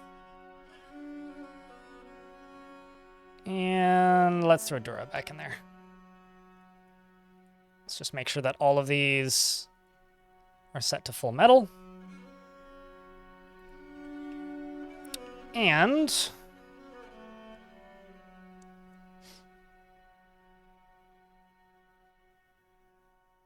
here's the thing. Dwarf Fortress and cats is very similar to real life. If you spay and neuter all of the cats upon arrival, you won't ever have to do that. You'll only ever have to do that if you don't spay and neuter them when they arrive. So I would say that that's like kind of a skill issue. When like, you need to realize most cats are fixed, right? Like if you don't fix your cats, you're gonna have a trillion cats. They're kind of self-replicating like bunny rabbits or snakes. I used to know somebody who had a snake, and then he had 2 snakes, and then he had 12 snakes. And I just think that you need to realize that that's an important thing to do. How's Insect Devourer doing? I will tell you when the game is done saving, but wasn't super pissed off when I checked the last time. So, not terrible from the looks.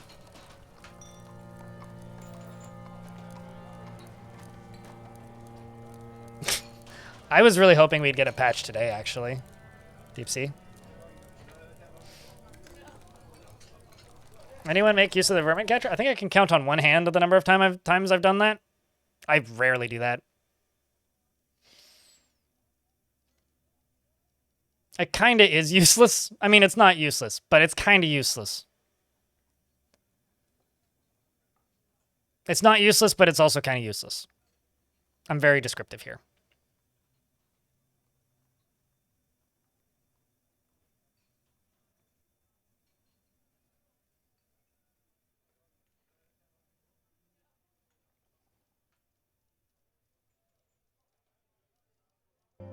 I've definitely had the internal search. It sends you to the most commonly visited page. I don't think it's necessarily the most... Mangled feather. Okay, well...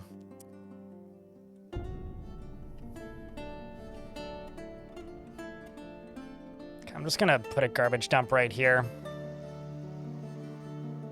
Add this to Happy Funds.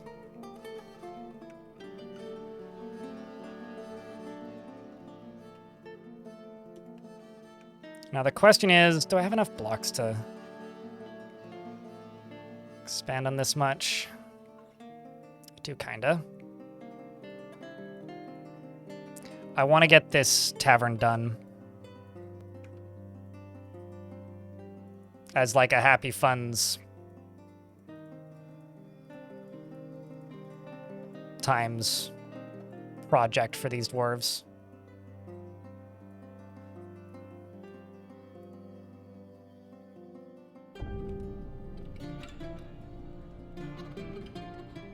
Now we're talking. Oh, I thought these were the same types. Sag. They're not.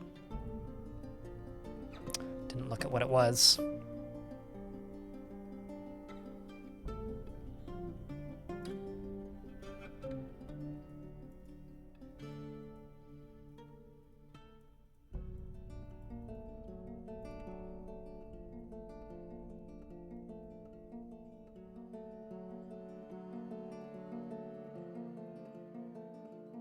Just use the boulders from around.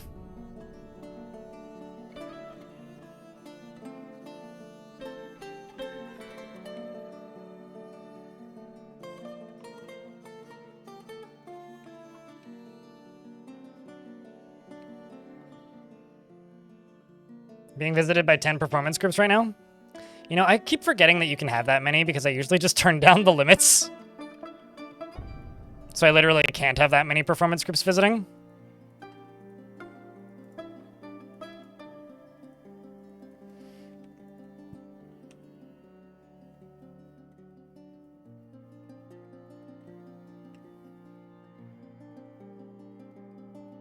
This is going to be my new tavern. Although I'm going to need to move food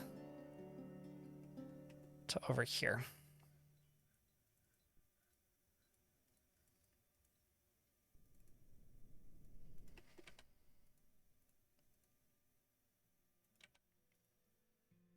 And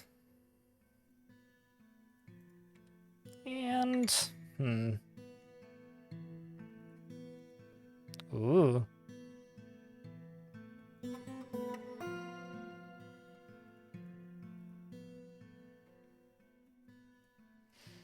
Fancy gem walls. And this right here. Actually, let's just make this whole thing into a dining room. Add this to the blockade dinner. Remove you from the blockade dinner. Remove you from the blockade dinner. Delete this zone. Expand you.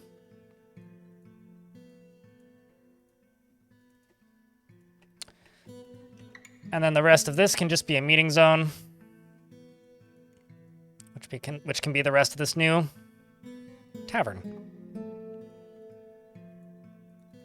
And now hopefully they'll be able to dance a lot more.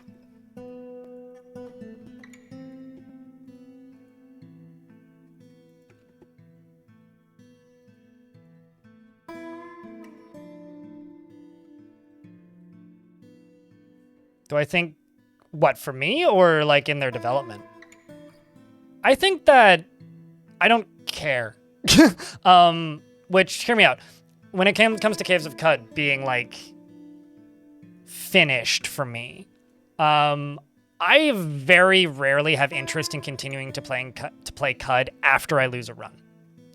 So like when a run dies, I very rarely want to keep playing. I just kind of want to take a break usually. So I think that for me in Caves of Cud, I have a weird relationship with that game where like, I'm just gonna turn off this burrow until these tasks are done. I have a weird relationship with that game where like, yeah, I would always like to play more Caves of Cud. But the reality is I don't.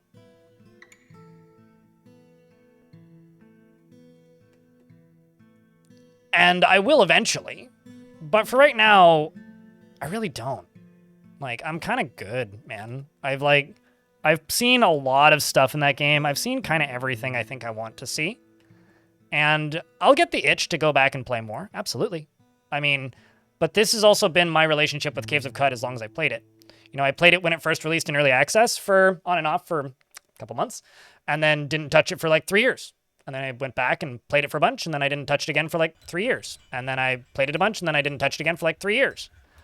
I think a run in a lot of roguelikes is something that I immediately want more of when I'm done. With Caves of Cud, I kind of feel like I've bookended it a lot of the time, and I'm good for a good chunk of time. Until something pretty dramatic gets added, or something new is added, or the gameplay changes in some way. Regardless if I've seen everything or not. In fact, I think that's kind of actually irrelevant. If I've seen everything or not. So, I don't know. Like someone in the tavern.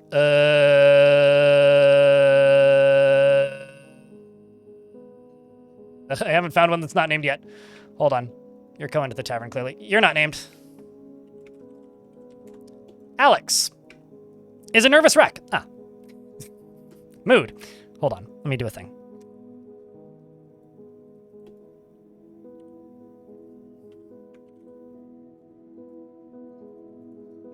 Is a nervous wreck and tries to keep his things orderly. He prefers to present himself modestly and has little interest in joking around. He doesn't cling tightly to ideas, is open to changing his mind, and is moved by art and natural beauty. He is troubled by this since he dislikes the natural world. He is quite ambitious and he is rarely happy or enthusiastic. He's conflicted by this as he values parties and merrymaking in the abstract. He doesn't handle stress well and he tends to avoid any physical confrontations. He works to square this natural tendency with his respect and martial prowess, and he thinks that he's fairly important in the grand scheme of things. He is slow to anger, and he sometimes acts with little determination and confidence. Generally acts with a narrow focus on the current activity, and he needs alcohol to get through the working day, and doesn't mind being outdoors at least for a time. Doesn't really care about anything anymore. Dreams of crafting a masterwork someday, and personally respects individuals that persevere through their trials and labors, and sees no value in holding back complaints and concealing emotions. And values loyalty, and values family, and values decorum and dignity and proper behavior. He likes native gold, electrum, fire opal, the color... Fire opal, the giant hair leather, wild boar hoof, backpacks, cages, moon snails for their predatory nature. Wait, what? Moon snails are predatory? All right. The sight of the saffron of trotting. And when possible, prefers to consume durian wine and hates maggots. What's this redeem? They named something. That's what the redeem is. It's up in 25 minutes. And the reason I limit naming to people who redeem them is because if I gave every dwarf to a person who asked for it, every dwarf would be named and there'd be no dwarves available. Yeah, what do they predate on? That's the question. I wonder if they're like those snails that shoot out murder hooks.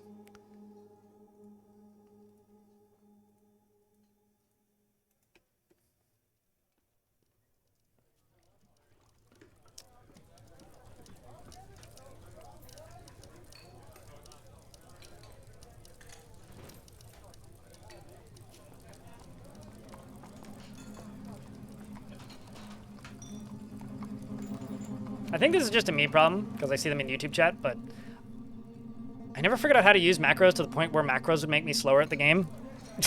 So I never, ever really used macros.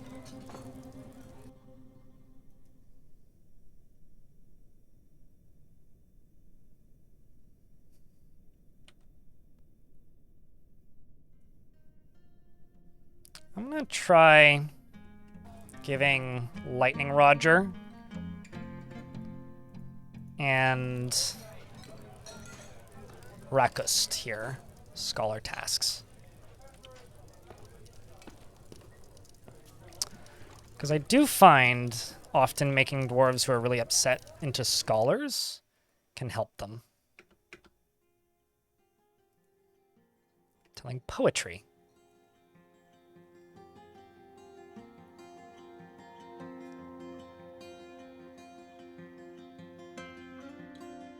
I mean, I had that happen a couple times when I was a lot more quick to name people, deep sea fishing. Like I had a queen in a fort once that was just some random person who tuned in that day. And that was with this system. I haven't seen that person since. Which is fine, I guess, technically, but...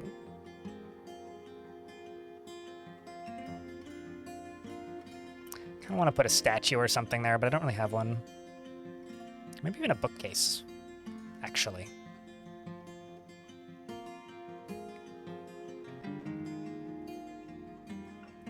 Could look really cool even though it's not a library. Yeah, it's fine, but a little bit disappointing. It's a good way of putting it.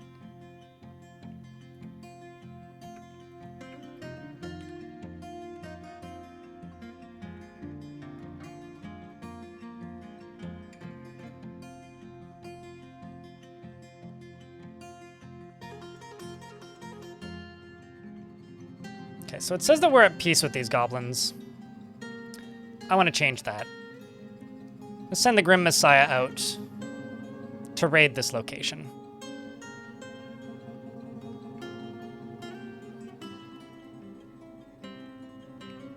And I don't think currently you have a way off the map. Let's see.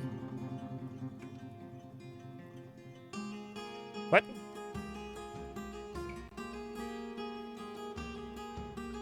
Beggeth your pardon? Oh, I see what happened. I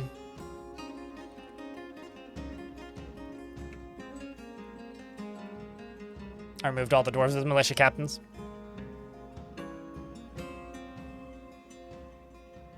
Because they haven't attacked me yet. I'm not technically at peace with them, but they haven't attacked me yet. So because they haven't attacked me yet, we're technically at peace.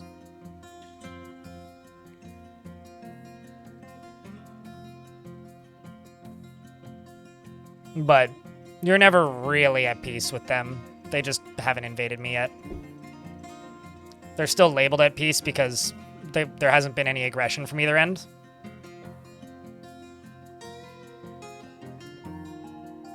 Kind of hard to attack goblins to start a war. Yeah, that's... It's also kind of hard for them to attack me.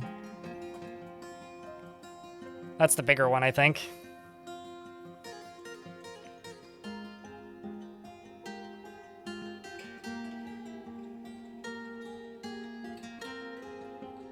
Just waiting for this dwarf to pick up everything, and then we'll let them out.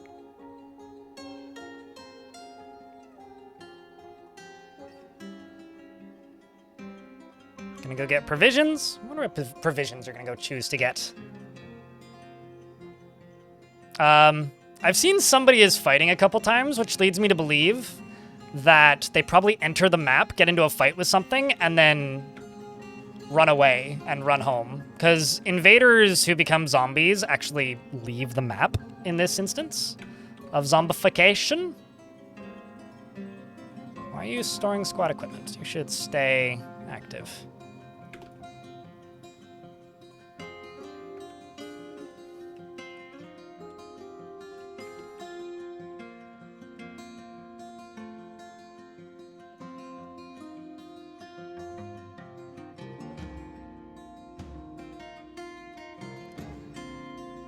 How long does it take for an elven civ to actually attack you? Are you at raid, even though you've raided them hardcore? Maybe you've killed all their soldiers. Maybe they don't have an army to attack you with. The actual answer to that question is it highly depends. They may not even have an army, and if you've been raiding them hardcore and killing them, it's possible that, like, they don't have an army. You could just be, like, showing up and murdering, like, Bard volunteer soldiers who never had any military experience to begin with. Maybe you're just a bad person. I don't know.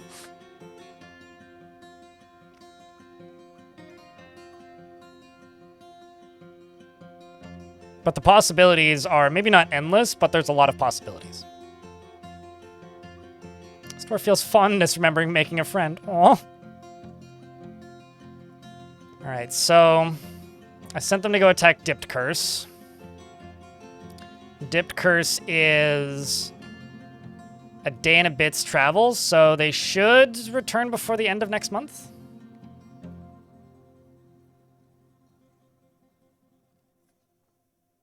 Oh.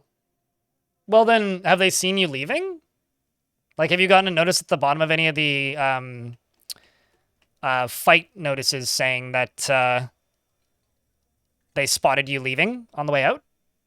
Have you seen that at all?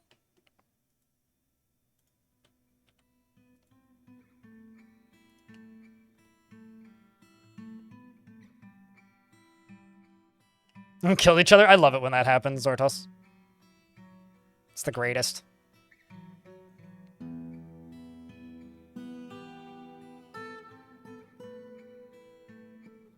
Also, if I missed you, sorry, but good night, kitty phone. In YouTube chat. I don't have timestamps in the YouTube chat, unfortunately. Dwarf's back. Let's see how that went. Snuck in undetected. Okay. And they stole treasure from Dipped Curse. Also stole a leather bag. Okay, so I want you to go attack again.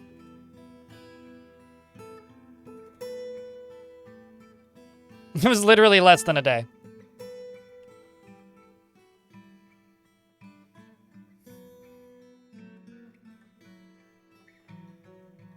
Please don't die.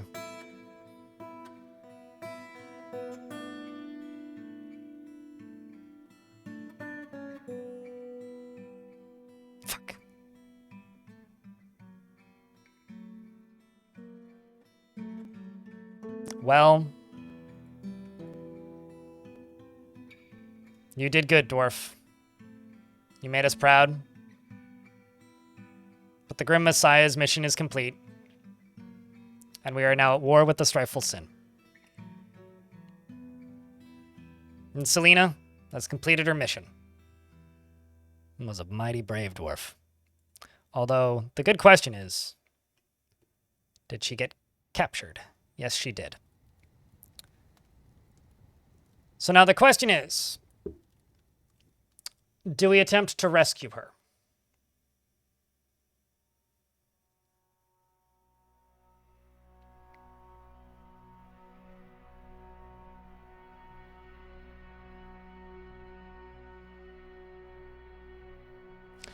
I think we do.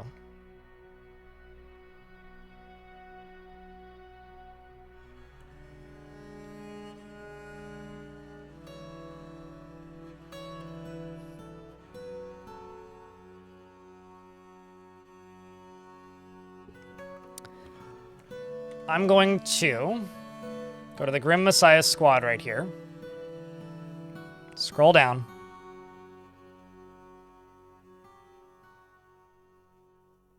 Who do I send? Potpourri. Retired Navy vet. Well, actually, I should send Romanoid, shouldn't I?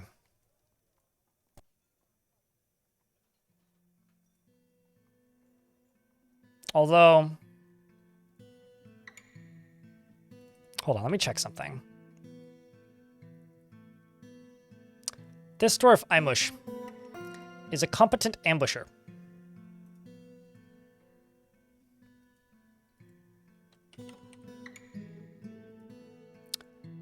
I'm going to send Imush to attempt to rescue this dwarf. Because of their skill in ambushing. We're going to raid. And we're just going to release prisoners and captives. Good luck.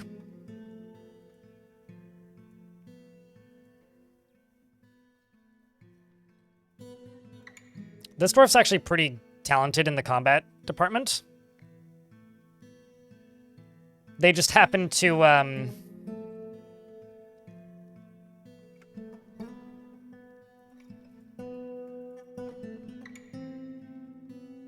they just happen to have not had the opportunity because they don't have the greatest, like, attitude for it.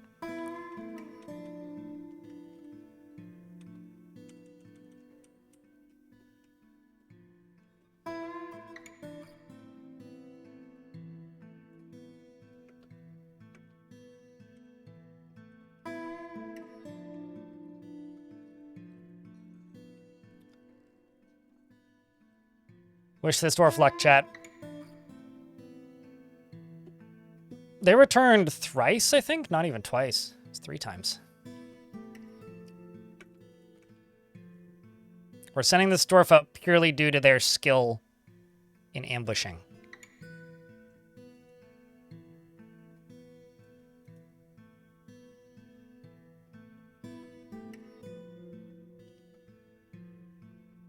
Good luck. Should take less than a day.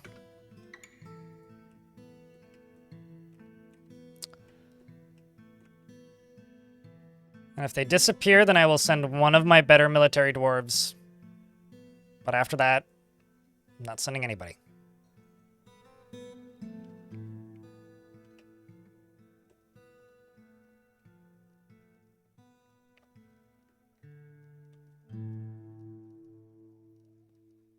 Yeah, they leave through the caverns, but return through the surface.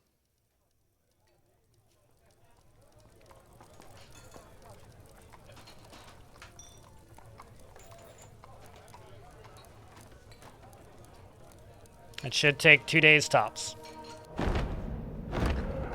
Oh. The Forgotten Best Naguto has come. A huge 3-eyed spoder. It has 2 long, straight horns, and it undulates rhythmically. Its clear exoskeleton is warty. Oh, that's gross. Its clear exoskeleton is warty. Beware its poison nom-noms. Beware its poison bite. The question... Oh my god, look at those horns. Those are hysterical, holy shit. Those are hysterical. Those are so fucking funny looking, oh my god. Wow. I'm not gonna lie. I kind of want to send a zombie out to see if it has webs. Or wait until it hits something to see if it has webs.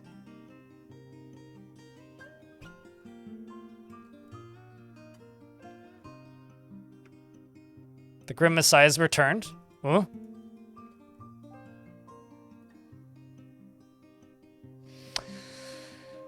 Chat room, we did it. We did it again. Now we just need to get them inside. Okay, so there are no animals fighting from what I can tell.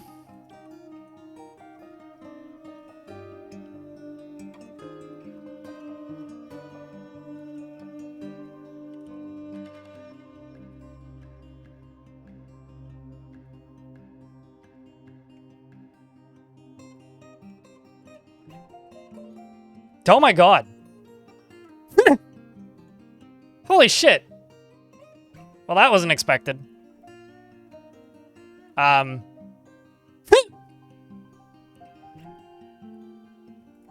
What did we get? We went and raided them. Walls of Lotting slipped into Dip Curse undetected.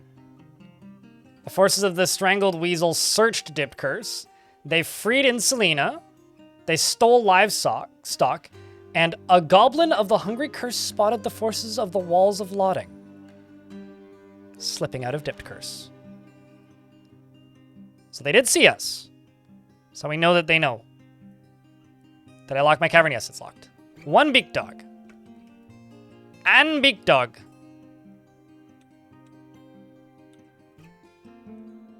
Alrighty, Beaky. I will give you un momente to achieve sanctuary so that you can be et. Otherwise, you live there now.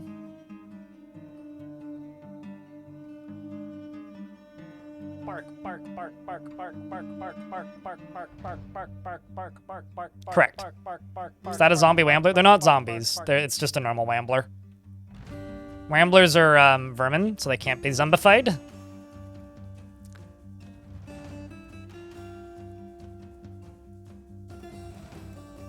What?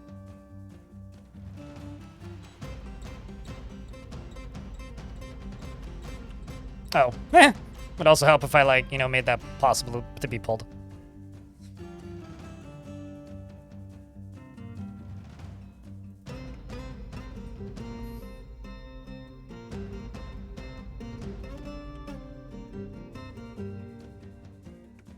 What? Oh, shit. So, you guys see the problem here?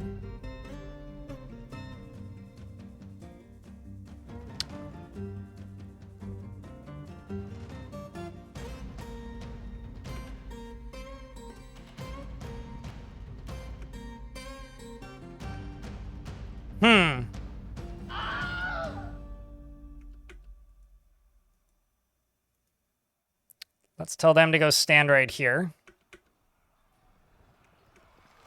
Keep dodging.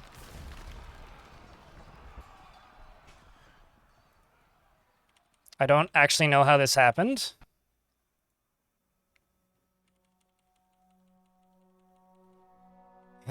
Every time they get stunned, I freak out. No! No!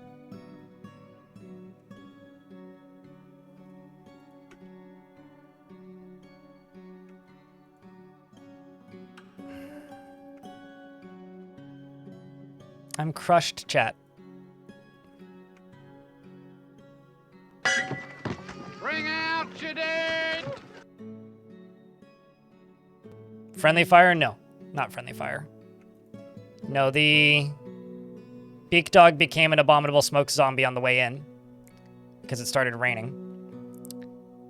And,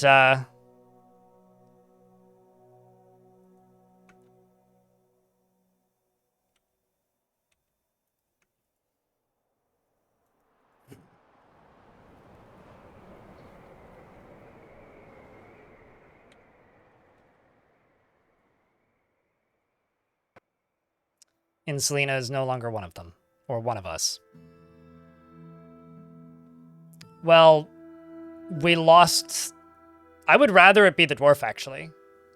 Because the dwarf then I could cage trap and train and use for future purposes. This beak dog's just going to be a shitty beak dog forever. So I would rather the dwarf, actually. I would rather both of those dwarves became than the beak dog.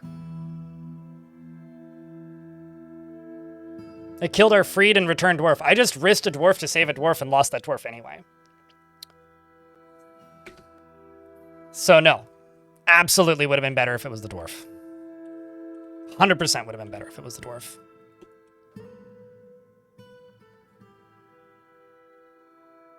%1,000% would have been better if it was the dwarf, actually. So no, that was a traumatic loss. Horrifying loss.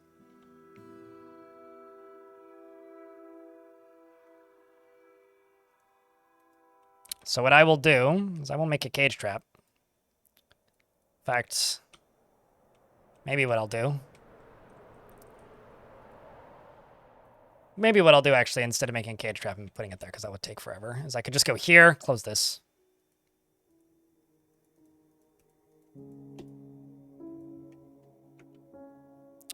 Go up to here, open this. Go up to here. Open this. Open this. Close this.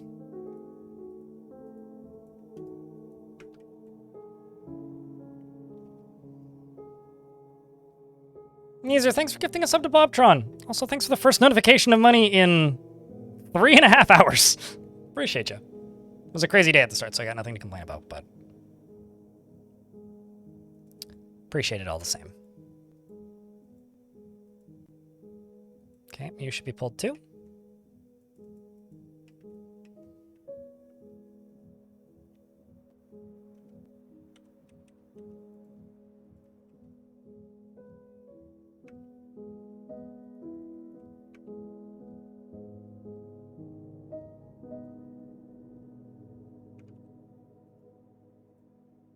Now that this is closed, I can go over here, close this,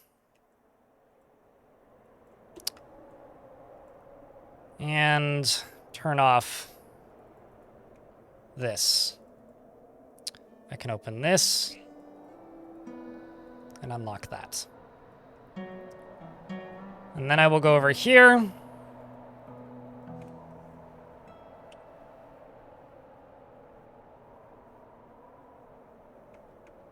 And get another tomb made.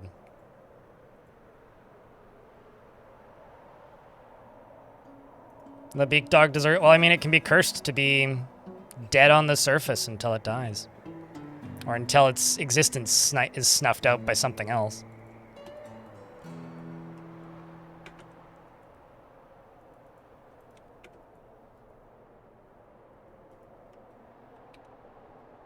Was kind of a dramatic end, though. I'd rather they die that way than just, disappearing off of the edge of the map. Any day. It sucks, but... It's been a minute since Bob's had a sub, so thank you. Neezer.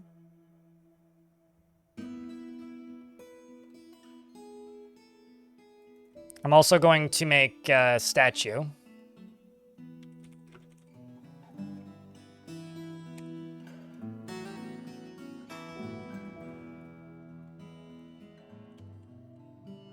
Uh-oh. There's been several of these. What's your last name? E.S.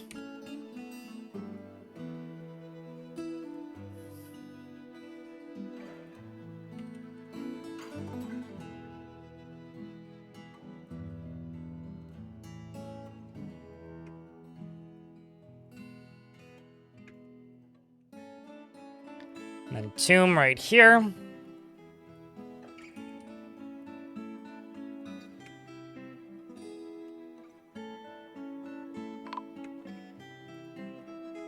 Now I found them deceased.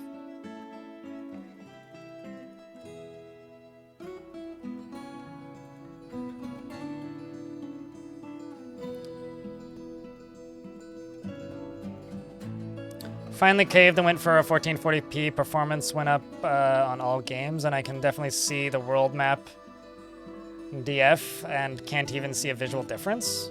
It's definitely zoomed out more.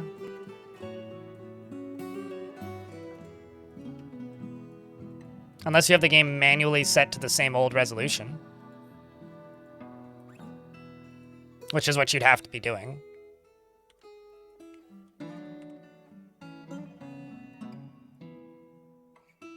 Arga gets the displeasure of putting a dwarf away. It's a bloody shame, that.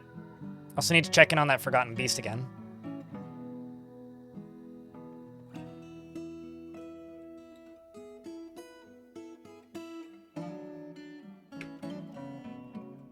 Yeah, also that. Make sure that you change your refresh rate if it's better, or you did change it. Oopsies.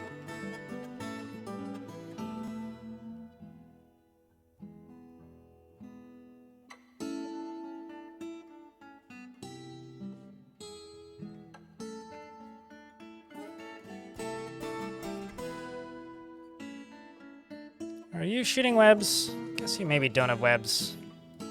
We'll have to deal with that.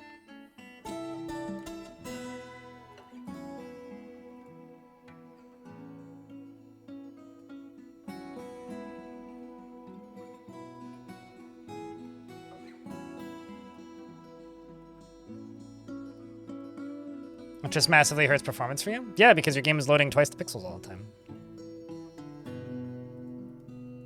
It's not very common for games to be tied to resolution as heavily as Dwarf Fortress is anymore.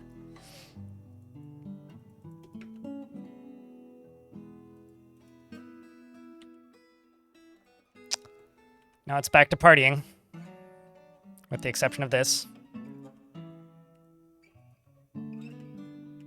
which I will make Insu's statue as soon as I can. Also, I should probably keep some rock mugs.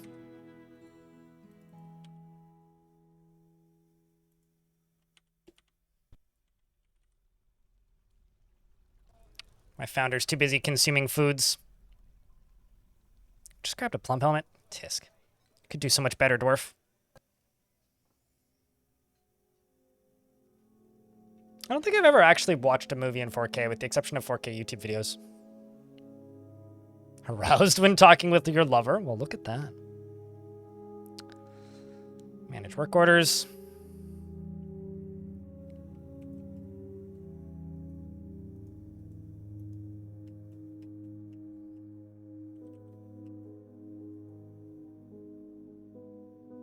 And this is the one that they chose to use. Because of course they did.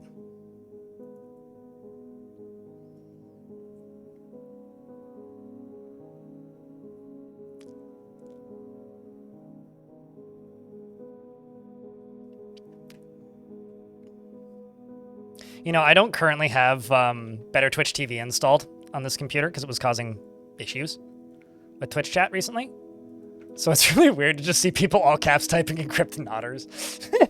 It's like, I know what it is, but it's just funny to see it.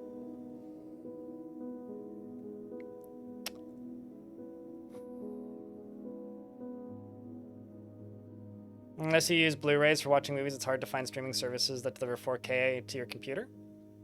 I mean, it's not hard. It just costs twice as much in a lot of cases. Like, Netflix will send you 4K. You just have to pay twice as much for it. I mean, not quite twice as much, but a lot more than normal.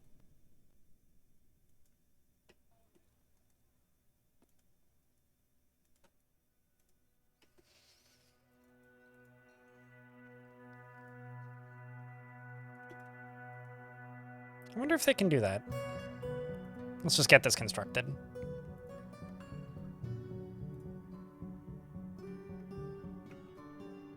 Large rat is fighting? Oh, with the Forgotten Beast. But they mostly deliver 720p. I had a free trial for that once, and they absolutely delivered 4K. And I was like, well, that's neat. And I watched for like 90 seconds, and then didn't do it again and canceled the free trial because I didn't feel like watching Netflix. I watch so little streaming media these days outside of like YouTube that it's actually a little funny to me. We attracted no migrants again. I'm also going to turn the frame rate up a little bit. Let's just let some time pass. Because I've just kind of decided that's really what this fort needs right now, is I just need a little bit of time to pass. Let's just go up to 80. That's my default usually.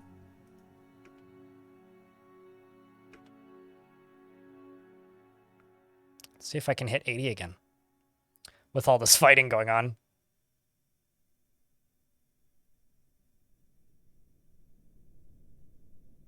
Nope. Ironically, the frame rate went down. All right, let's get the dwarves back into this burrow. And in fact, I'm also going to go here.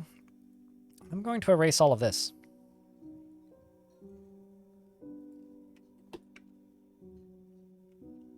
Let's just get these dwarves into here. And up into here. Go pray to your god. Eat a good meal. Acquire an object if you need to. Teach each other engraving. Maybe I'll even get them to smooth all of this.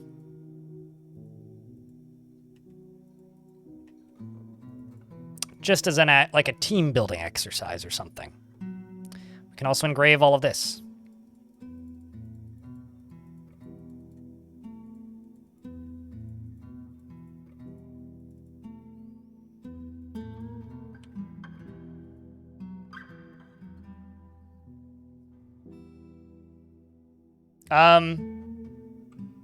I only ever watched Brotherhood, so I don't know. I like how you ask me that with such, like, confidence that I'd seen both of them.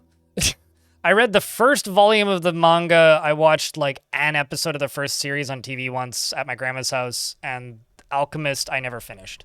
I watched the first season of it. Or, no, Brotherhood I watched the first season of.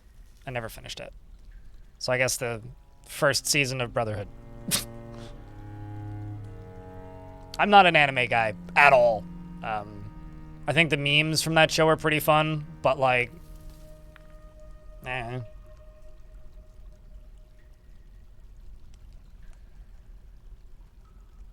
Apologies, I don't have the same opinions as, or the same passions as you, but canceling my subscription. Okay, bye. Nice knowing you. Will cry myself to sleep every night. I might actually. Well, not cry myself to sleep every night, but I will feel bad about it.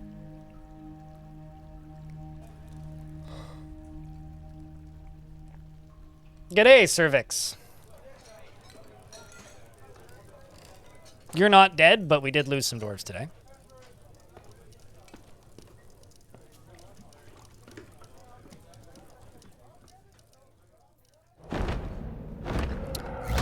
A forgotten beast named Ohid has come, an enormous penguin with external ribs. It has a knobby shell, and it belches and croaks. Its pale blue feathers, checks out, are long and broad. Beware its deadly spittle. It better be wearing a suit. Just a dude in a suit shows up. Oh, pfft. Man. Wow, okay. So this forgotten beast, Anan, has been here for a while. This is Fiend Seduced, the terrible curse. Has killed Aspad, the other forgotten beast, which was a giant bug, as well as having 500 other kills, most of that being seemingly like Mineras, crocodiles, a lot of Jabberers, a trillion Crundles, mostly Crundles, 169, nice, male Crundles, and 184 female Crundles. Let's see if it adds another notable to its list or not. This one has nothing. Probably wish that it stayed hidden. Because the terrible curse continues, who is a noseless mouse, which has 3 long spiral horns, and it undulates rhythmically. Its eyes glow violet, and its hair is short and even. And beware its poison sting.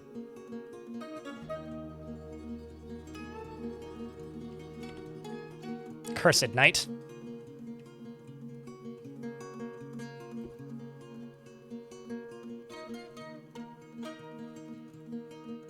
Oopsies, that's the erase tool. Although I will go up here. Maybe not that. I will go down here. And erase this. And this. Because these are not necessary. I want more of the dwarves to be forced to socialize.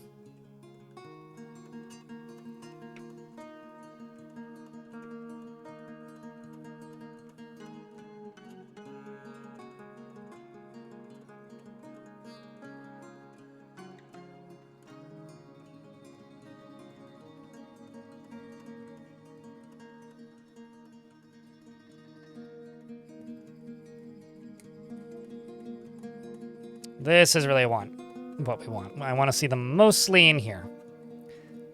An acquaintance discussed their problems with me, and I don't feel very empathetic. Wow, you're not a good friend, Logan. Delighted after watching performances.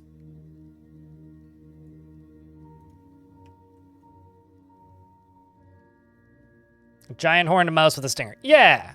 It's like something from that movie Splice. Had like 375 kills. I mean, like, that cavern is a very active, like, Crundle cavern, clearly. Yeah, this is what we need to see. These dwarves just need to party for a bit, I think.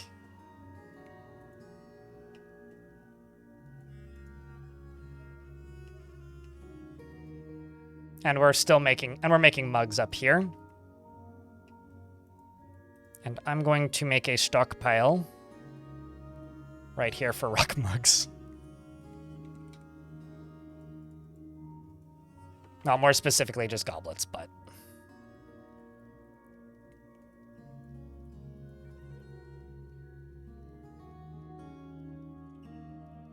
That accursed movie? I saw the movie in theaters. I don't know why, even. But I did. That's what I needed. Need these dwarves to sing some music. And play some olils.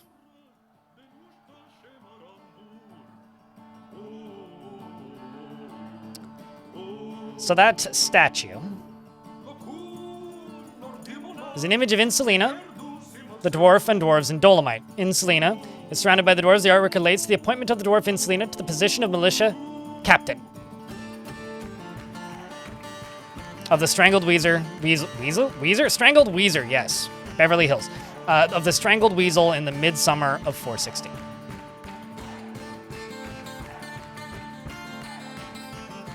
Is one big tavern generally better than smaller taverns? Yes, if you want dances. If you want frame rate, multiple small taverns is better. But frame rate be damned. It is the song indeed, Rompy McStompy. First time watching me live. Hi, Scott. It's been quiet in the YouTube side for a bit, but so if you hear me talking, I'm mostly talking to the Twitch side. But welcome to the YouTube chat. We're just posting parties, so if you're in the YouTubes, just hit the party button a couple times. I'm sure you can find it. Trying to let these dwarves socialize, maybe let some weddings happen. And because I'm mostly very curious to see if the goblins are actually going to invade me after I've agitated them today.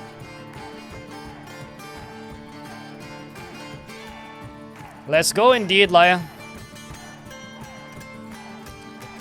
But I'm thinking we hang out like this until maybe mid-fall, at which point I will start working on the underground power once again. Although I might also actually use this as an opportunity to do this.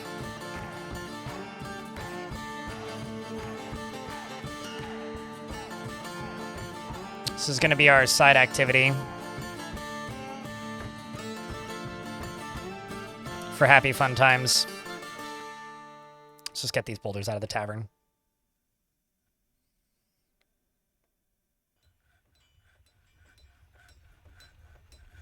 Sorry, dwarves. I said I was going to let you guys socialize a bunch, and technically you are.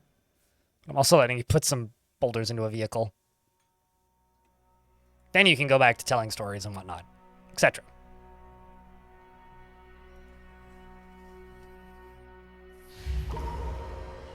And Bubmer has been possessed. So Bubmer, everyone, Bubmer.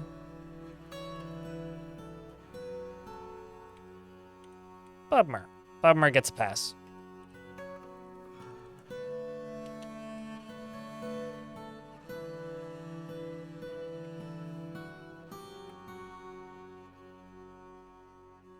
I hate using dwarven water reactors. I don't know. I find them to be less consistent than just using a river, and rivers don't hurt my frame rate, so I just use rivers. No, I have no interest in using dwarven water reactors.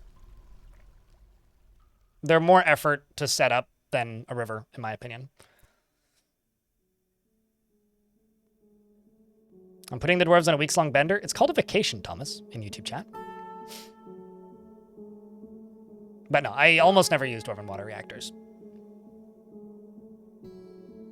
There was a point where I used them a bit, but I don't know.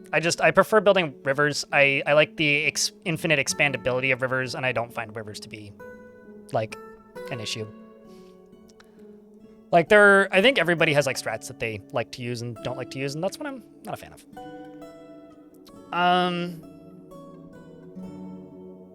But yeah, I'm just gonna attach water to dwarves are on a lifelong bender? I mean, lifelong bender with minimal work. Has claimed a stoneworker shop. Bubmer has claimed a stoneworker shop. Grabs not one, but 2 boulders, in fact. 3 boulders.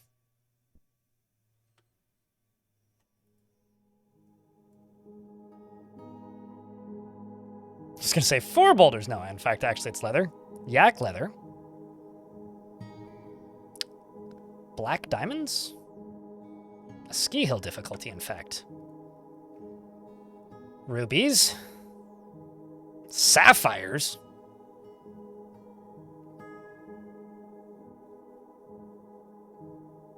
What else could you possibly want? Oh, you. You didn't. How's the soap situation? No issues in the soap situation. There's some right there. There's some in this room. Tons up here.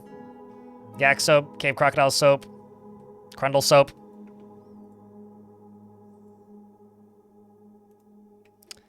Well, there you go.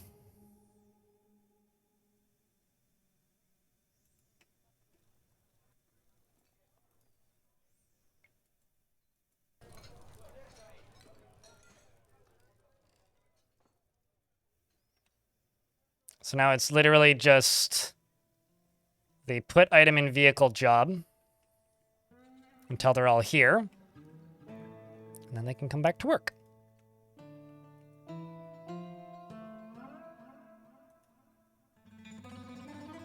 Dwarf is telling a story. I always wonder what stories they're telling.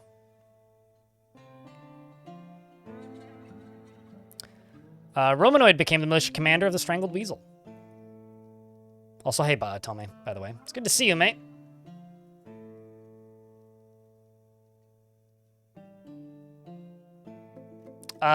So that's... I have no idea.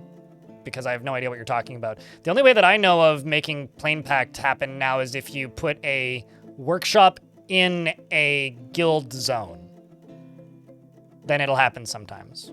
Just delete the zone around it, and then it fixes itself. I don't know what you're referring to. If that's what you're referring to, then no. Not that I'm aware of.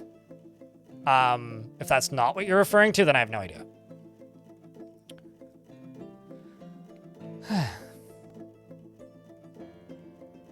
Made of Crundles. Mm-hmm. You know, honestly, if I were to ever have, like, a Crundle, or if I were to... If Dwarf Fortress... Maybe not me. If Dwarf Fortress were to ever do an official soap... They should sell soap, for one thing. But if they were to do an official soap, it would have to be Crundle soap. It comes in the shape of a little Crundle, maybe. Maybe like a little soap pump. Little Crundle minifig. And it just says 100% Crundle fat on the side of it. What is a water reactor? It's when you put 2 water wheels on either side of a pump and then make an upper lower section and then dump water in and tell a dwarf to pump it briefly so that it starts spinning and then it infinitely powers itself. I don't like them because they're not easy to expand conveniently without refilling, and they require a lot of buckets, and I find them to be a bit of a pain in the ass. They used to be more efficient, I find. I might just be bad at it. Bubmer, the woodcutter, has created Shaleg Mustod, a shale bracelet, and offers it to the strangled weasel. It's always bracelets, man.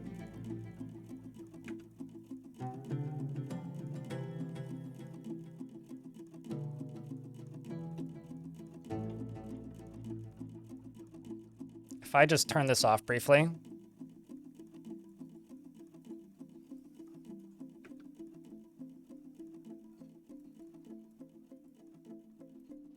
Let's just get this built.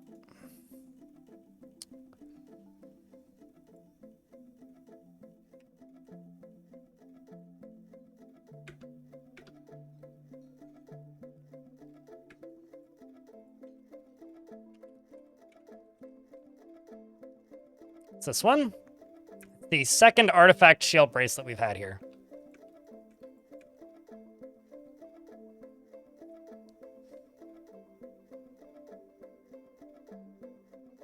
You think you should cook something? Naturally. Go get something tasty. Please attack us, please attack us, please attack us, please attack us, please attack us, please attack us, please attack us, please. Please attack us, please attack us, please attack us, please. Please, please, please, please, please, please. I want the goblins to murder me. Really fucking badly. Or try to murder me, and then die horribly. I must witness the glory of their incompetence.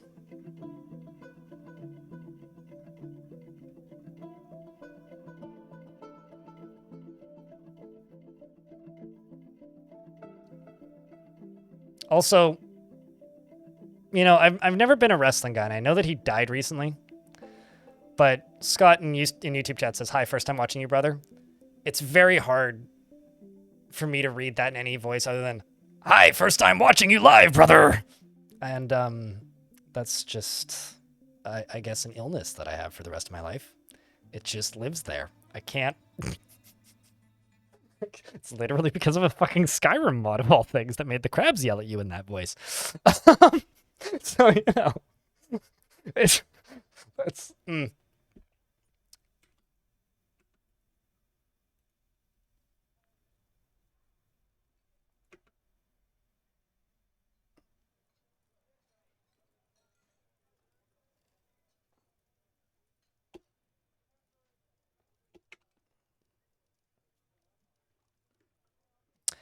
This bracelet is a shale bracelet. All craft store ship is of the highest quality.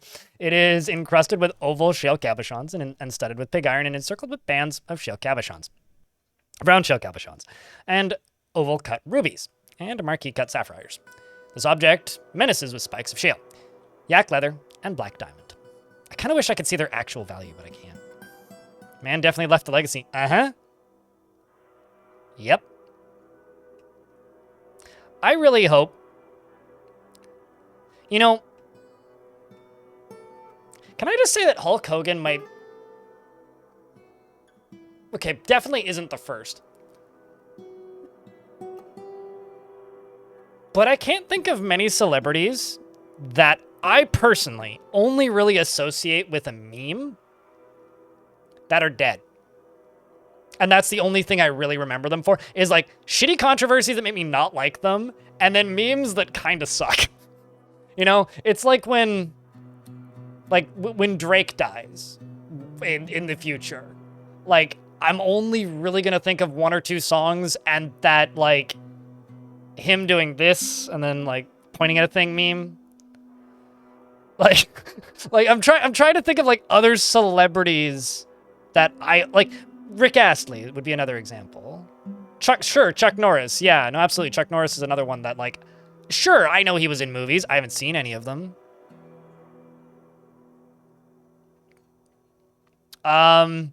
Unlikely, because there are no people that exist in this region. I mean, I might get some random goblins, but it's not worth it. Actually, is this set for visitors? I don't even know. No, I just automatically set it to not. Okay, just got 2 more boulders. 2 more. And then we back. Okay, who let the ghost out?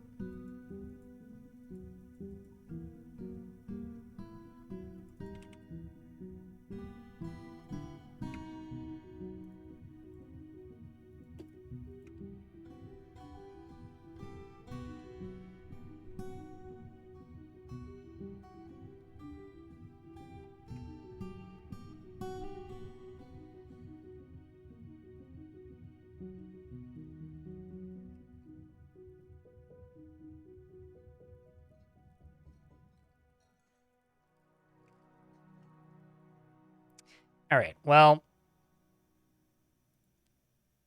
I'm just going to take a couple of these dwarves. I'm going to enable this. I'm going to say fucking deal with this ghost, guys.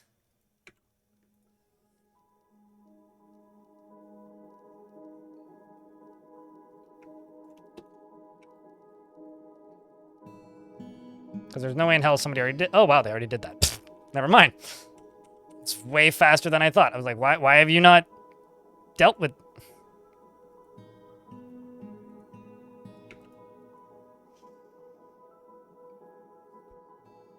Dwarf busters. Not really ghost busters.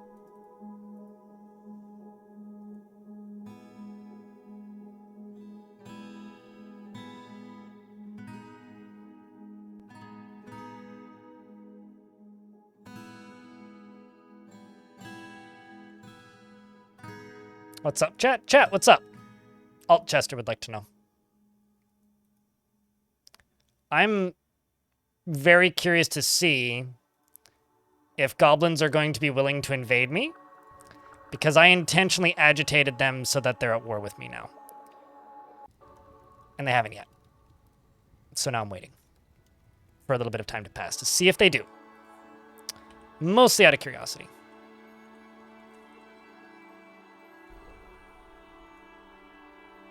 And also trying to, like, socialize my dwarves a little better and help them get friends. Which, like, I wish I was better at this in real life, but... There we go. That's done. Stack good has been put to rest. Put item in drop-off. What is you holding?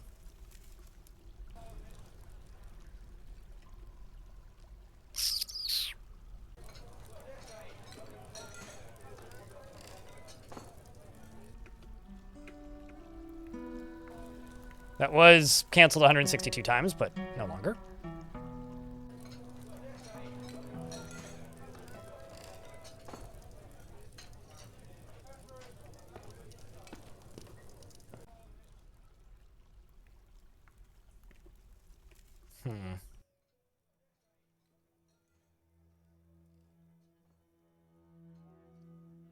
I think I'm also going to remove the library. Just, like, slowly restricting where they're actually allowed to socialize as well. I'm such a mean dwarven fortress overseer. Those eggs ain't getting fertilized, which sucks.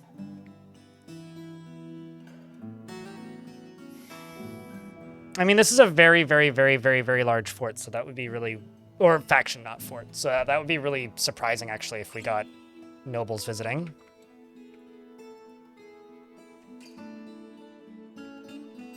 Celestia is telling a story. It's how Asteth became the sacred board of the autumnal order.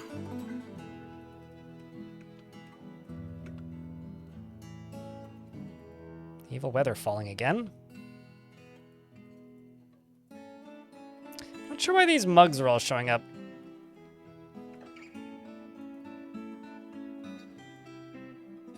It's a little odd, actually. Gonna head out for a bike ride. See ya tomorrow. We'll see ya. Take care. Well, that's surprising. Is this my faction again? Hold up. They've also showed up on the bad side where they're virtually... where it's virtually impossible to escape.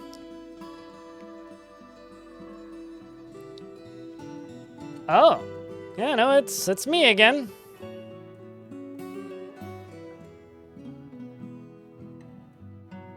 It's me. 'Tis indeed my faction.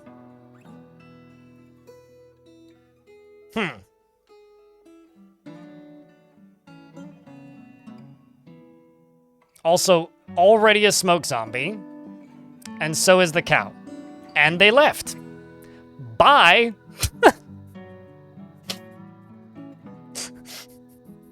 This is the evil side. In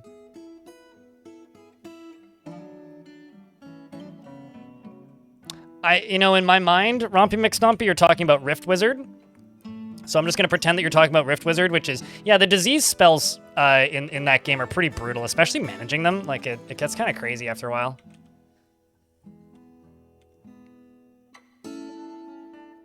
Wait, what? Oh, no slabs engraved. I thought it said slabs engraved.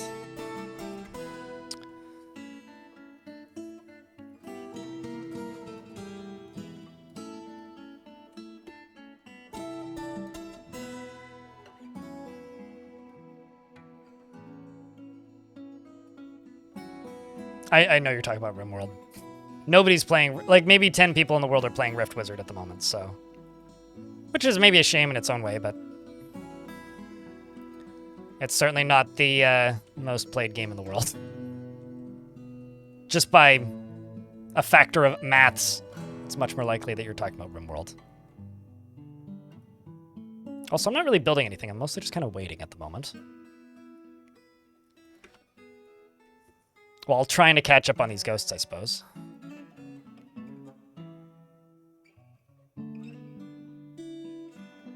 Which is a class in Dragon Fable? Huh. Oh shit! This is what I was curious to see if it would happen. So this was the Dwarven faction that I demanded tribute from. And they showed up on a less dumb half of the map. And only need to get to here in order to trade. So let's see if we can trade with them. Although, I do need to assign them to this and turn this back on. Also going to jump down to here real quick and get rid of this whole stockpile.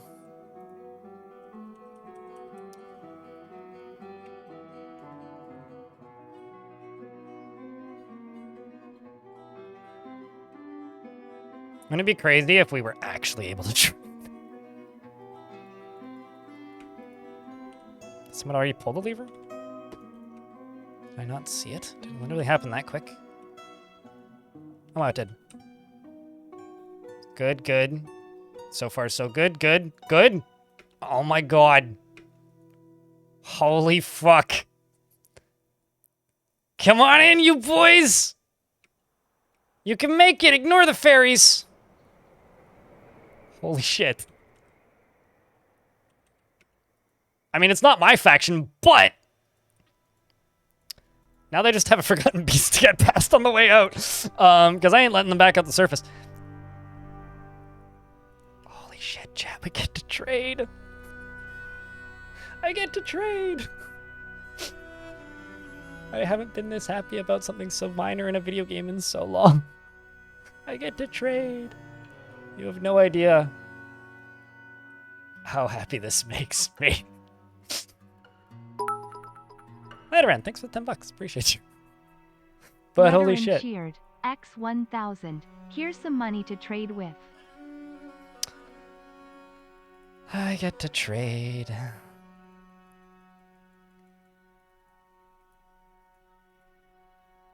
And it's not even... the funny thing is the fact that it's not even my faction I get to trade with. But I get to trade.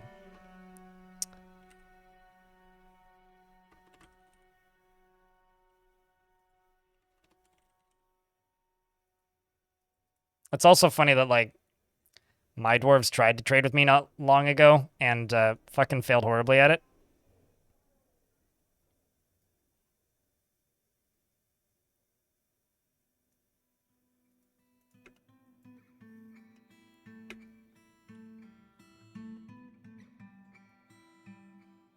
This is a monumental moment of history. Absolutely monumental. Sell them your yak hair? Oh, valid, actually, yeah.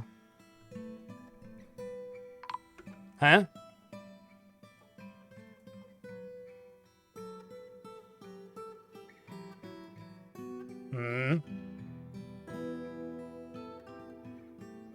That sounds like it was a bigger deal than it was, but I don't think that was. I think that's actually totally fine.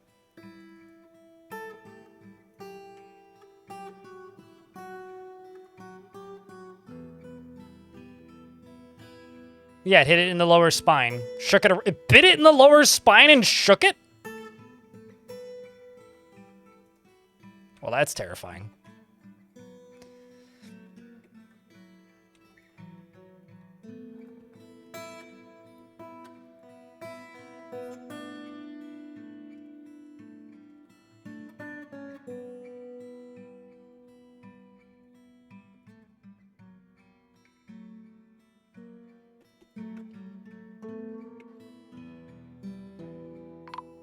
Uh-oh.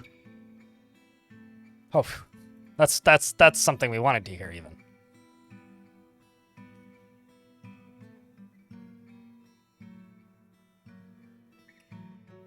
What's up, Mina? I know I've said this correctly once or twice before. Mina Mayo. Hello. I always want to call you Mini Mayo, and that's just nope.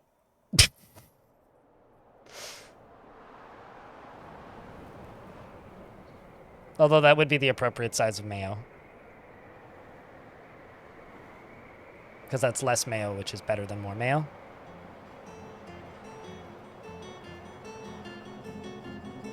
I love that this dwarf is still fighting. This is actually, like, I haven't talked about this dwarf, but this dwarf is quietly the scariest thing on the surface right now.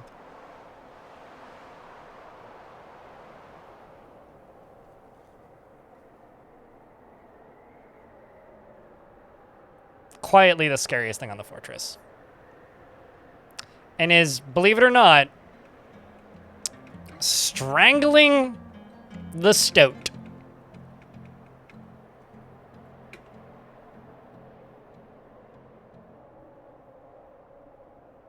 It happened again.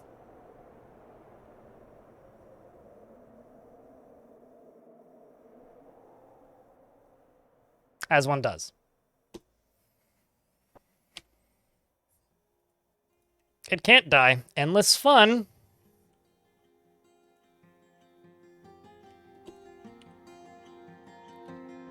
All right, I'm gonna go put my sandwich container in the sink. I'll be back.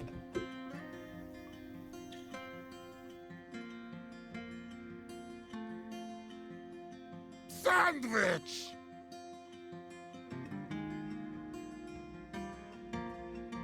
Primeval's up, you fuck.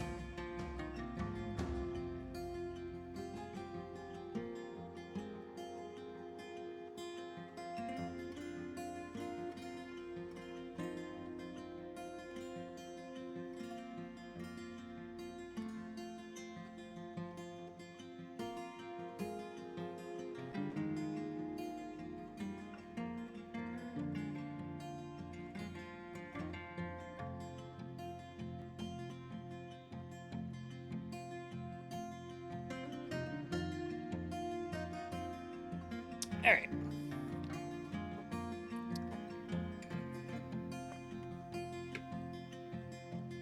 But yes, we did in fact get traitors. Insana, were you here for your death? I don't think you were.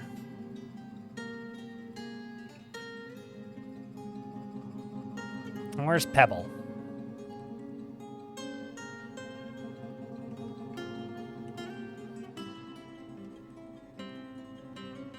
Pebble. I didn't even name you Pebble. Maruz, would you like a dwarf with beard or without beard? Did the traders have anything good? I highly doubt it, but if I can get like a book, I'll be happy. With beard? Okay.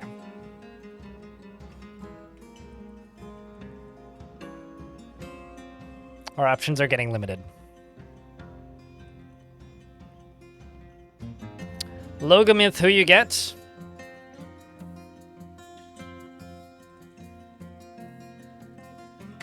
I'm gonna pause the game. Beruz, Doesn't stick with things even if minor difficulties arise. He is friendly and always tries to say nice things. He only rarely feels strong cravings and urges and enjoys the company of others. He generally finds himself to be quite hopeful about the future and doesn't try to get things done perfectly. Should trade when this dwarf gets there. Actually, I should just pause and trade. And doesn't try to get things done. Where was I? Tends to share his own experiences and thoughts with others, has a greedy streak, and he finds helping others emotionally rewarding. He likes a little excitement now and again. He does not easily hate or develop negative feelings. He doesn't mind a little discord in day-to-day living, and is conflicted by this. He values harmony as an intellectual concept. Have I ever tried Catalysm? Yes, I'm not a big fan. It's too much of a open-world survival crafty game for me, Thomas in YouTube chat. He personally believes that peaceful and ordered society without deceit is best. He finds blind honesty foolish and values hard work. Dreams of creating a great work of art, and personally likes shale, nickel, and alexandrite, and clear glass, giant emu bone, picks, and ballista arrows, and cows for their hunting moves, and gray parrot men for their intelligence, and the sound of the tub suitor, and when possible prefers to consume panda, and purple amaranth beer, and hard wheat seeds, and absolutely hates mussels. His hair is dry and his beard is braided. And he's got several friends in the fort, and is a member of the Cobalt denomination. Aha! Well, they only brought one metal, which is brass, so I'll take it. I'm curious about...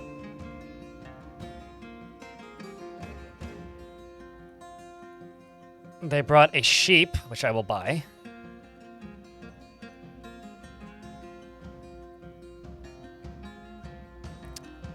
I will buy 2 of the shields. I'll buy some of the cheaper bags.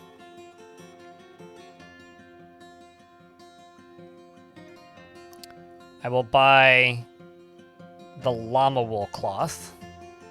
Or alpaca wool. And alpaca wool cloth, rather. Just to get some yarn in here.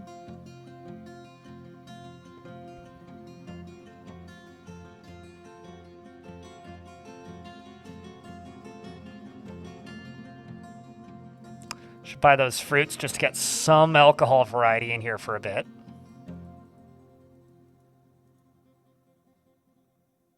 Need to buy that if I can.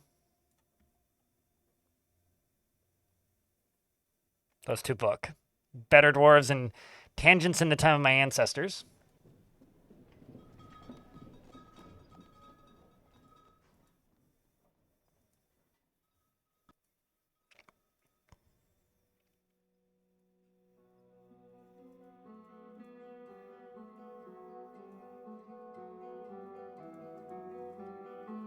Because none of this stuff's actually all that valuable, which is not the best, but there we go.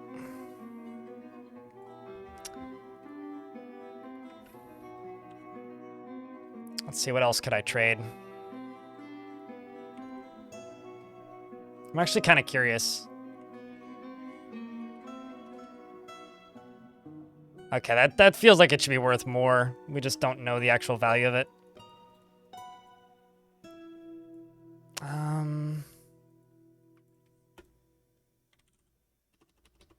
Actually,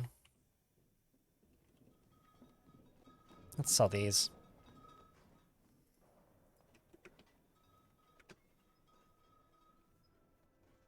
If we can.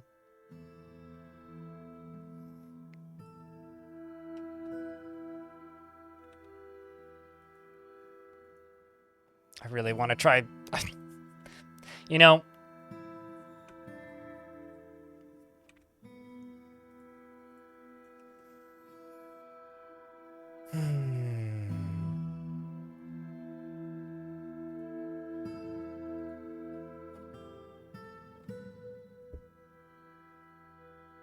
This would be really wrong.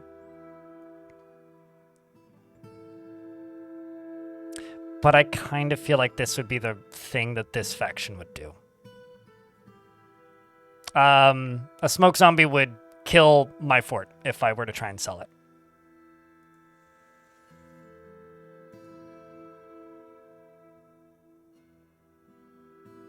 Because this isn't my faction. This is the Rumored Boulders. This is the faction I played the last time I played this map.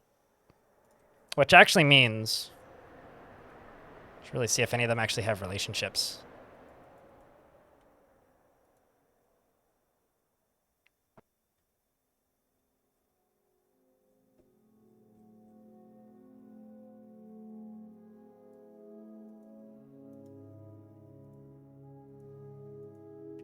Nope, they don't.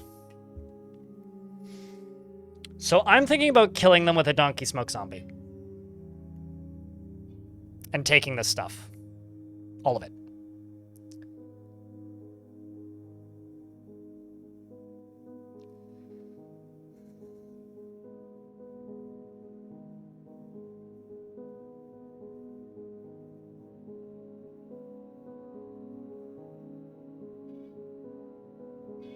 I mean, I often skip lunch entirely.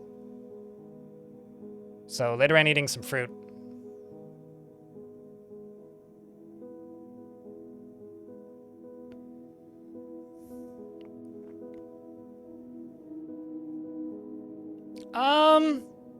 Well, I mean, the only reason the value of that is not way higher in regards to that food value is because my broker sucks.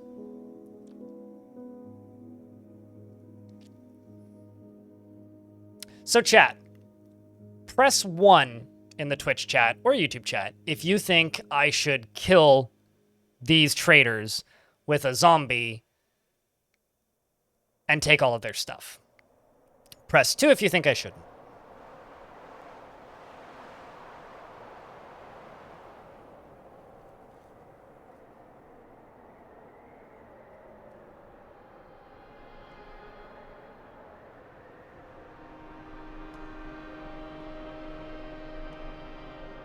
Right now I'm seeing a lot of 2s.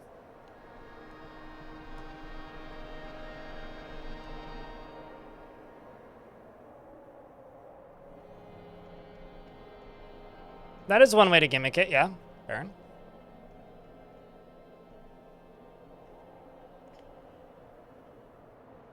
This isn't my faction. Once again, this is not my faction. This will not affect my migrants. Period.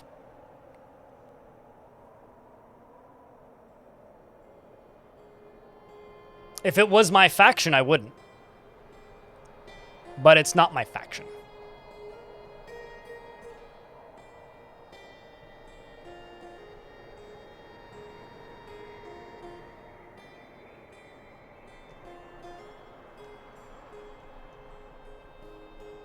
I mean, I played as them like a year ago in an old fortress, but that fortress is dead.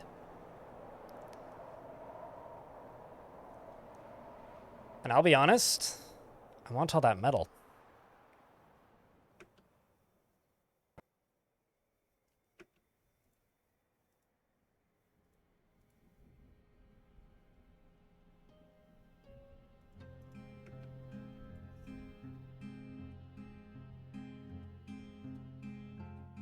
Maybe you can get visitors from this faction? Fuck, no, I can't. Trust me, the only positive to trading with them, in my opinion, is getting rid of items.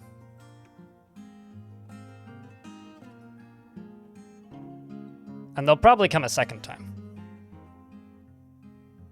It was a horrible accident. And the cause of this accident was the horrible weather of this cursed place. Not our dwarves. I mean, what did we do? They came back as shambling haunts from the night. It's their fault for coming to this cursed place.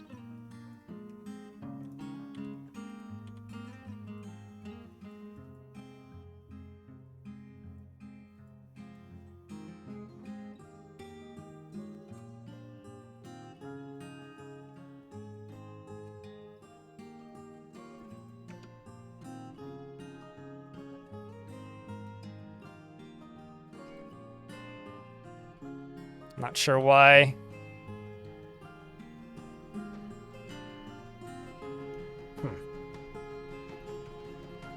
Oh, I see. Actually, one of the issues here. This needs 1, 2, 3 wheelbarrows put on it again.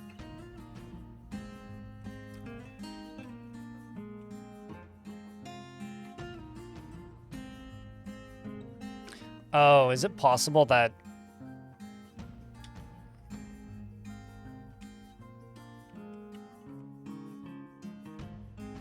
It's certainly possible. Instead, I will just go up to here and do this. It's be easier.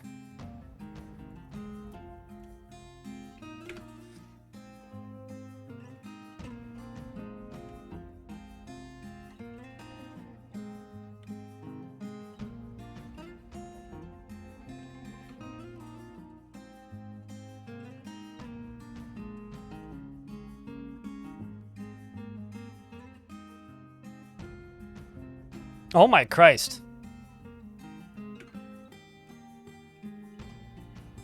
Really?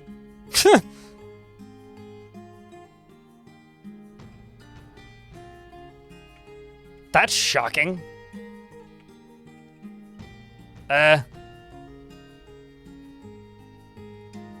Well, see what we can do.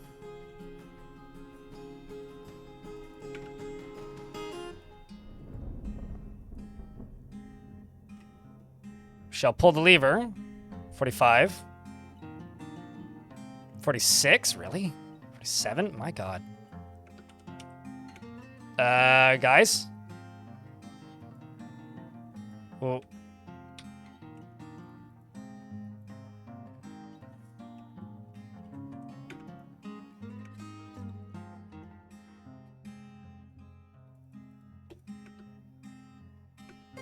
Where are you going, dum-dums?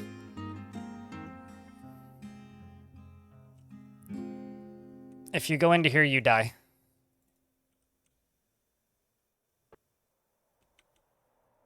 If you keep walking this way, you're going to die. Turn around. There you go.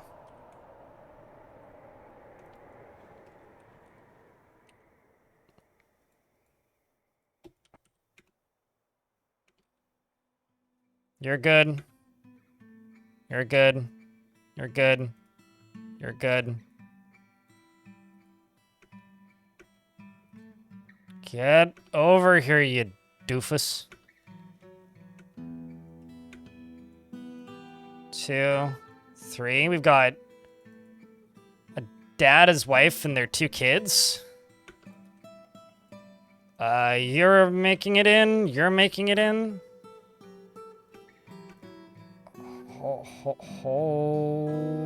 Wow, okay. Here comes this one who's terrified while in conflict. Where are you going? Somewhere unintelligible, that's for sure.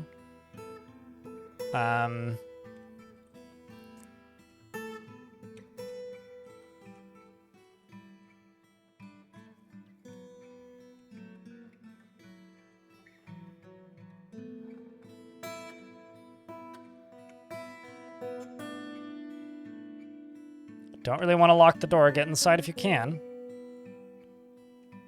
Come on.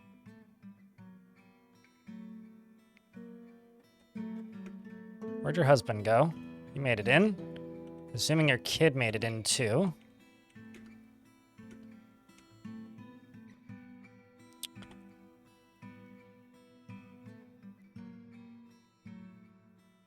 Well, that was surprising.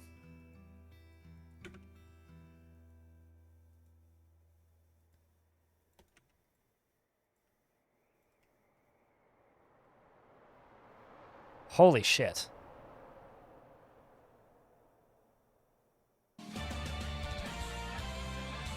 Well, anyway, back to committing crimes.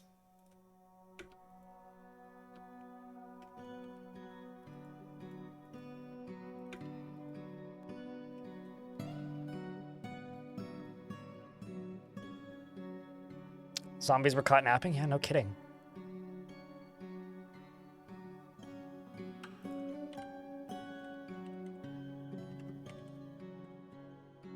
I mean, they're more like stuck dueling for all eternity.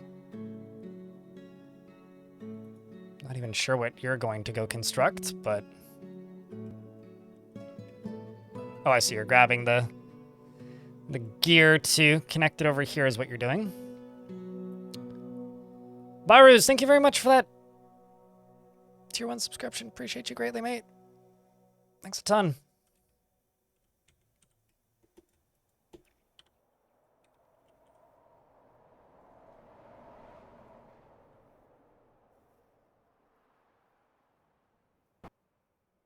It's the sprint of the dwarves, that's for sure. That was maybe the most surprising migrant wave I've had in a very long time.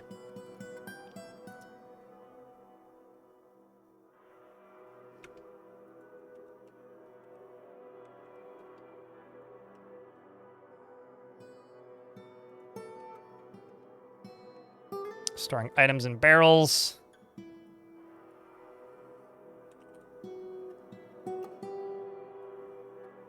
Dwarf's running all the way back here. I do, in fact, have enough for a mare, yeah. Which, honestly, I would be surprised if it goes to anybody but the expedition leader at this point, but we'll see. Will be very good for our morale.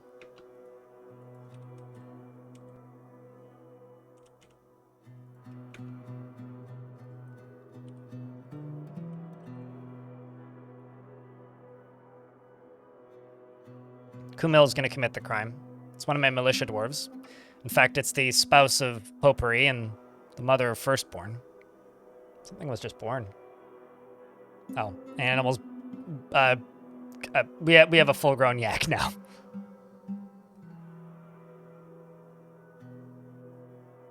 Every fort needs a therapist, indeed.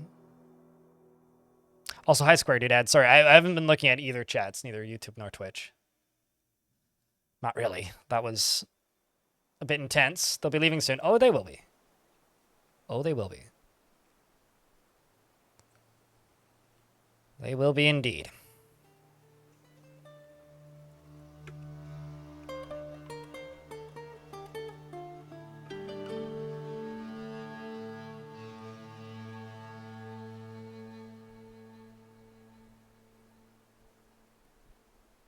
Oh, I'm doing it anyway. I just wanted to know what you guys thought.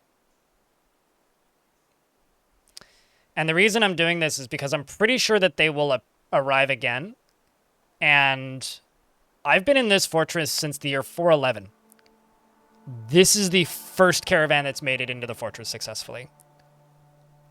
I need all of those items.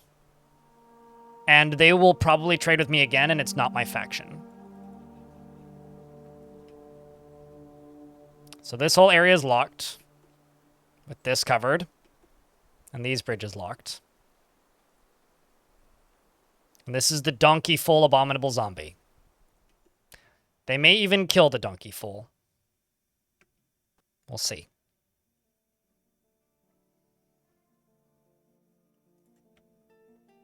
Chat. I'm sorry. The donkey fool charges them. Bolts begin to fly. The yak is in emotional shock. None of them have turned yet. I don't know if they will. And they kill it. But a whole bunch of them become zombies.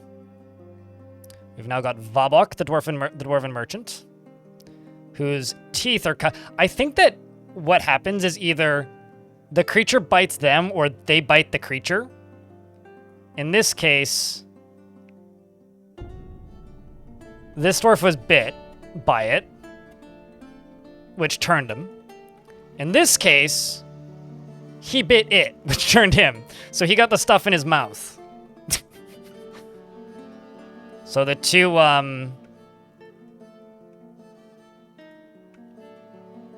merchants have turned. The hammer dwarf hasn't been turned just yet. Let's hope. But the yak is turning to run.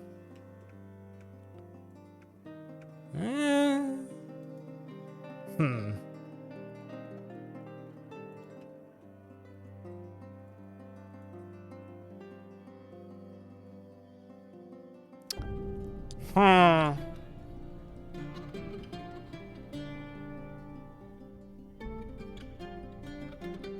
Claiborne, what up? I just set a zombie, like, baby horse against a non-me related trade caravan.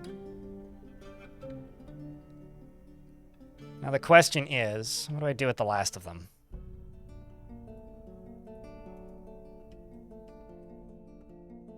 I think I just open the door. They can leave. This can get deconstructed.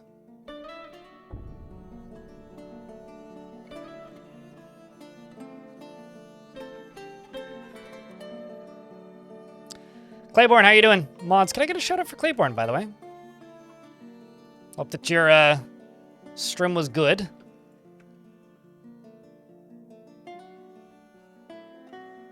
They run.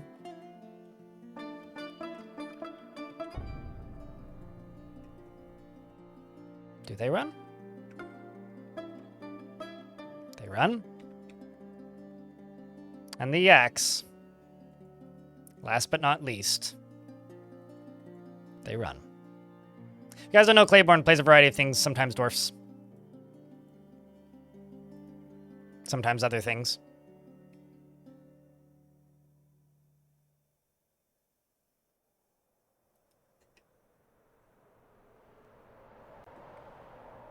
Is it just an emotional shock? Can it not move or something?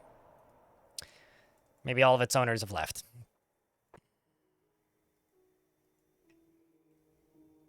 Well, it's okay. My dwarves can deal with it. 15 hours, Jesus. Yeah, no, you were on... You'd already been on for like 7 hours when I woke up. So, long day.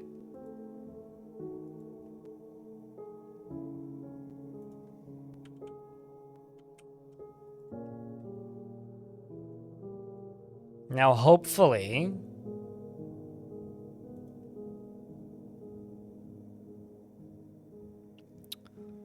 These are a problem.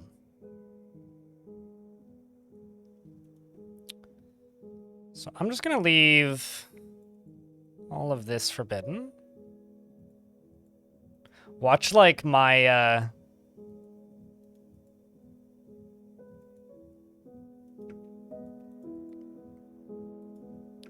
own hubris come back to haunt me.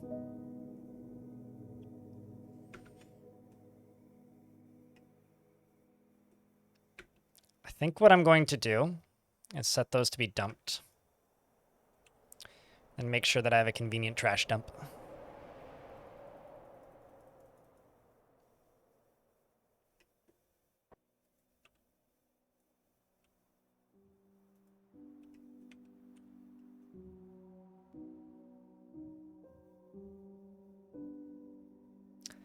You take a walk and then a long nap, be lurking? Well, enjoy the lurks, dude.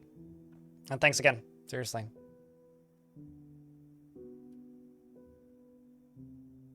Fun is more of a hoof at this point, I think, than a foot.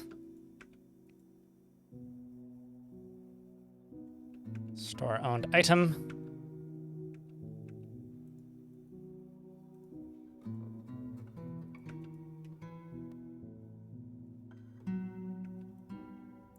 Now the question is, whoever shows up here to dump an item first, is it coded? No.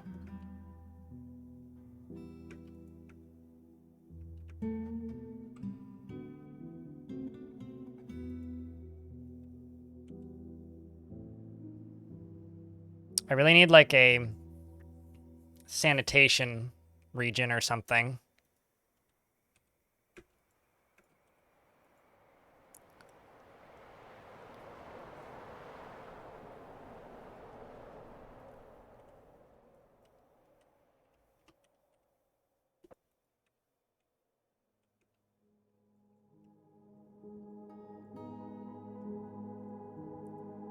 I'm also just going to go into here. I'm going to pause all tasks that aren't mission critical.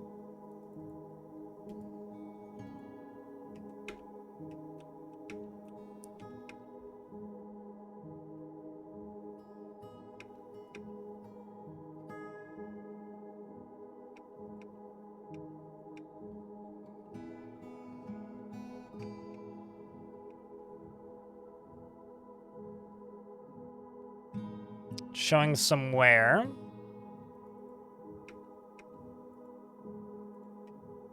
So you, right here, are hauling an item that's covered in smoke.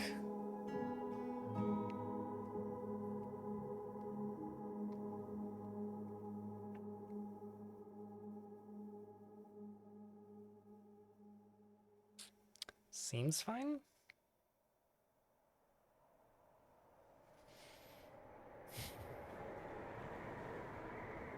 Seems fine. Lava would also destroy all the stuff that I want to keep, though.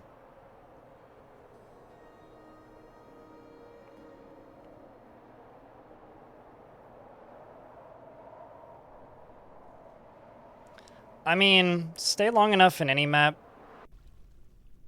like this, and you'll eventually start suffering from your own hubris. Folks, we did it. We fucking did it.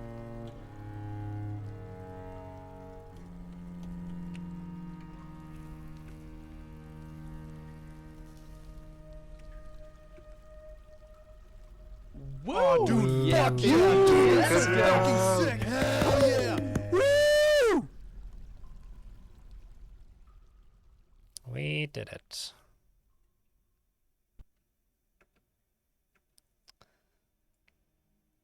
Although what I'm going to do is I'm going to go over to here. I'm going to do this. Just going to melt everything on here that can be melted. And I'm going to go all the way down to my forges. Right here. On this one specifically. Melted metal object. This is why I did this.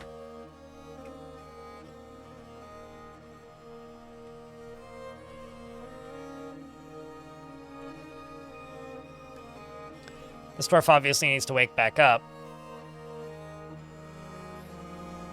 But I need them to go do some paperwork. I need them to go do some paperwork kind of badly. Oh, also, we have a sheep now, which is very exciting.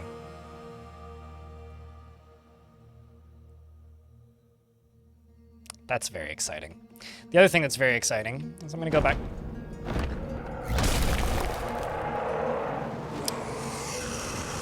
A forgotten beast, Quamam. Apparently that's exciting. Gostalush has come. A great theropod with lidless eyes. It has a square shell and a gaunt appearance. Its eyes glow golden yellow. Its pale chestnut. Feathers are long and sparse. Beware its poison sting. Oh, it's very far away. What a fugly motherfucker. That is exciting. I mean, that's not what I was thinking of, but it is in fact exciting.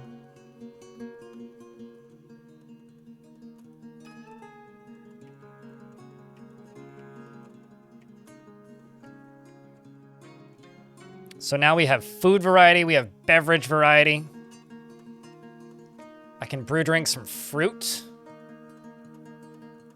Like, these dwarves are gonna get cranberry wine? That is a delicacy they've never even, like, considered.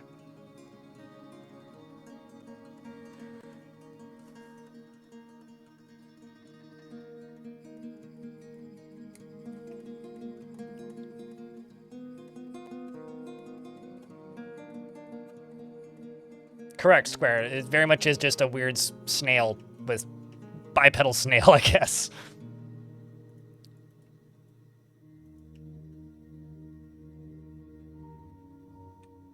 All right, let's go down to this area.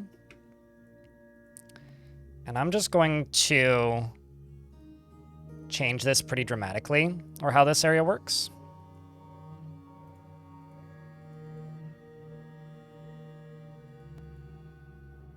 Actually, I'm going to do this from the layer above.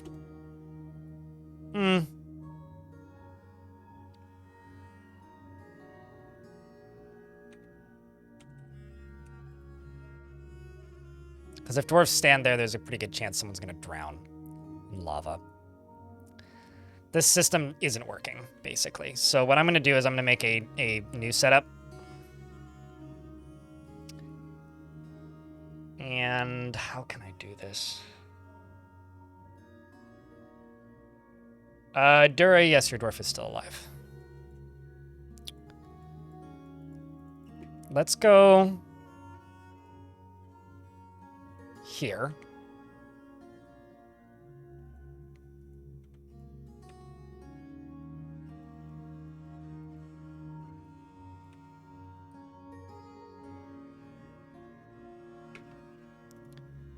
And I'm going to remake this exact same setup, basically. But I'm going to do it from up here with a minecart and over here separately.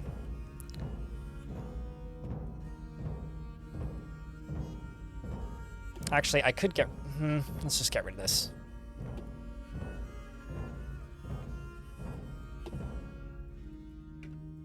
So we're just going to deconstruct this.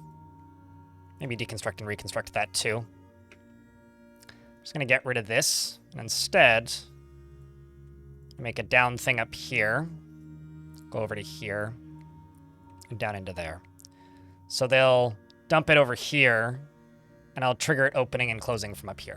It'll just be easier this way. And thus, this way I won't scar as many dwarves. It'll be better for everybody. And then I'll move my refuse down here.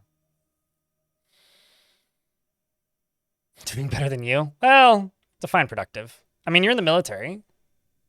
This dwarf. That's you, currently. You are apparently going to go store something in a stockpile. You're also moving rather slowly, probably because armor's heavy.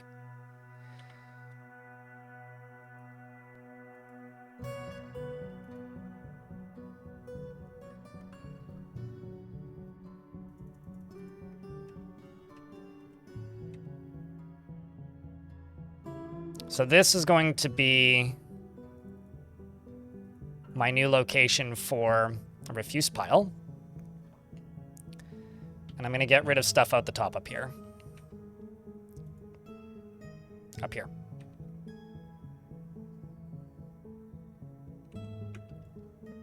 And I'm still going to keep this grate here, because grates don't send things flying the way drawbridges do. Oopsies. And up here, I'm going to put a pressure plate that my dwarves will press. I'm going to put a track stop going this way. I'm going to go here. I'm going to make a new minecart route, and I'm going to call it trash. It's going to be hooked up to this. Well, it's got nothing to fill from yet. I also don't have a minecart, so let's make a minecart.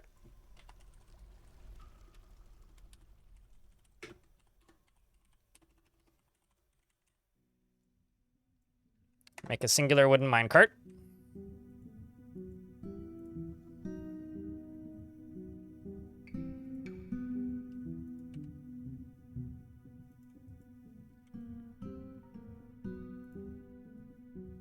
So this down here is going to be a refuse pile for all corpses, except for dwarves. And refuse. Except for maybe skulls and bones. With some exceptions, of course. I will queue this up here. This child's playing in a really wise spot, as per usual. Let's also throw a door over there to minimize stink.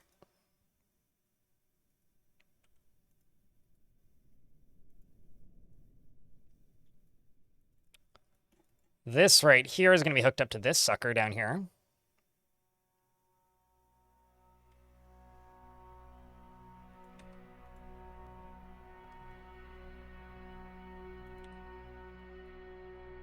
This dwarf's doing the task.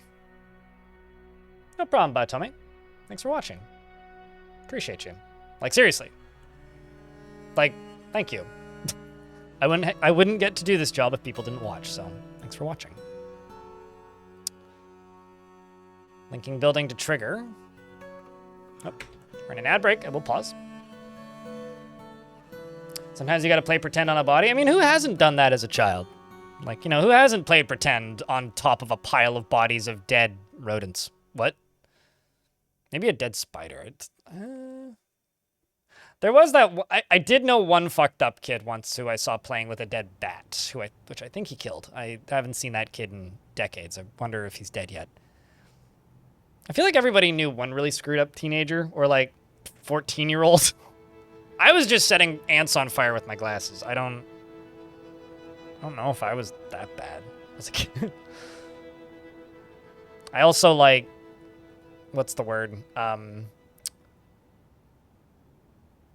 Poured molten aluminum into an anthill once with a different friend's dad. That was a good time. I would do that again, actually. That was really fucking cool. And the only reason I would say I would do that again and it was really fucking cool is, there's more ants where that came from. It's not like the world is suffering in the supply of ants.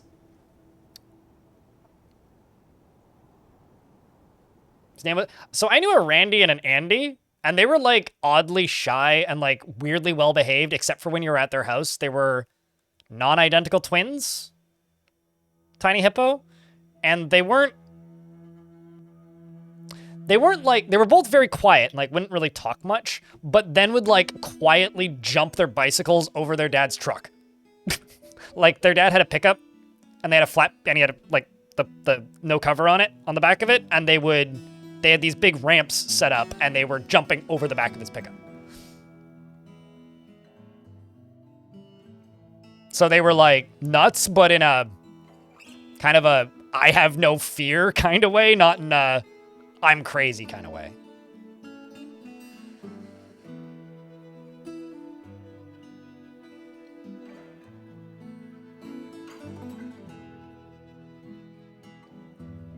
Because you wouldn't be his... Lee.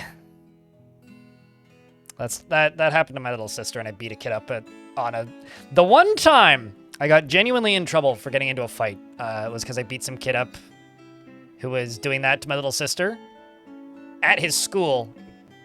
And you know what? Worth it. I had to write an apology letter to him and his mom. And his dad gave me a fist bump the next time he saw me. It's like, he deserved it. Which, you know,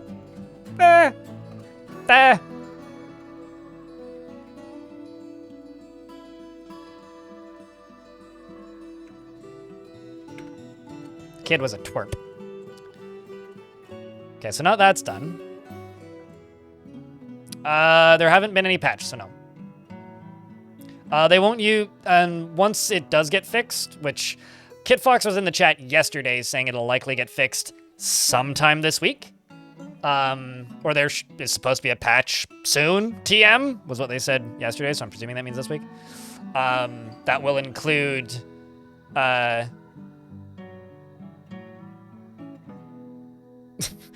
this is a little grim here. That will include the fix to the save files as well as the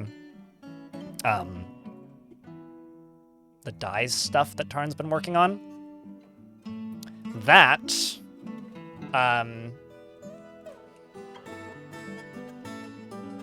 is supposed to be coming out sometime this week, supposedly.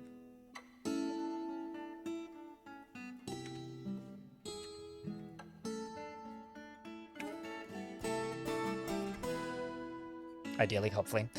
My brain shut off. It's back now. But yeah, you'll need to generate a new world to get that bug fixed.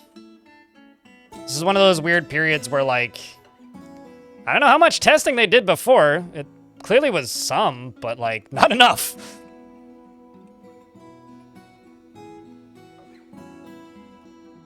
I feel like they should, before major patches come out, they should put, like, a big post up and say, hey, please go help us test this, guys. I feel like that should be advertised before patches like that go into the main branch, but what do I know? Beard, please. Well, lucky you, I just got some migrants, because we're running out of male dwarves to name.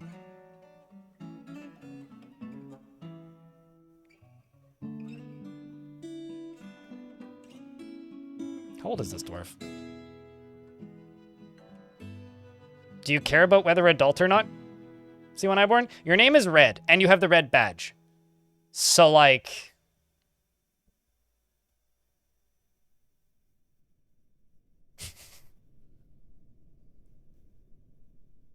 You made clay slings and bombarded people's houses? Okay, I never did any, like, property damage. I blew up pumpkins with fireworks, but I never did any property damage. Well, I guess if that counts as property damage, I guess I did that, but... It was kind of funny. I was talking to my dad about, like, current generation little kids not having enough to do. And my dad's like, you know, it's probably for the best in some ways. And I was like, wait, how so? And he's just like, well, you see, we would just, like, commit home invasions. I'm like, what? Okay. He's like, we would just, like, you know, as kids, just jump the fence of, like, the neighbor's kids, older brothers, like, friend's backyard who didn't know us, and then, like, sneak into the basement and steal their food at 2 in the morning. I'm just like, okay, Dad. I guess this is why they moved us out into the middle of the forest. He is consumed by overpowering feelings of jealousy and seeks out exciting and adventurous situations. I guess that's why he moved here. He is passive in discussions and often nervous. He is often cheerful. And he is not inherently proud of his talents and accomplishments. He doesn't mind wearing something special now and again, and he has a greedy streak. He is not particularly interested in what others think of him. He's quite comfortable with others that have a different appearance or culture, and he needs alcohol to get through the working day. He does not mind being outdoors, at least for a time. Dreams of crafting a masterwork someday. And personally is greatly disturbed by a peaceful existence, and has a great deal of respect for worthy craftsmanship. He sees denials of impulses as vain and foolish, and finds romance distasteful. Well, I mean, he's 10. And doesn't think one way or another about leisure time. He likes chromite and iron and ruby and feather wood, clear glass, gray parrot leather, and coral, jute fabric and the color maroon, six-sided prisms and gauntlets, scepters, echidnas for their spines, and the prophet, on the words of the prophet of wandering, and when possible prefers to consume, leopard gecko, banana beer, and hates bats. You're also unconscious and sleeping. So welcome to the fort. Speaking of, how many dwarves need bedrooms? We got a few that need bedrooms. And a few that need cabinets. I can finally bedify these long-forgotten bedrooms.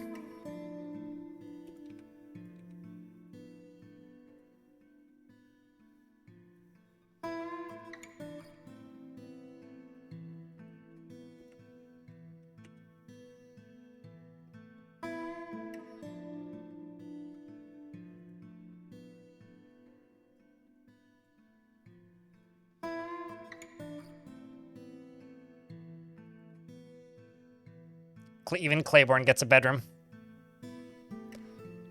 You had a banana bread beer? Was that Wells banana bread beer? Because if it's the one I'm thinking of, also wasn't terrible.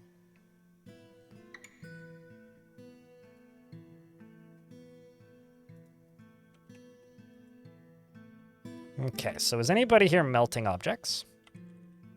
There we go, now we're talking.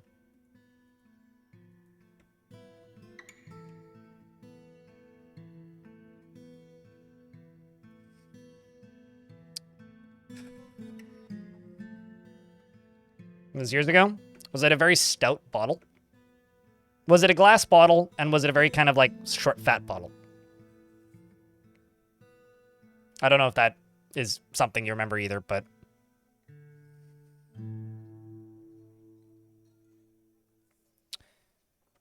Okay, so this squatty, I'm gonna get them to go train.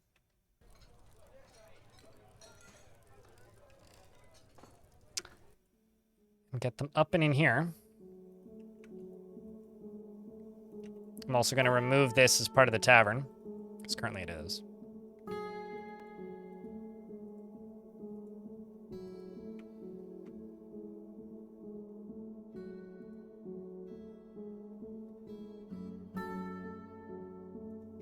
Very dark brown glass. Stubby bottle with extra ridges. Yep, sounds like Wells. Wells Banana Bread Beer has a very unique bottle, so it's pretty easy to spot at a distance, even if you don't really know what you're looking for.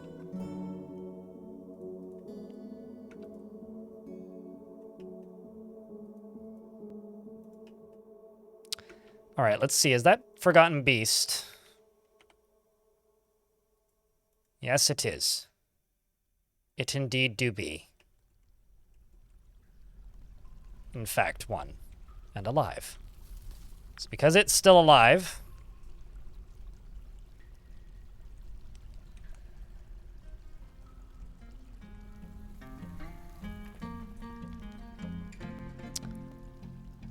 I'm gonna send this squad right here.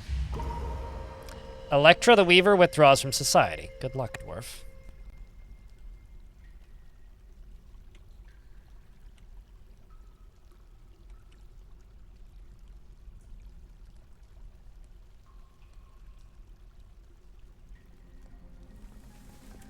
I feel like this is about as close as we can get.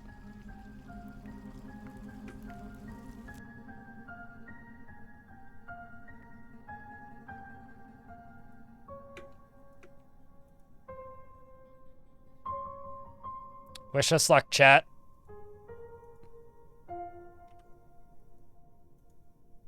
Do wish us luck.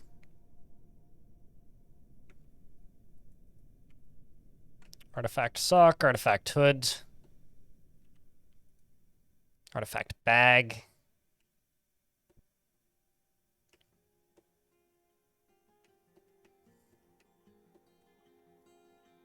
I'm seeing things I've never seen before, and the game decides to save. Thanks, game. This is true. Banana bread is indeed a cake. Electra, yes, your dwarf is in fact making an artifact, and the game is saving.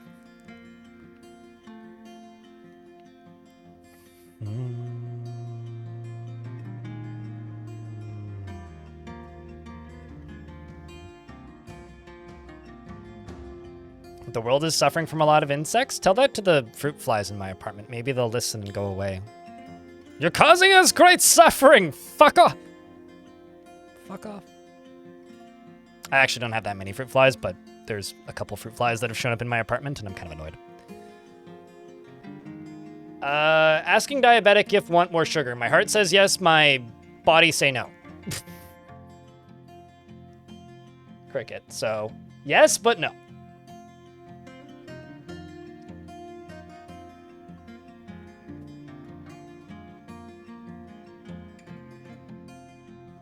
Well, if we need more insect supply elsewhere, we can tell these, like, fruit flies to get out of my apartment and go where they're needed, Square Doodad. Like, it's neither here nor there. Just try and reason with them. Their brains is small.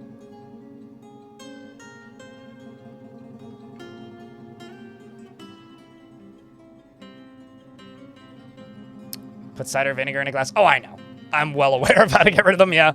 No, I used to get them really bad in my old apartment, like horrible, because my apartment was directly above the garbage room, which caused me a lot of problems. This apartment's nowhere near as bad, but... Okay. This is a forgotten beast named Ezuk, which has come. It's a quadruped composed of clear glass. It has a pair of spindly antennae, and it undulates rhythmically. Beware its poison vapors. I'm gonna go up here and turn the fun zone back on. Get inside, dwarfs. Get inside. And you guys are just gonna go train. Where the fuck is this one? Oh, great. There's more! What's up, Ezuk? Hey, it's Zuck. It seems good, like Zuck is gonna... Oh, wow, okay, it did have webs. Well, I'm glad it wasn't me that it fought with.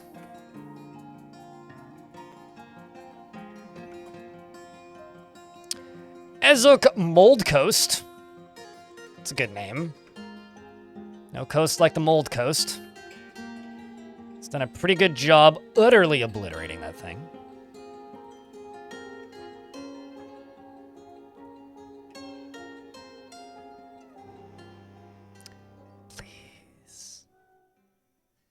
Please. Please. Please. Please. Please, please, please, please, please, please, please. actually walk onto the map.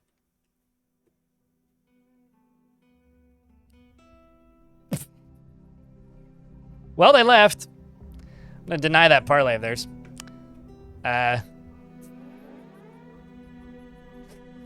Off to a good start, I see. Where's this squad of mine? 1, 2, 3, 4, 5. I'm just gonna lock this door, I think.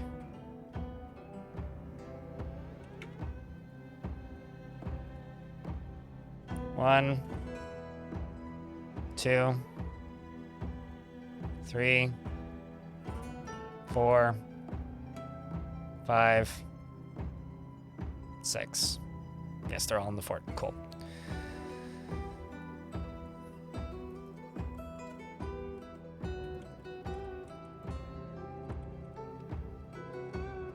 Well, good news, they hate me. Let's follow that strange mood.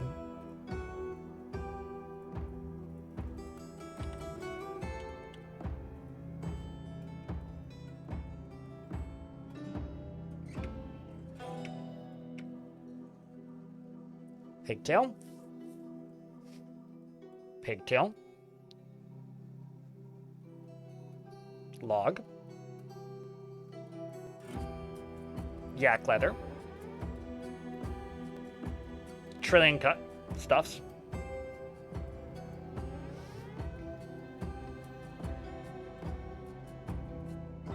You know what probably happened is the first line of them all just became zombies immediately and then immediately left the map.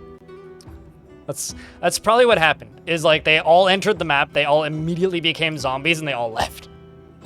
Although, let me try something. Oopsies. Fix, retrieve units. Oh, we retrieved a flesh ball, so they're not stuck off the map. Honestly, that's probably what I would do if I entered this map. Nope, the fuck out.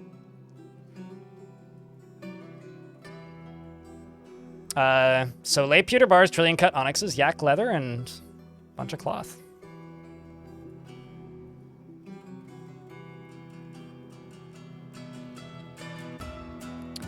And let's follow the melt metal object dwarf.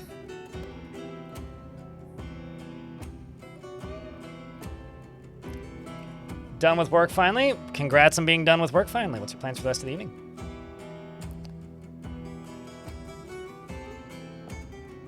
What happened since you were here earlier? We got migrants some fucking how. We got traitors. I murdered them. They weren't part of my faction.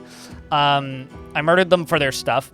And there's now a forgotten beast on the map. And I'm melting down the stuff that the traitors brought.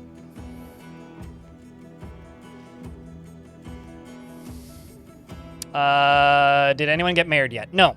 We'll have to wait until spring. I think that's when they usually do.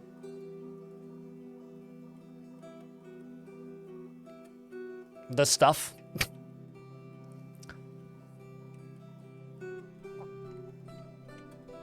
The traitor-ing, I suppose. I'm just gonna make a stockpile here. I'm just gonna make it for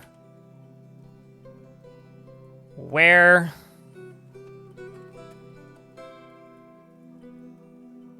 or let's just say ammunition made of metal of all quality. Let's go armor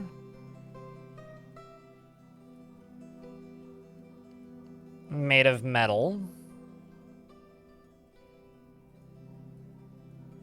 Actually, yeah, we'll literally just say metal, just no other materials.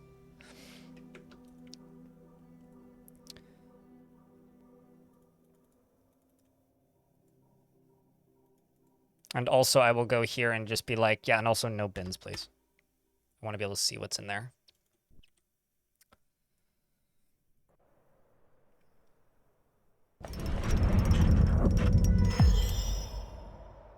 Wait, the Wambler mug made it from Finland to the UK despite being lost in luggage by the airline? Oh, hell yeah!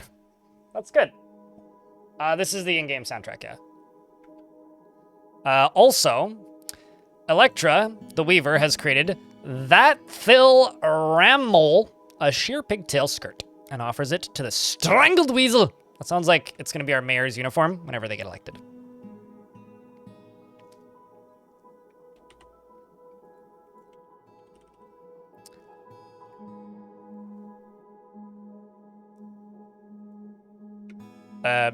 Okay. How do I know that that's in a wall? But, okay.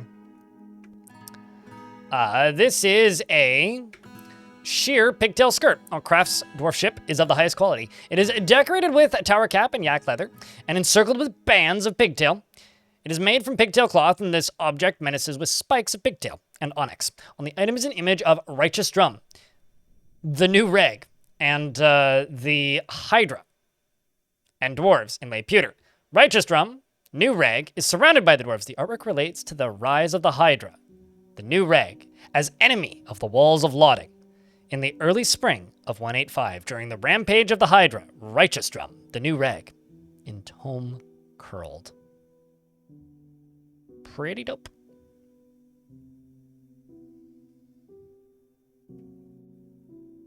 I wonder what it'd be like playing Elf Fortress.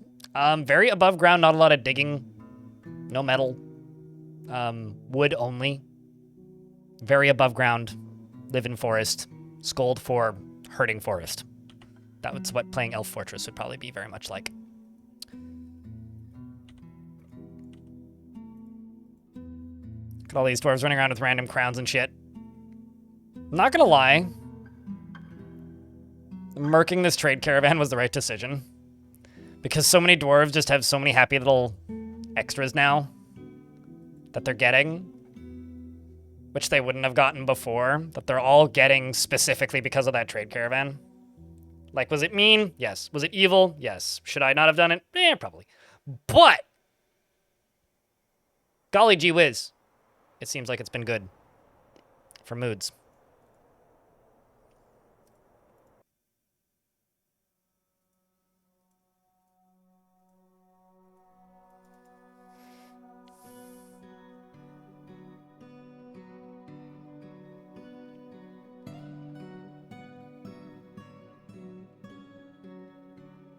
Like, this is the lowest it's been in a long time. Also, having a book to read seems to also have just been a huge boon to us. Like, we only have 2 books now, but hey, we have 2 books now. I'm also going to make choirs. And I'm going to set this to make no copies.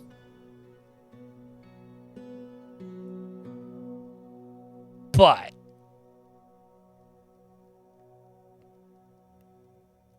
if any of them get a eureka moment, they can write a book.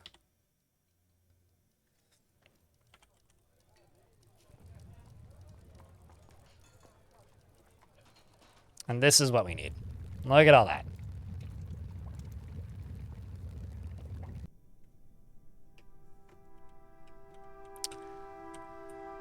All right, let's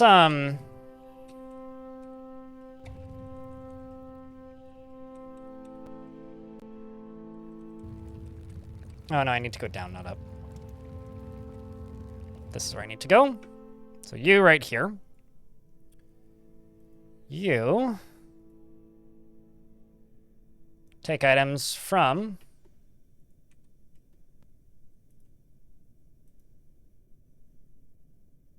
you take items from there. And that should be all groovy. Now they should press this in whenever they walk over that, and they can get jiggy with it. And I'm also going to go here and type in where. We're going to get rid of some crappy clothing as well. Made of silk, yarn, leather, and cloth.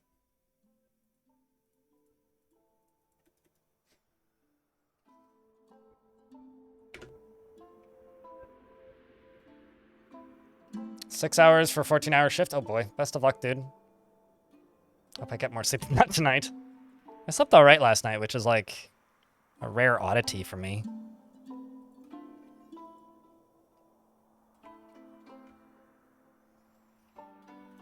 So this is about as safe as you can make one of these. Because this opens whenever the dwarves hit the pressure plate. And they're constantly pressing it, so the items just fall straight down and into lava, and then it closes moments later.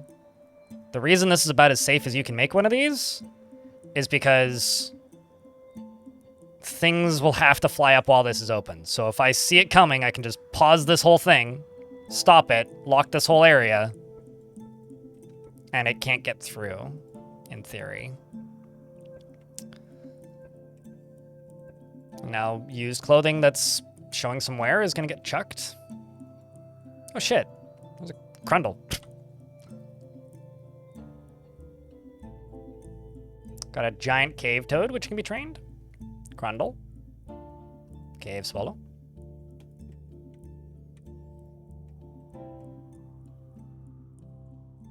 Not all that much stuff here, but hey. It's something.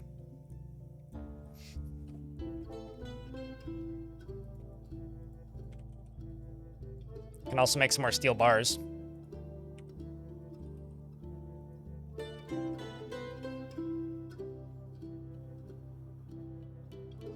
Well, also, the definition of misbehaving varies based on the location that you're at the time, right?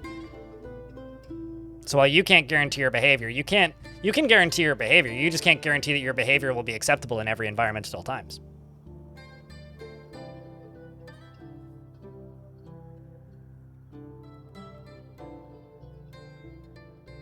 Now we just need charcoal. That. No!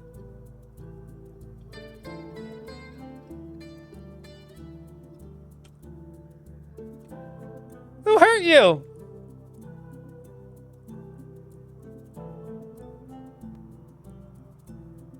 Did a porcupine kill you? Chat. This...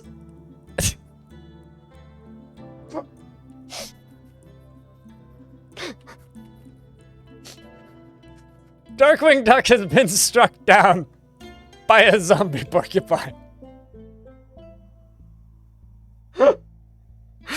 Pour one out for our boy Darkwing. The duckling who was a duckling here for like the better part of, I don't know, 8, 6, 7 years.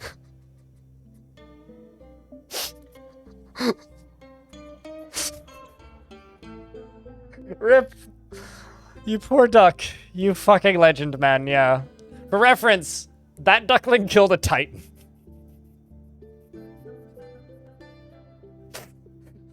Also, embrace veiled. Embrace veiled. You don't want to embrace this veil, you'll get full of spines. God, that's so fucking funny. That duck, that was a zombified duckling who killed a titan in one-on-one combat. It pecked its head and its head exploded. And this is a porcupine.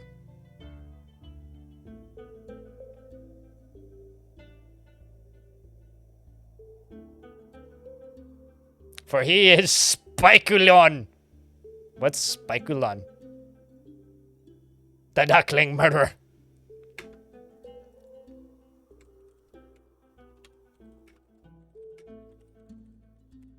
I don't know, I'm trying to think of a name.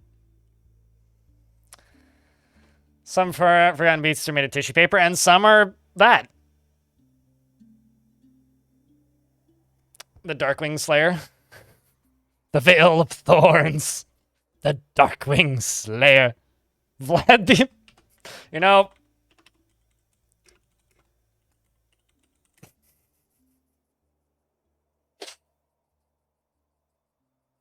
We've just got like a little cartoon that's happening up on the surface.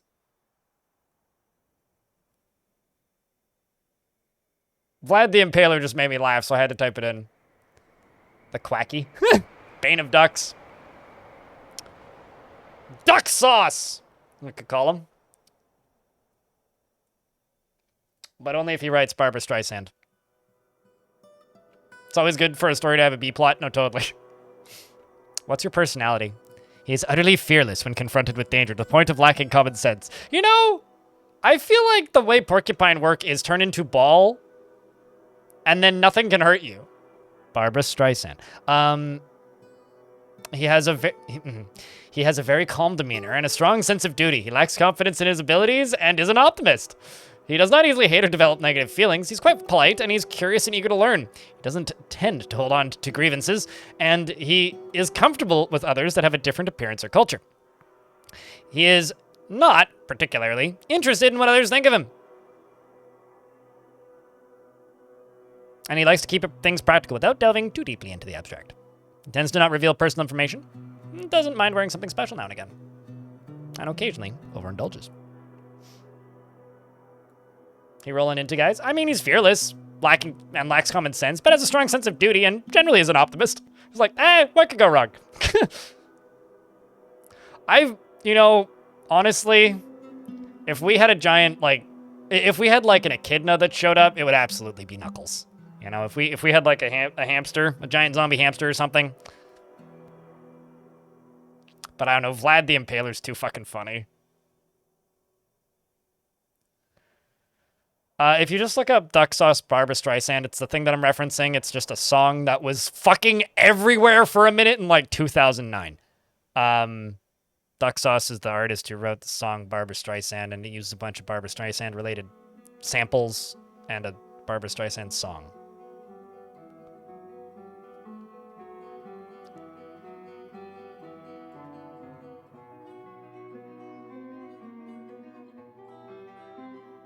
Slayer of the Titan. Yes. Well, I mean, I can make that his role. Slayer of the Titan. Of the tit.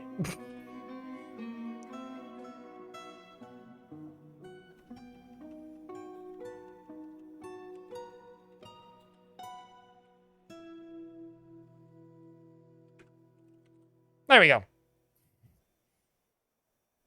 Let's run. I figured I'd do the, Slayer. Zombie, Titan, Slayer. There you go. We'll go with that. It's the Zombie, Titan, Slayer. It is known. Vlad the Impaler, Zombie, Titan, Slayer. Also happens to be a zombified porcupine. Who's tough, resists sickness, and is strong. Best of luck, Vladdy. I mean, how is he employing anybody? Doesn't really have a posse.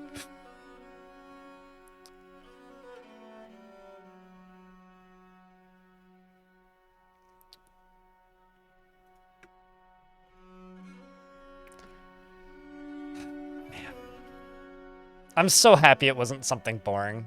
If it was a reindeer, I'd be so disappointed. I'd be like, no! But the fact that it was a fucking porcupine is wonderful. Ugh.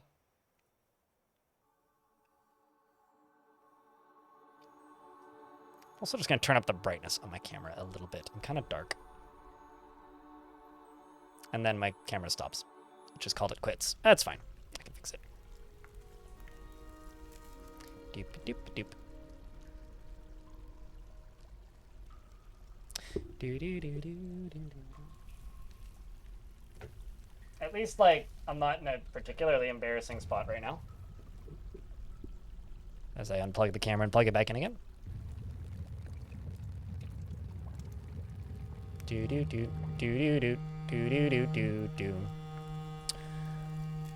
Hey look, you guys can see the edges of my green screen now. I'm all exposed. It's terrifying.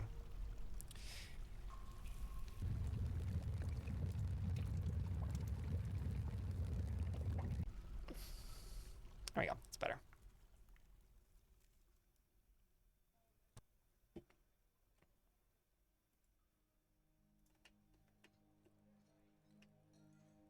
I really hope that the dwarves are appreciating the variety of drinks. Content remembering a soapy bath. At least you're content remembering something.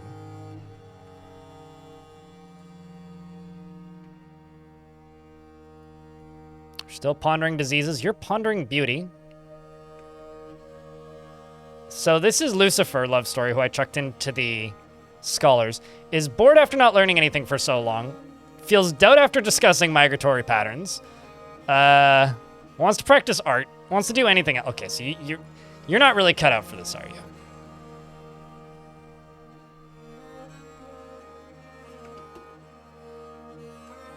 Gonna let you go do something else.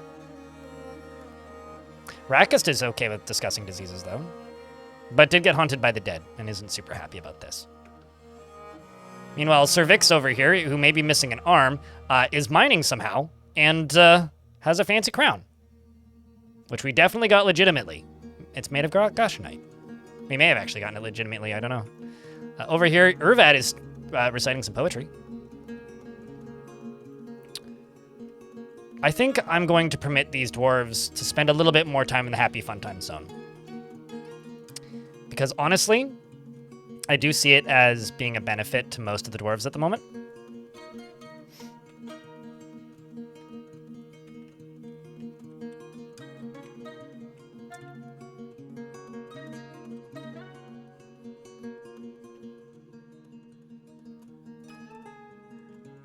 We're melting another... Wait. Hold on. What happens if you melt down a metal bar? It's already a metal bar. I have no idea what happens if you melt down a metal bar. That's already a metal bar. No bearded dwarf named Mina.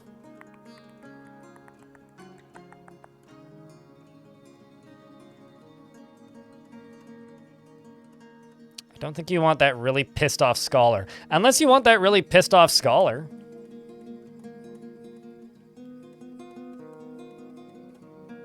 How about this diagnoser?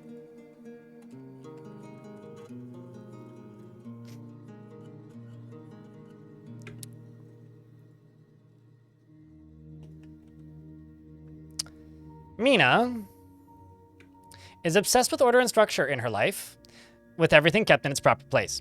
She presents herself modestly and frowns on any flashy accoutrements. She is pleased by her own appearance and talents, and she tends to be a little wasteful when working on projects.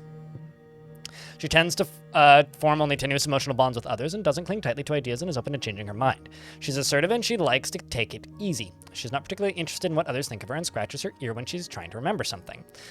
She holds her breath when she's nervous, when she needs alcohol to get through the working day, doesn't really care about much anymore, dreams of crafting a masterwork someday, personally values a harmonious existence, doesn't particularly value loyalty, and doesn't care about art one way or another. She likes green diamond and ginkgo wood, the color green-yellow, greaves, earrings, and cats for their aloofness, rope reeds for their precise lines, and the words of the lilac of embracing, and the sound of the carmine of musics, and when possible prefers to consume salmon. I like salmon too, I agree. Dwarven rum and giant two-humped camel's milk, and absolutely hates brown recluse spiders. She's got a rather large family, and thankfully none of them have died here, but also none of them live here. You also worship 2 bronze colossi. Oh no, 1 bronze colossi, not 2. I thought this one was also 1, but this is a bronze colossus. So you worship a bronze colossus. Well, you like dwarf brand drinks. You don't just like drinks. Most dwarves just like drinks. This dwarf likes dwarf brand dwarf drinks. Which is like another level of liking dwarf stuff.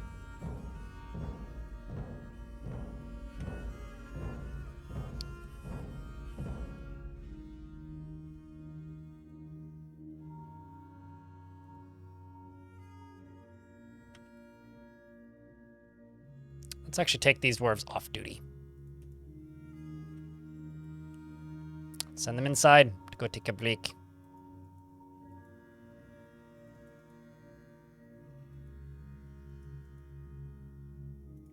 Once they're done with all this. Although, actually, I must go down here and turn off anything made of steel.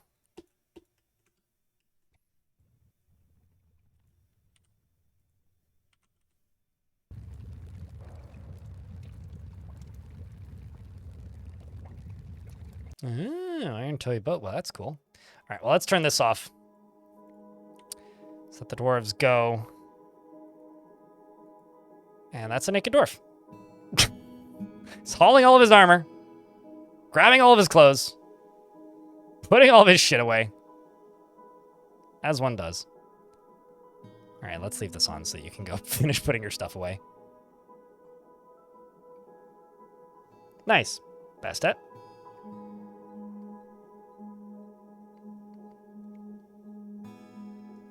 It's, you know, it's very rare that people don't like mecha. I think the only people who don't like mecha are people who haven't really heard of mecha. Like, they just don't know what it is.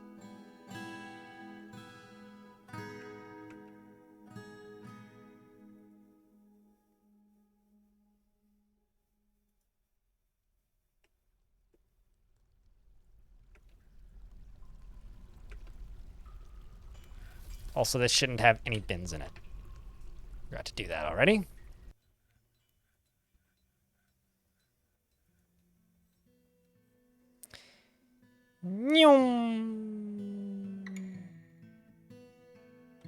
The amount of stuff we're getting rid of, good lord. Alrighty, dwarves.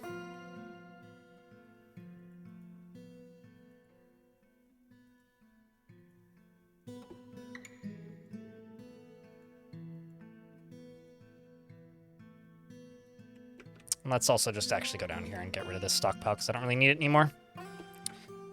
It's just kind of a waste at this point. And let's just leave this squad on ready. I realize I just told them to all go take their clothes off and get back to what they were doing, but if I leave them on ready, it's maybe actually easier for me.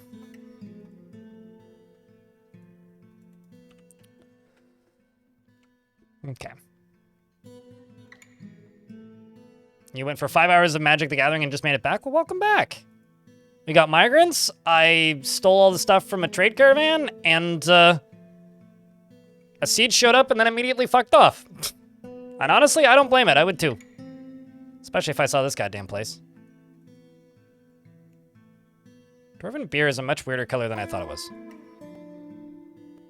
I feel like I should make cheese if I can, but I can't, so I won't. Really hoping I can get some dwarves singing or indoor dancing. I think I'm going to take a big risk. I'm going to set up a performer. Laya is a competent dancer. Baruz is a competent musician. Let's get some drinks served. Let's get some performances done. I feel like any dwarf that is exhilarated after getting into an argument should probably be a debate dwarf. Anyone unnamed? There are people unnamed, yeah, but it's bloody hard to get one at this point. Grates can be turned into a hatch, but they have to be connected to a lever. Same with bars. They can also be connected to a hatch, but they have to be connected to a lever.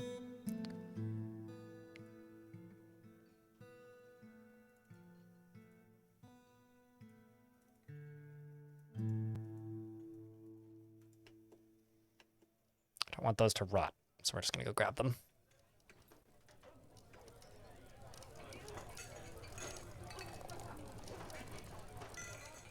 Do you need a chest in the tavern? Not unless you want items stored in said chest. But I have both musical instruments and quite a couple different kinds of musical instruments even. Musical instruments as well as mugs, and in order to use those mugs, they need to have access to them, so.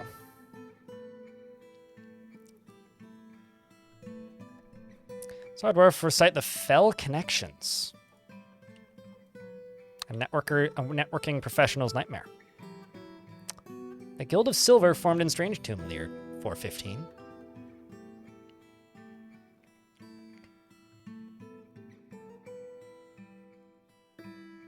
Two instruments are good. You think that they like them being in a... You think that they can like them being in a chest? Well, if they're in a chest, only performers can use them. And if they are... If mugs are in a chest, only performers and tavern keepers can serve with them. But... Uh-oh. That's not good. That's really bad, actually. I don't know why these dwarves are in the caverns, but I've apparently got dwarves in my caverns. I should unlock these doors.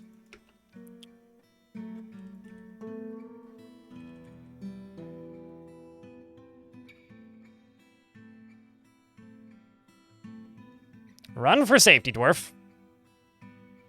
Bored after being unable to argue. That's what's getting at you? How long have they been out there? I don't know. Good question. Long enough to get starving.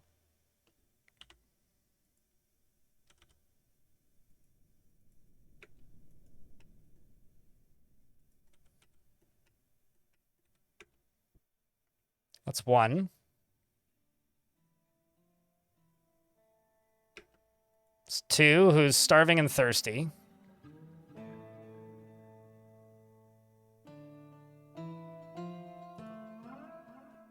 And three.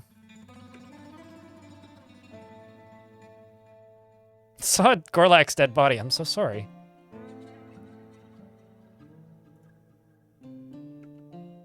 Stray Crundle has forgotten its training. Well, oh no.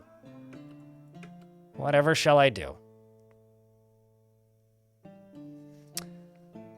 Congrats, Stone, you did it. You completed the grand goal. I look splendid today while consuming food.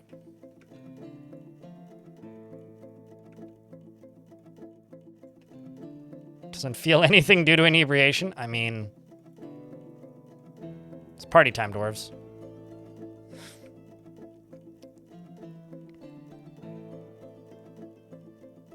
Not intellectually stimulated. Debate me, fools! Does seem like something a dwarf would say. All right, well, let's put the library back into this space.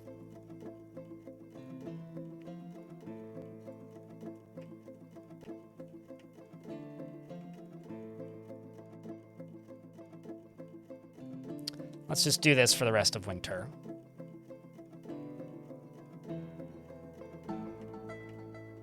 Although I am going to go here and... Oops. Well, that's fine. Brew drink from fruit. I was just going to unpause brew drink from plant, but it'll unpause itself.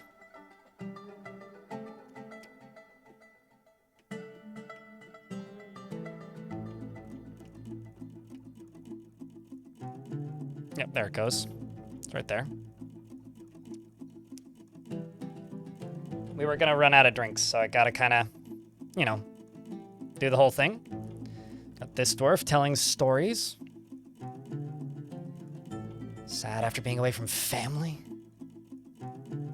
It does look lively. It's still a little under-decorated if you were to ask me, but... I mean, we could try and do some decorating, actually. Let's add this to the fun zone. See what blocks we have.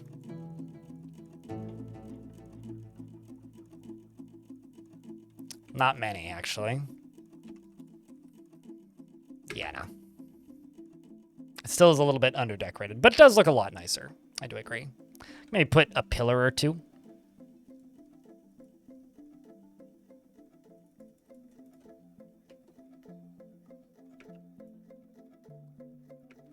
Romanoid, why are you unclothed?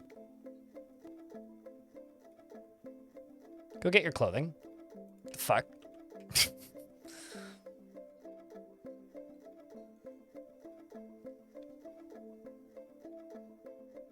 Can you be attacked by another Dwarven Civ? Certainly if you're at war with one. But it does require you being at war with them.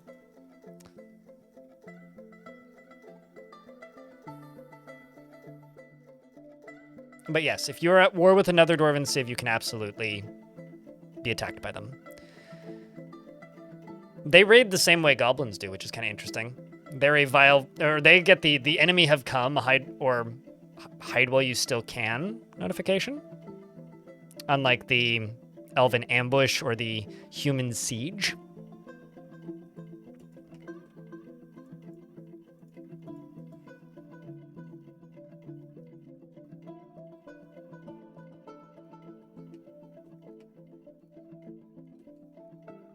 We have a dwarven syrup barrel. Oh, wow. If I were to just queue up some various meals, I'm really curious what meals they'll make at the moment. Like, what ingredients are available? Yak sweetbread, okay. Yak tallow, all right. Yak tallow, okay. Yak tallow. Very creative, man. I'm going to turn off the tallow for the next one.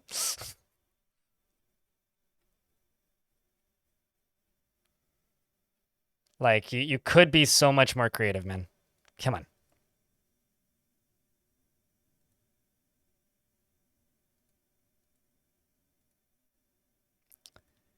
And I'm also going to go here. I will cook the rock nuts, but I'm not going to cook the wine or the raspberry wine.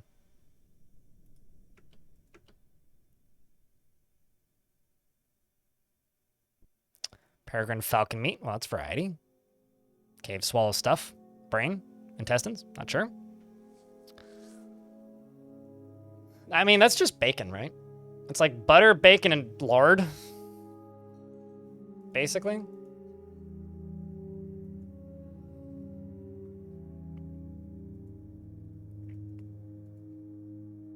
Making more raspberry stuff. Also, I should be able to cook with raspberry seeds.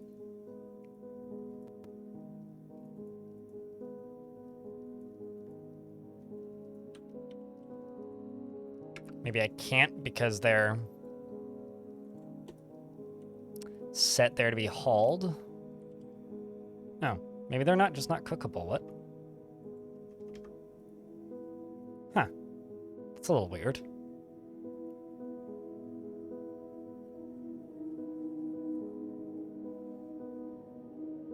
Weird. Weird, weird, weird.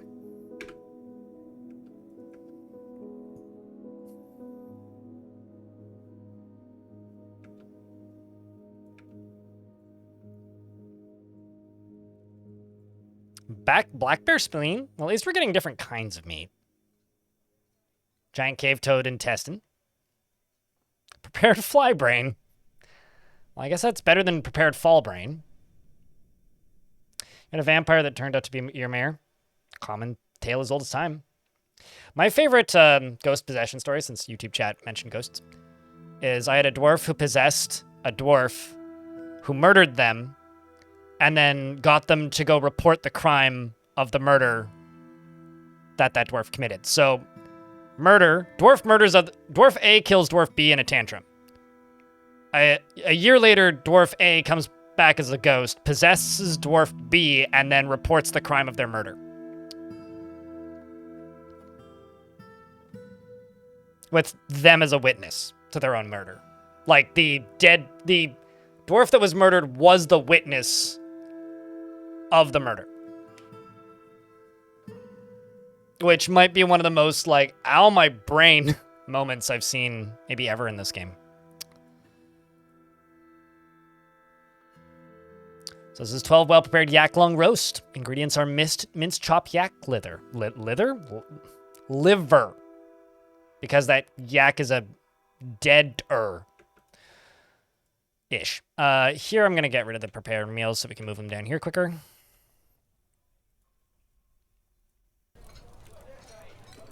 Let's move them over to here. Also, not gonna lie, game a little laggy. It's probably because they're just trying to store item, but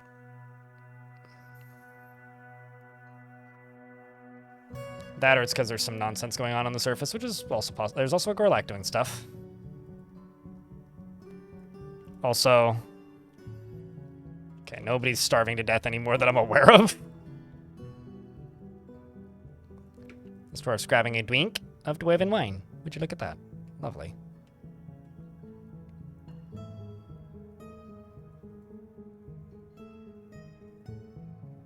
Way more of the dwarves appear to be focused than before, which is good.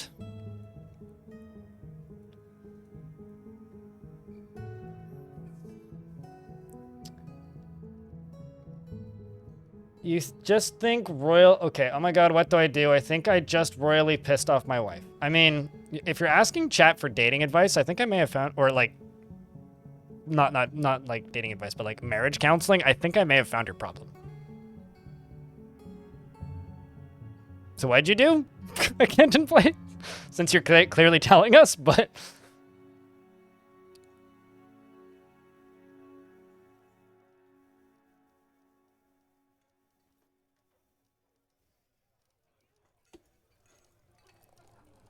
I mean, yeah, that's usually what I do, Thomas. I usually memorialize all the ghosts in slabs. However, in this case, I couldn't find that dwarf's arm and thought that they'd been memorialized already, but they hadn't been.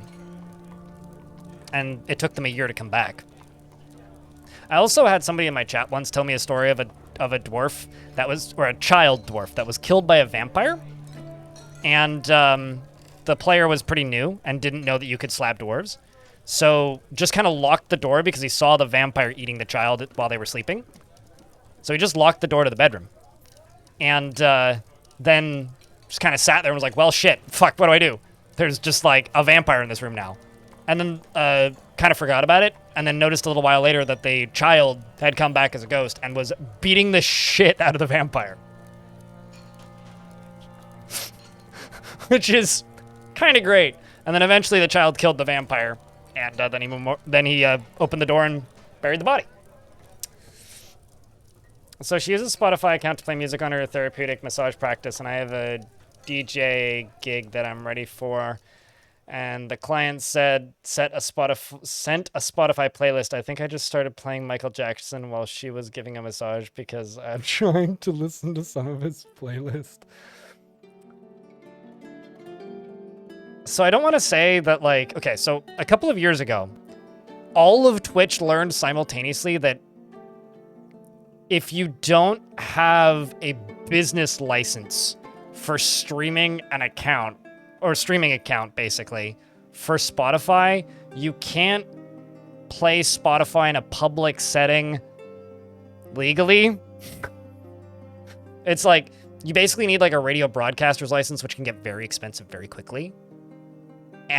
So if you are running a business and just playing Spotify, yo, you can get in a lot of fucking trouble for that. So don't ever say the name of that business online. However, Lamau, that's very funny. What stone is that dark green? It's stoneware. It's fire clay.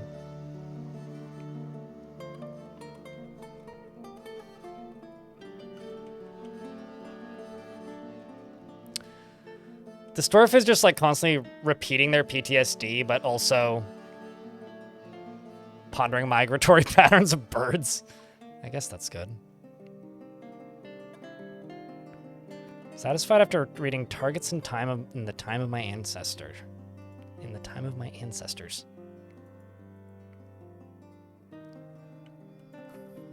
Well, let's let these dwarves get back to work. We're up to late winter.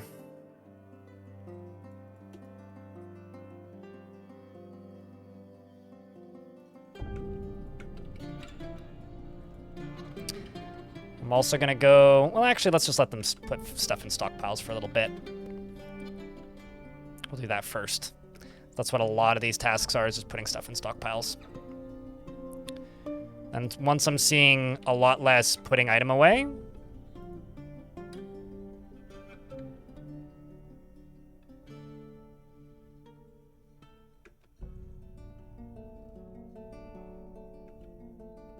I did start using the fire clay once I got the magma kilns.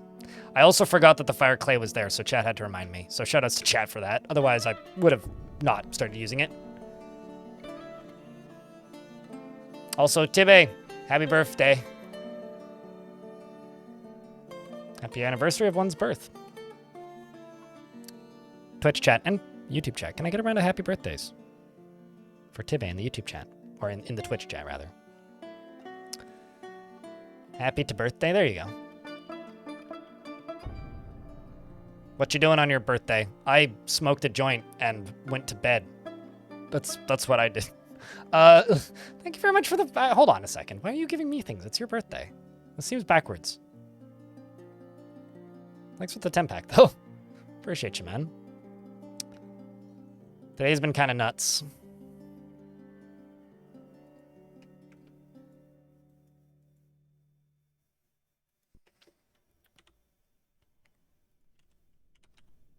A lot of random stockpiled tasks. Presents for everybody. Well, thank you. This is on the 15th next week. That's the couple days after Jupiter Hell Classic releases. I can't wait for Jupiter Hell Classic to release. I'm going to stream a whole day of that. It's literally like in a week. It's like, is it Wednesday or Tuesday?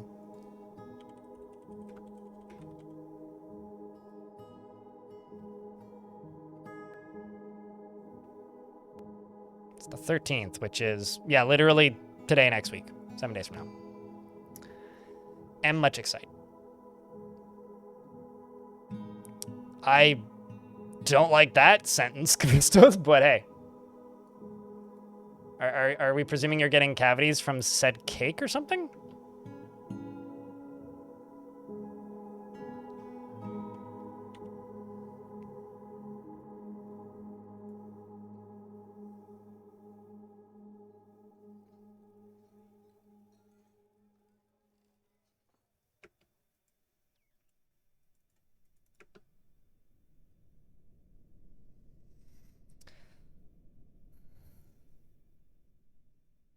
Oh, escape the womb anniversary. Right. Right. No, I get it. Okay. Thanks.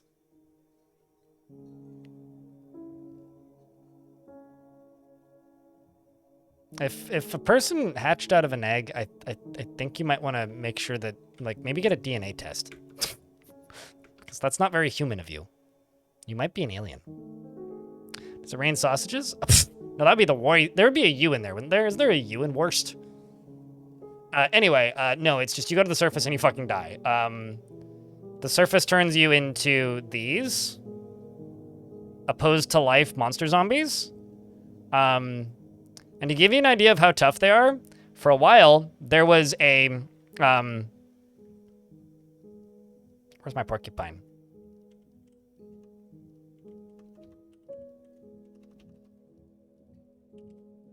Vlad? Hold on. Did Vlad the Impaler leave the map? There was a duckling who killed a titan, who lived on the surface for a long time and then died because a porcupine killed him. Zalvi, you'd like a cook. I don't have a cook. Next request.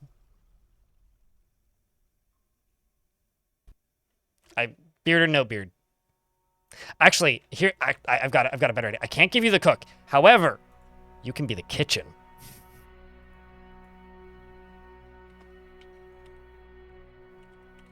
Zalvius!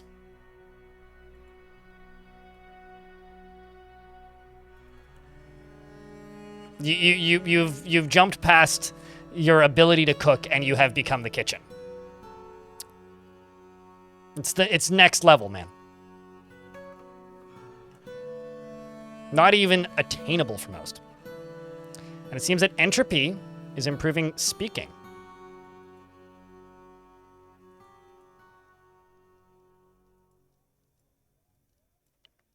This dwarf's life has improved a lot since they first moved here and got snowed on once, and haunted by the dead, and snowed on once. They've actually learned to value decorum after being snowed on, which is really good. And they were accepting remembering seeing a dead body of an angel, and they became less angry and learned to value peace. I mean, kind of checks out. All right. Well, I was gonna remove tasks, but I'll do that in a moment once spring rolls around. What am I doing? Sitting in my chair and streaming video games on the internet. Thanks for asking, Zavi. What does the whole base look like now? Not too much different, a little bit more roundy, but I'm kind of shocked we have this many dwarves, to be honest. They should write books. Nobody's made a Discovery yet, but if they do, I hope they will. I do have the stuff to make books. He's been pondering diseases since getting here, which actually oddly fitting, considering the surface is some sort of disease.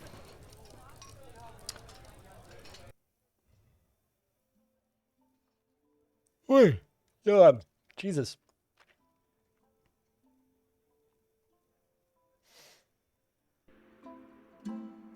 trying to figure out the cure for zombieism. It's delete Twitter. And, yeah, that's pretty much it. Delete Twitter. Maybe also Instagram. But, like, I don't know. Some people have found uses for Instagram. So, like, yeah, delete Twitter.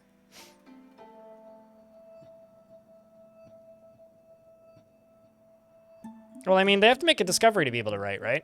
Because I do have writing materials in the library.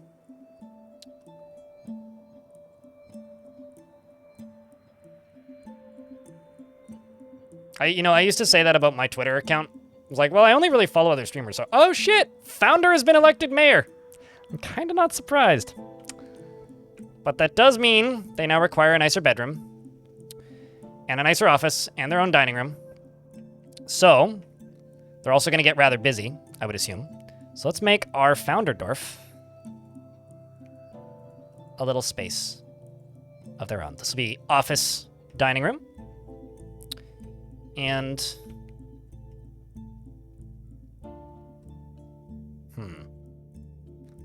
I'm thinking this can be their bedroom. And, founder, you right here. Where is your bedroom right now? This be your study? Well, now it's going to be whoever my new manager is, because I'm getting a new manager in a second. Insect Devourer is going to be my new manager. Who's very happy, by the way. Very pleased, probably, for the promotion. And, Founder. Founder Keeper. Your quarters are right here. So I'll unassign those to you.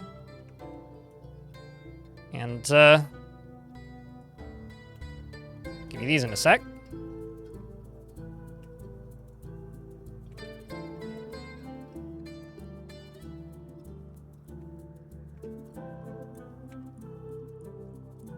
I mean, there's also, like, North Korea, so, like, it could be worse. Veteran.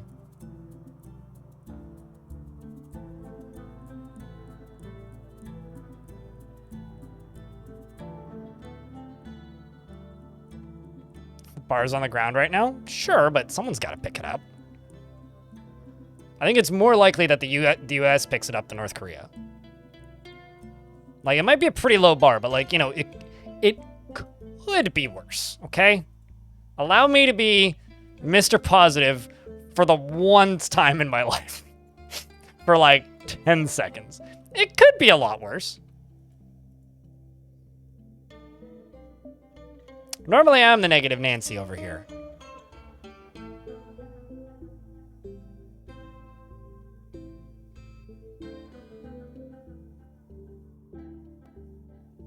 Yes, I was way ahead on the bedrooms. I still am, actually, and could very easily make more. Mostly because I may or may not have had more dwarves than this at one point, and they died. Oh, I need a door.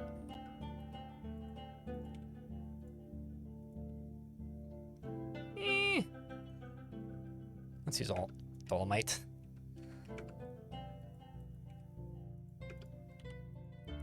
And the next thing I'm going to do is I'm going to go block, block, block. Weave, weave, weave. Weave. Sure. Make soap. One of those I'm going to unclog, and one of those I'm going to unclog. And the tasks go back once again.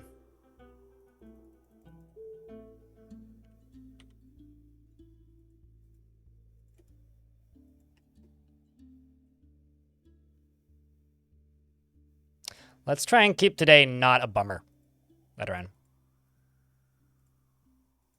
I very rarely do that. Normally I just let people go open season, but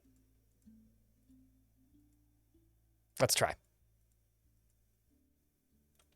Like, I get it. I do. But let's just try and keep today not a bummer. It's one hell of a fancy schmancy mayor's room. I mean, hey, you know, if you survive this long in this fort, I think you've earned a fancy schmancy mayor's room.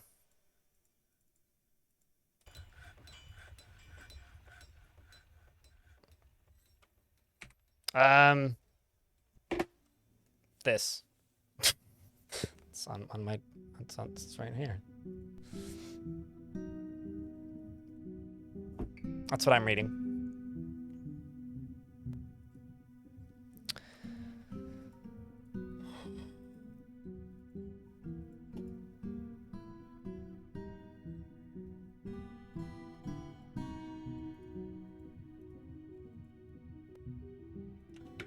And then... Nope, not multi, just normal bedroom.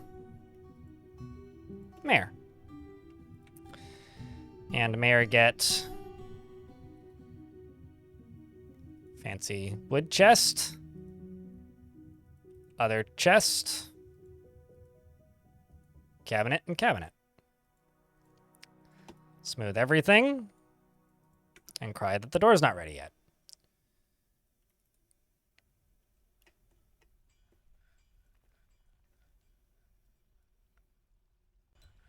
Now the door should be ready, right? Nope. Finish making the damn door. There we go.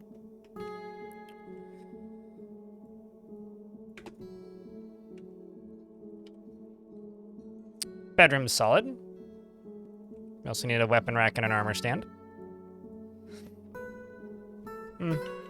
That'll go up here, I think.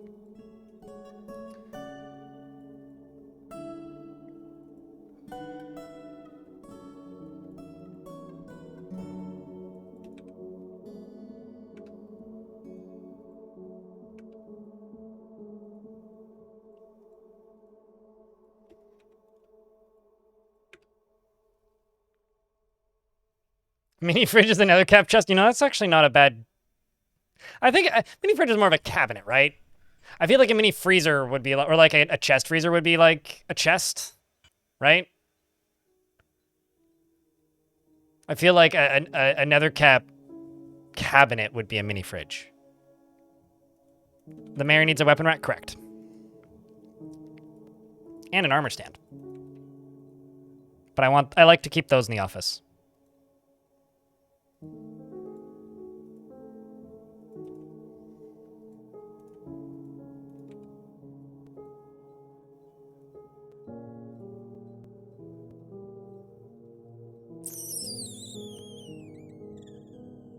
I just need to wait until I have more blocks. That's what they need to wait for.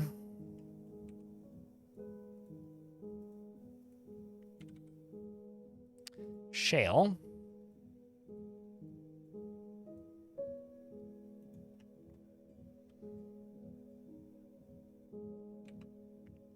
I'm also going to go here and throw in a gem window, because of course I do.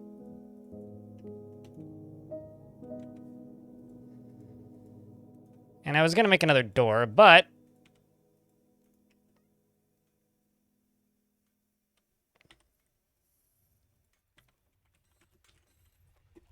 I don't know. To me, the weapon rack and the armor stand always is an office thing.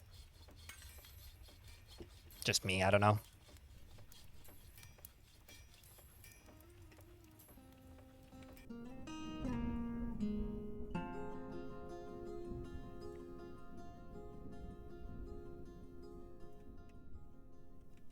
It's just always been an office thing. Okay, so one half of this. This will be the mayor's office. And this will be the mayor's dining hall.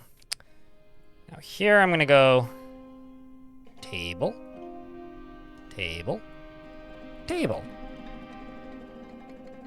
Throne. Throne. Not that one.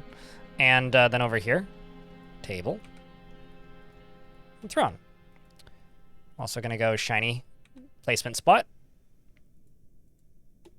And place the one instrument up there already.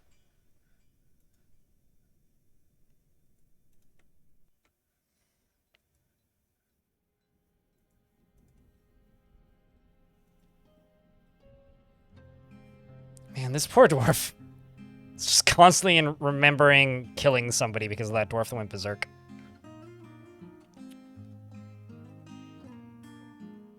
Bookcase for the office style? True. Didn't really think about that. Good call, though. And then I like to just put large gems on things, so... I mean, I got large gems to spare. Chuck a diamond cabochon over there. I mean, even these... This is adorned with hanging rings of superior quality pyrite. Menaces with spikes of pictured jasper. Superiorly designed image of Nil, the dwarf. And a cave spider soaked dwarf. Nil, this is the first dwarf to die. Oh no, sorry, this is Nil Tinwade, the dwarf, in Cave Spider Silk, in Grey Chalistoni.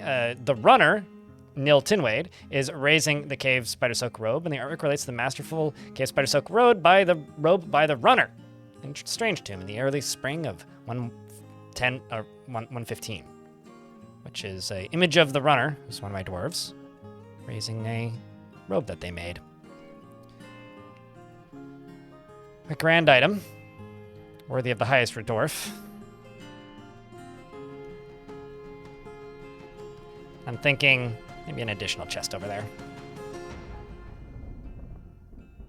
What do you think, chat? Maybe just like one in the middle. I think that's a respectable mayor's office and dining hall. I'm also going to expand to this over here too.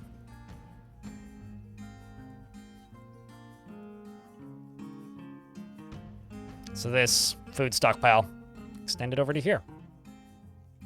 So they can even have their food supply.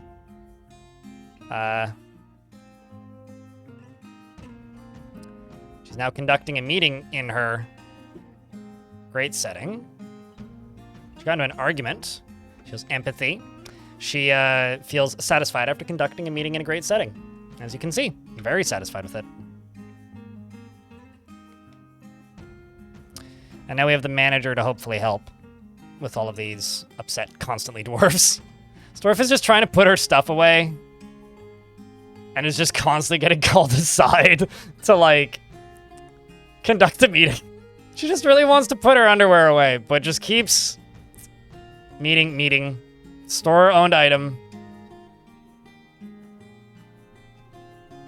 Will she make it this? Oh, she's got a dwarf chasing her. It's truly a thankless job. Now she goes to bed. Well, hey. Meanwhile, wake up. It truly is a thankless job, man.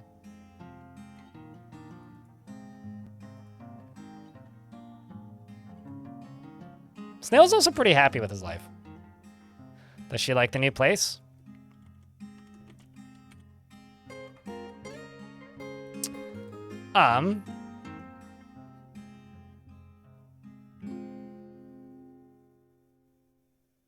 Well, she hasn't really thought much about it. But I do require a stoneworkers guild, which I never did finish last time. So let's right quick. Because that's the Farmers Guild. That's the Engraver Hall. So I'm just going to go down here real quick and make a Stoneworkers Guild. I'm also going to queue up Rock Great. I'm going to make them all out of Dolomite. And I'm going to make 20.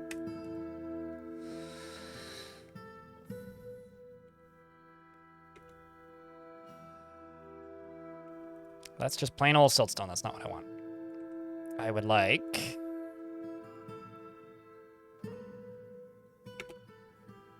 that.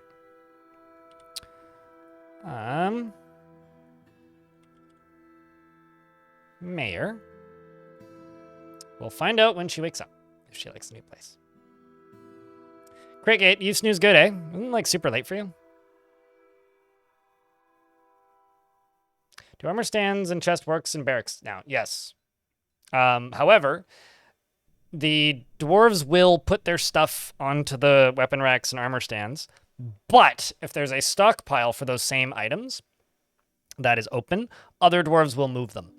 So basically, if you're using like steel gear, remove steel from your armor stockpile, and then they'll work. Like my soldiers have been using them all for it.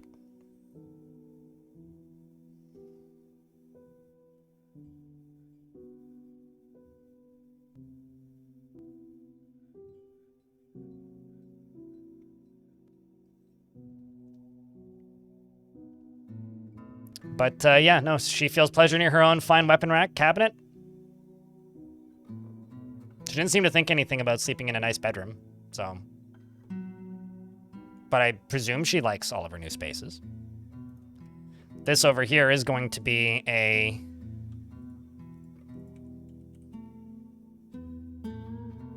spot for stoneworkers, because I fucked up the Stoneworkers Guild once and didn't finish it, because I got distracted. Which has happened many a time. And will happen again.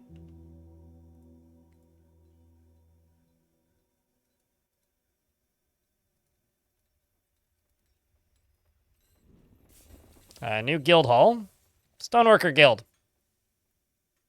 There we go. We're halfway there.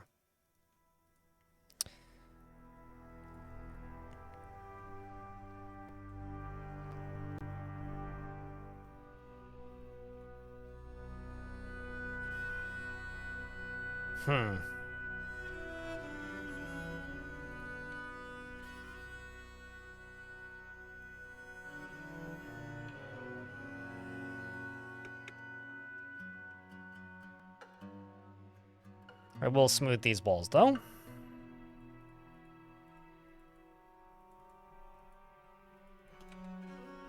I will go wall grate.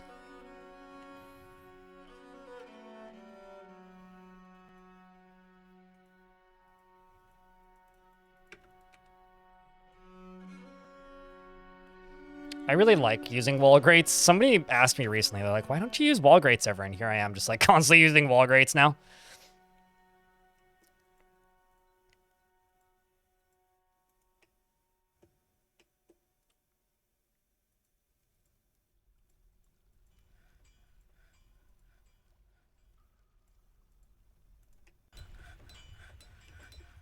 Let's also...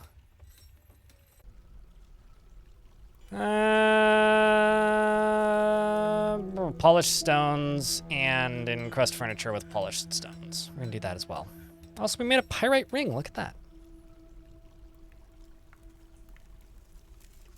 Spiders having a meeting naturally.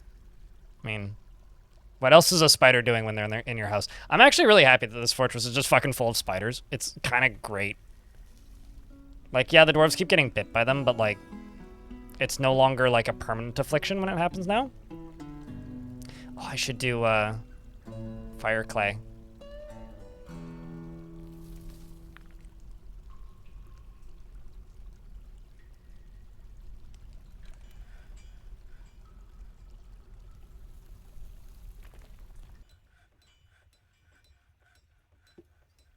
That'll be a fun variety of colors. See how the value of this is doing. Not great, but it'll be there when we're done building floors. So bourgeois? So bougie? Yeah, pretty much. It's 3:30 a.m. It is. Well, I mean, it's 5:30 p.m. It's going to take a little while to construct because we're slowly hauling all of that clay, but once they get it here,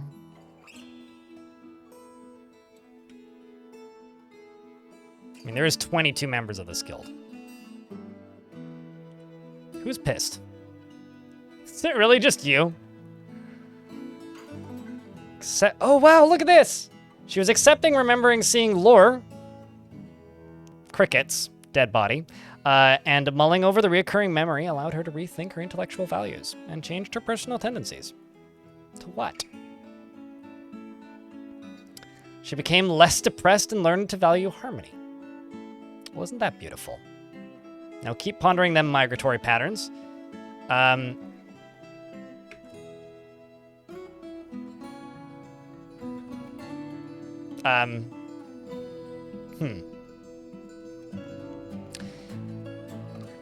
Heh. Nah. All right, dwarves.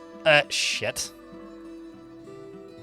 Well, we just got another migrant wave chat room, and I think they're all about to fucking die.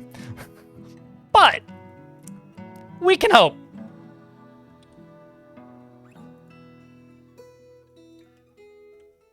So there's a Titan here who's a landlord of the Tundra Titan, who is a gigantic bunting, who is one giant scar, has large mandibles, and it has webs. And it has feathers. Run.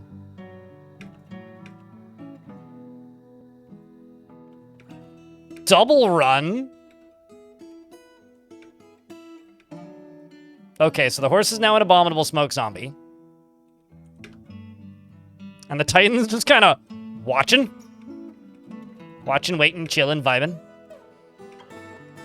And the donkey is now killed by the baby horse. It's another very large family dwarf. Got another large family dwarf. Saw a donkey die, you're terrified. Your nephew died here a while ago and is now a skeleton. I'm so sorry. That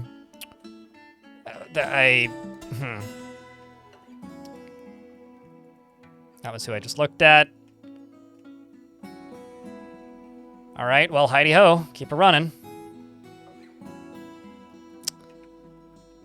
While things are turning into hell back here,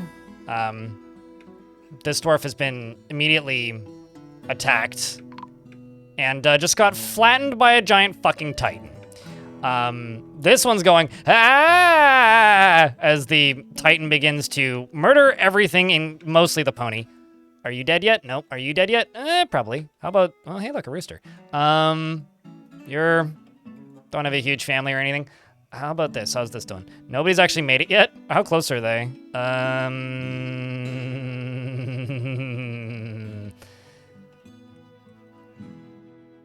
Keep running. They're all just experiencing trauma. Keep running, dwarf.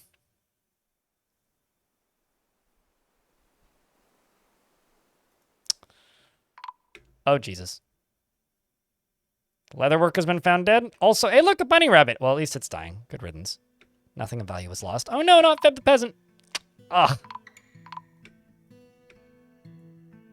Well. And the Titan laughs its way through hell. Oh, no.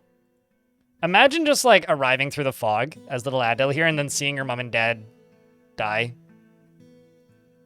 Well, Dad hasn't showed up yet, but Dad's about to die. Over here, this dwarf's made it. You're good. You're good. You're good. How many more do I gamble for? 60? Shit. Okay, we'll hope for you. Come on. Come on, dwarf, move. Jesus, fuck.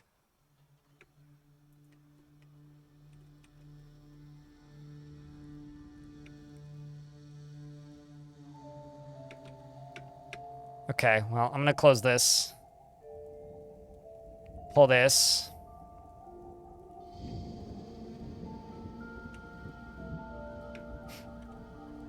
Okay, hold up, dwarf. Turn around. Turn around, dwarf.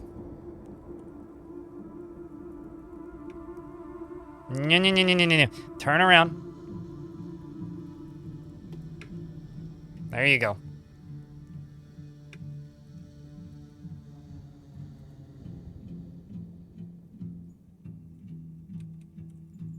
What a fucking monster, man.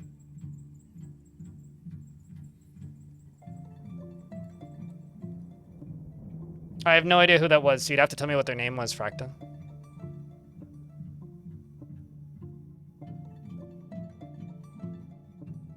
Oh, no, this is... A bunting is a bird.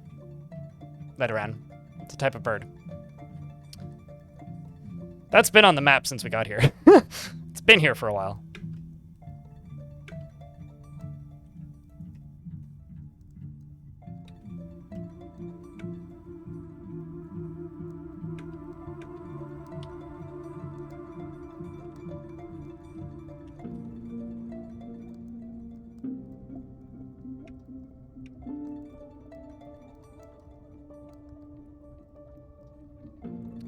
Yeah, so would you just like a lady dwarf? Because I can just give you a lady dwarf. If you'd like to go back in the VOD and check, I can give you one of those dwarves. Otherwise, I could just give you a lady dwarf. Or one of these recent arrivals who just got scarred for friggin' life, like this one. Dark hair, no beard, that's half the fort. We'll go with this one.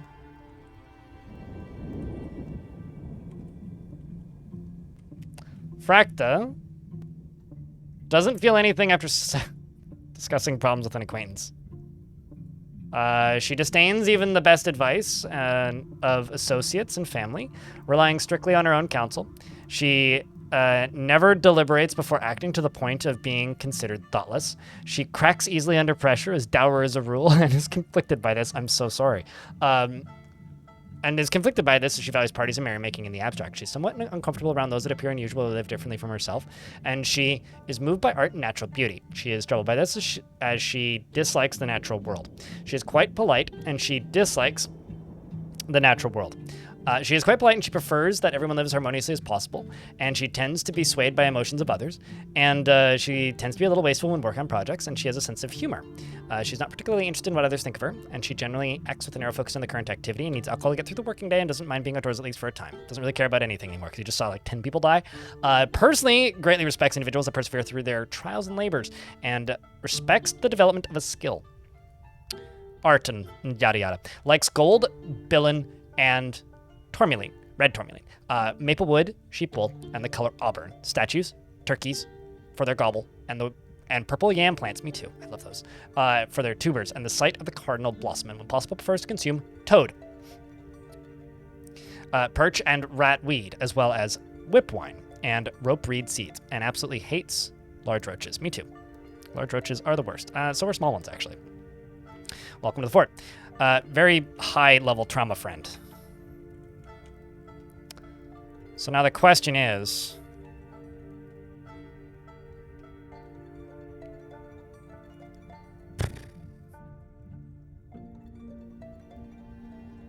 did the bunny kill anything?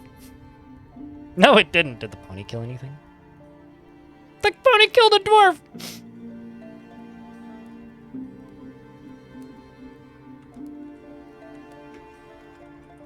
Murder pony and grumble bun. That's what they're getting. Is anyone standing up there? Nope, they're all dead. Well, I mean, there's some zombies. Oh, rip grumble bun. Murder pony just killed grumble bun, chat. I'm so sorry. Here, I thought they were gonna be new friends.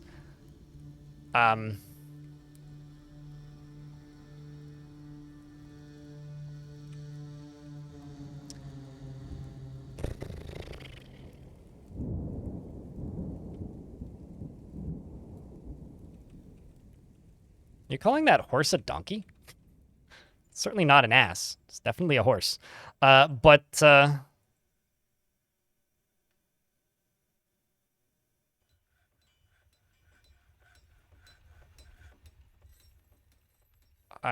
just gonna wait until ghosts arrive.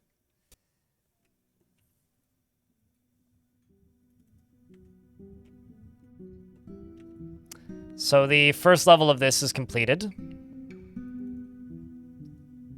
Literally all we needed to do was left is to put tables and chairs.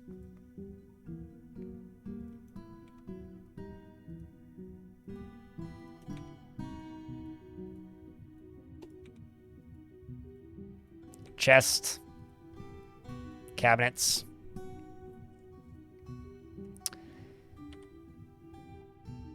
And if I jump up to here, the door ain't closed yet because this doofus isn't in the fort yet. Get into the fort. There you go. Too busy being traumatized to even enter the fortress.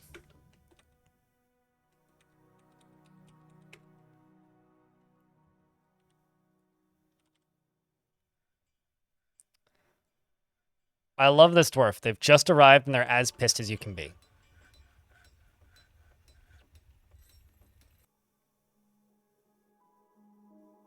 Should rename the pony to Pinky Die? I mean, you have to redeem it then, right? Why would I name it that? That sounds like some My Little Pony stuff. I ain't no brony. I mean, I too would just go check myself into the hospital if I witnessed that, Dwarf. I can't blame you. I would do the exact same thing.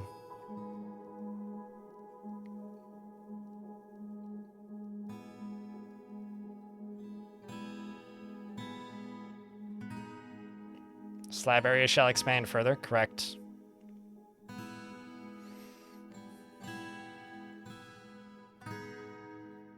My poor mayor is so fucking busy.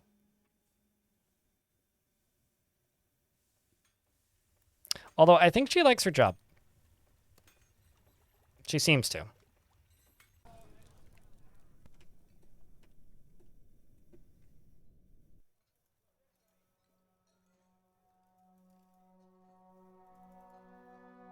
All right, chat.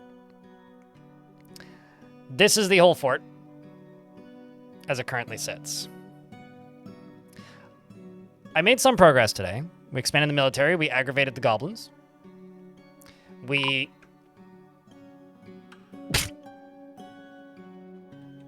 Well, those I can memorialize. Not that. Oops.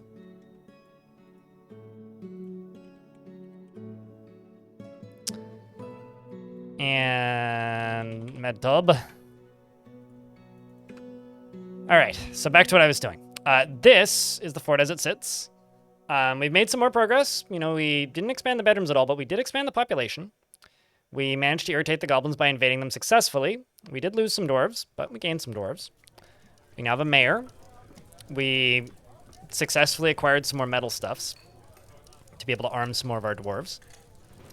And the fortress is slowly expanding. We had many deaths, yes. But I successfully acquired a bunch of new items. I didn't trade.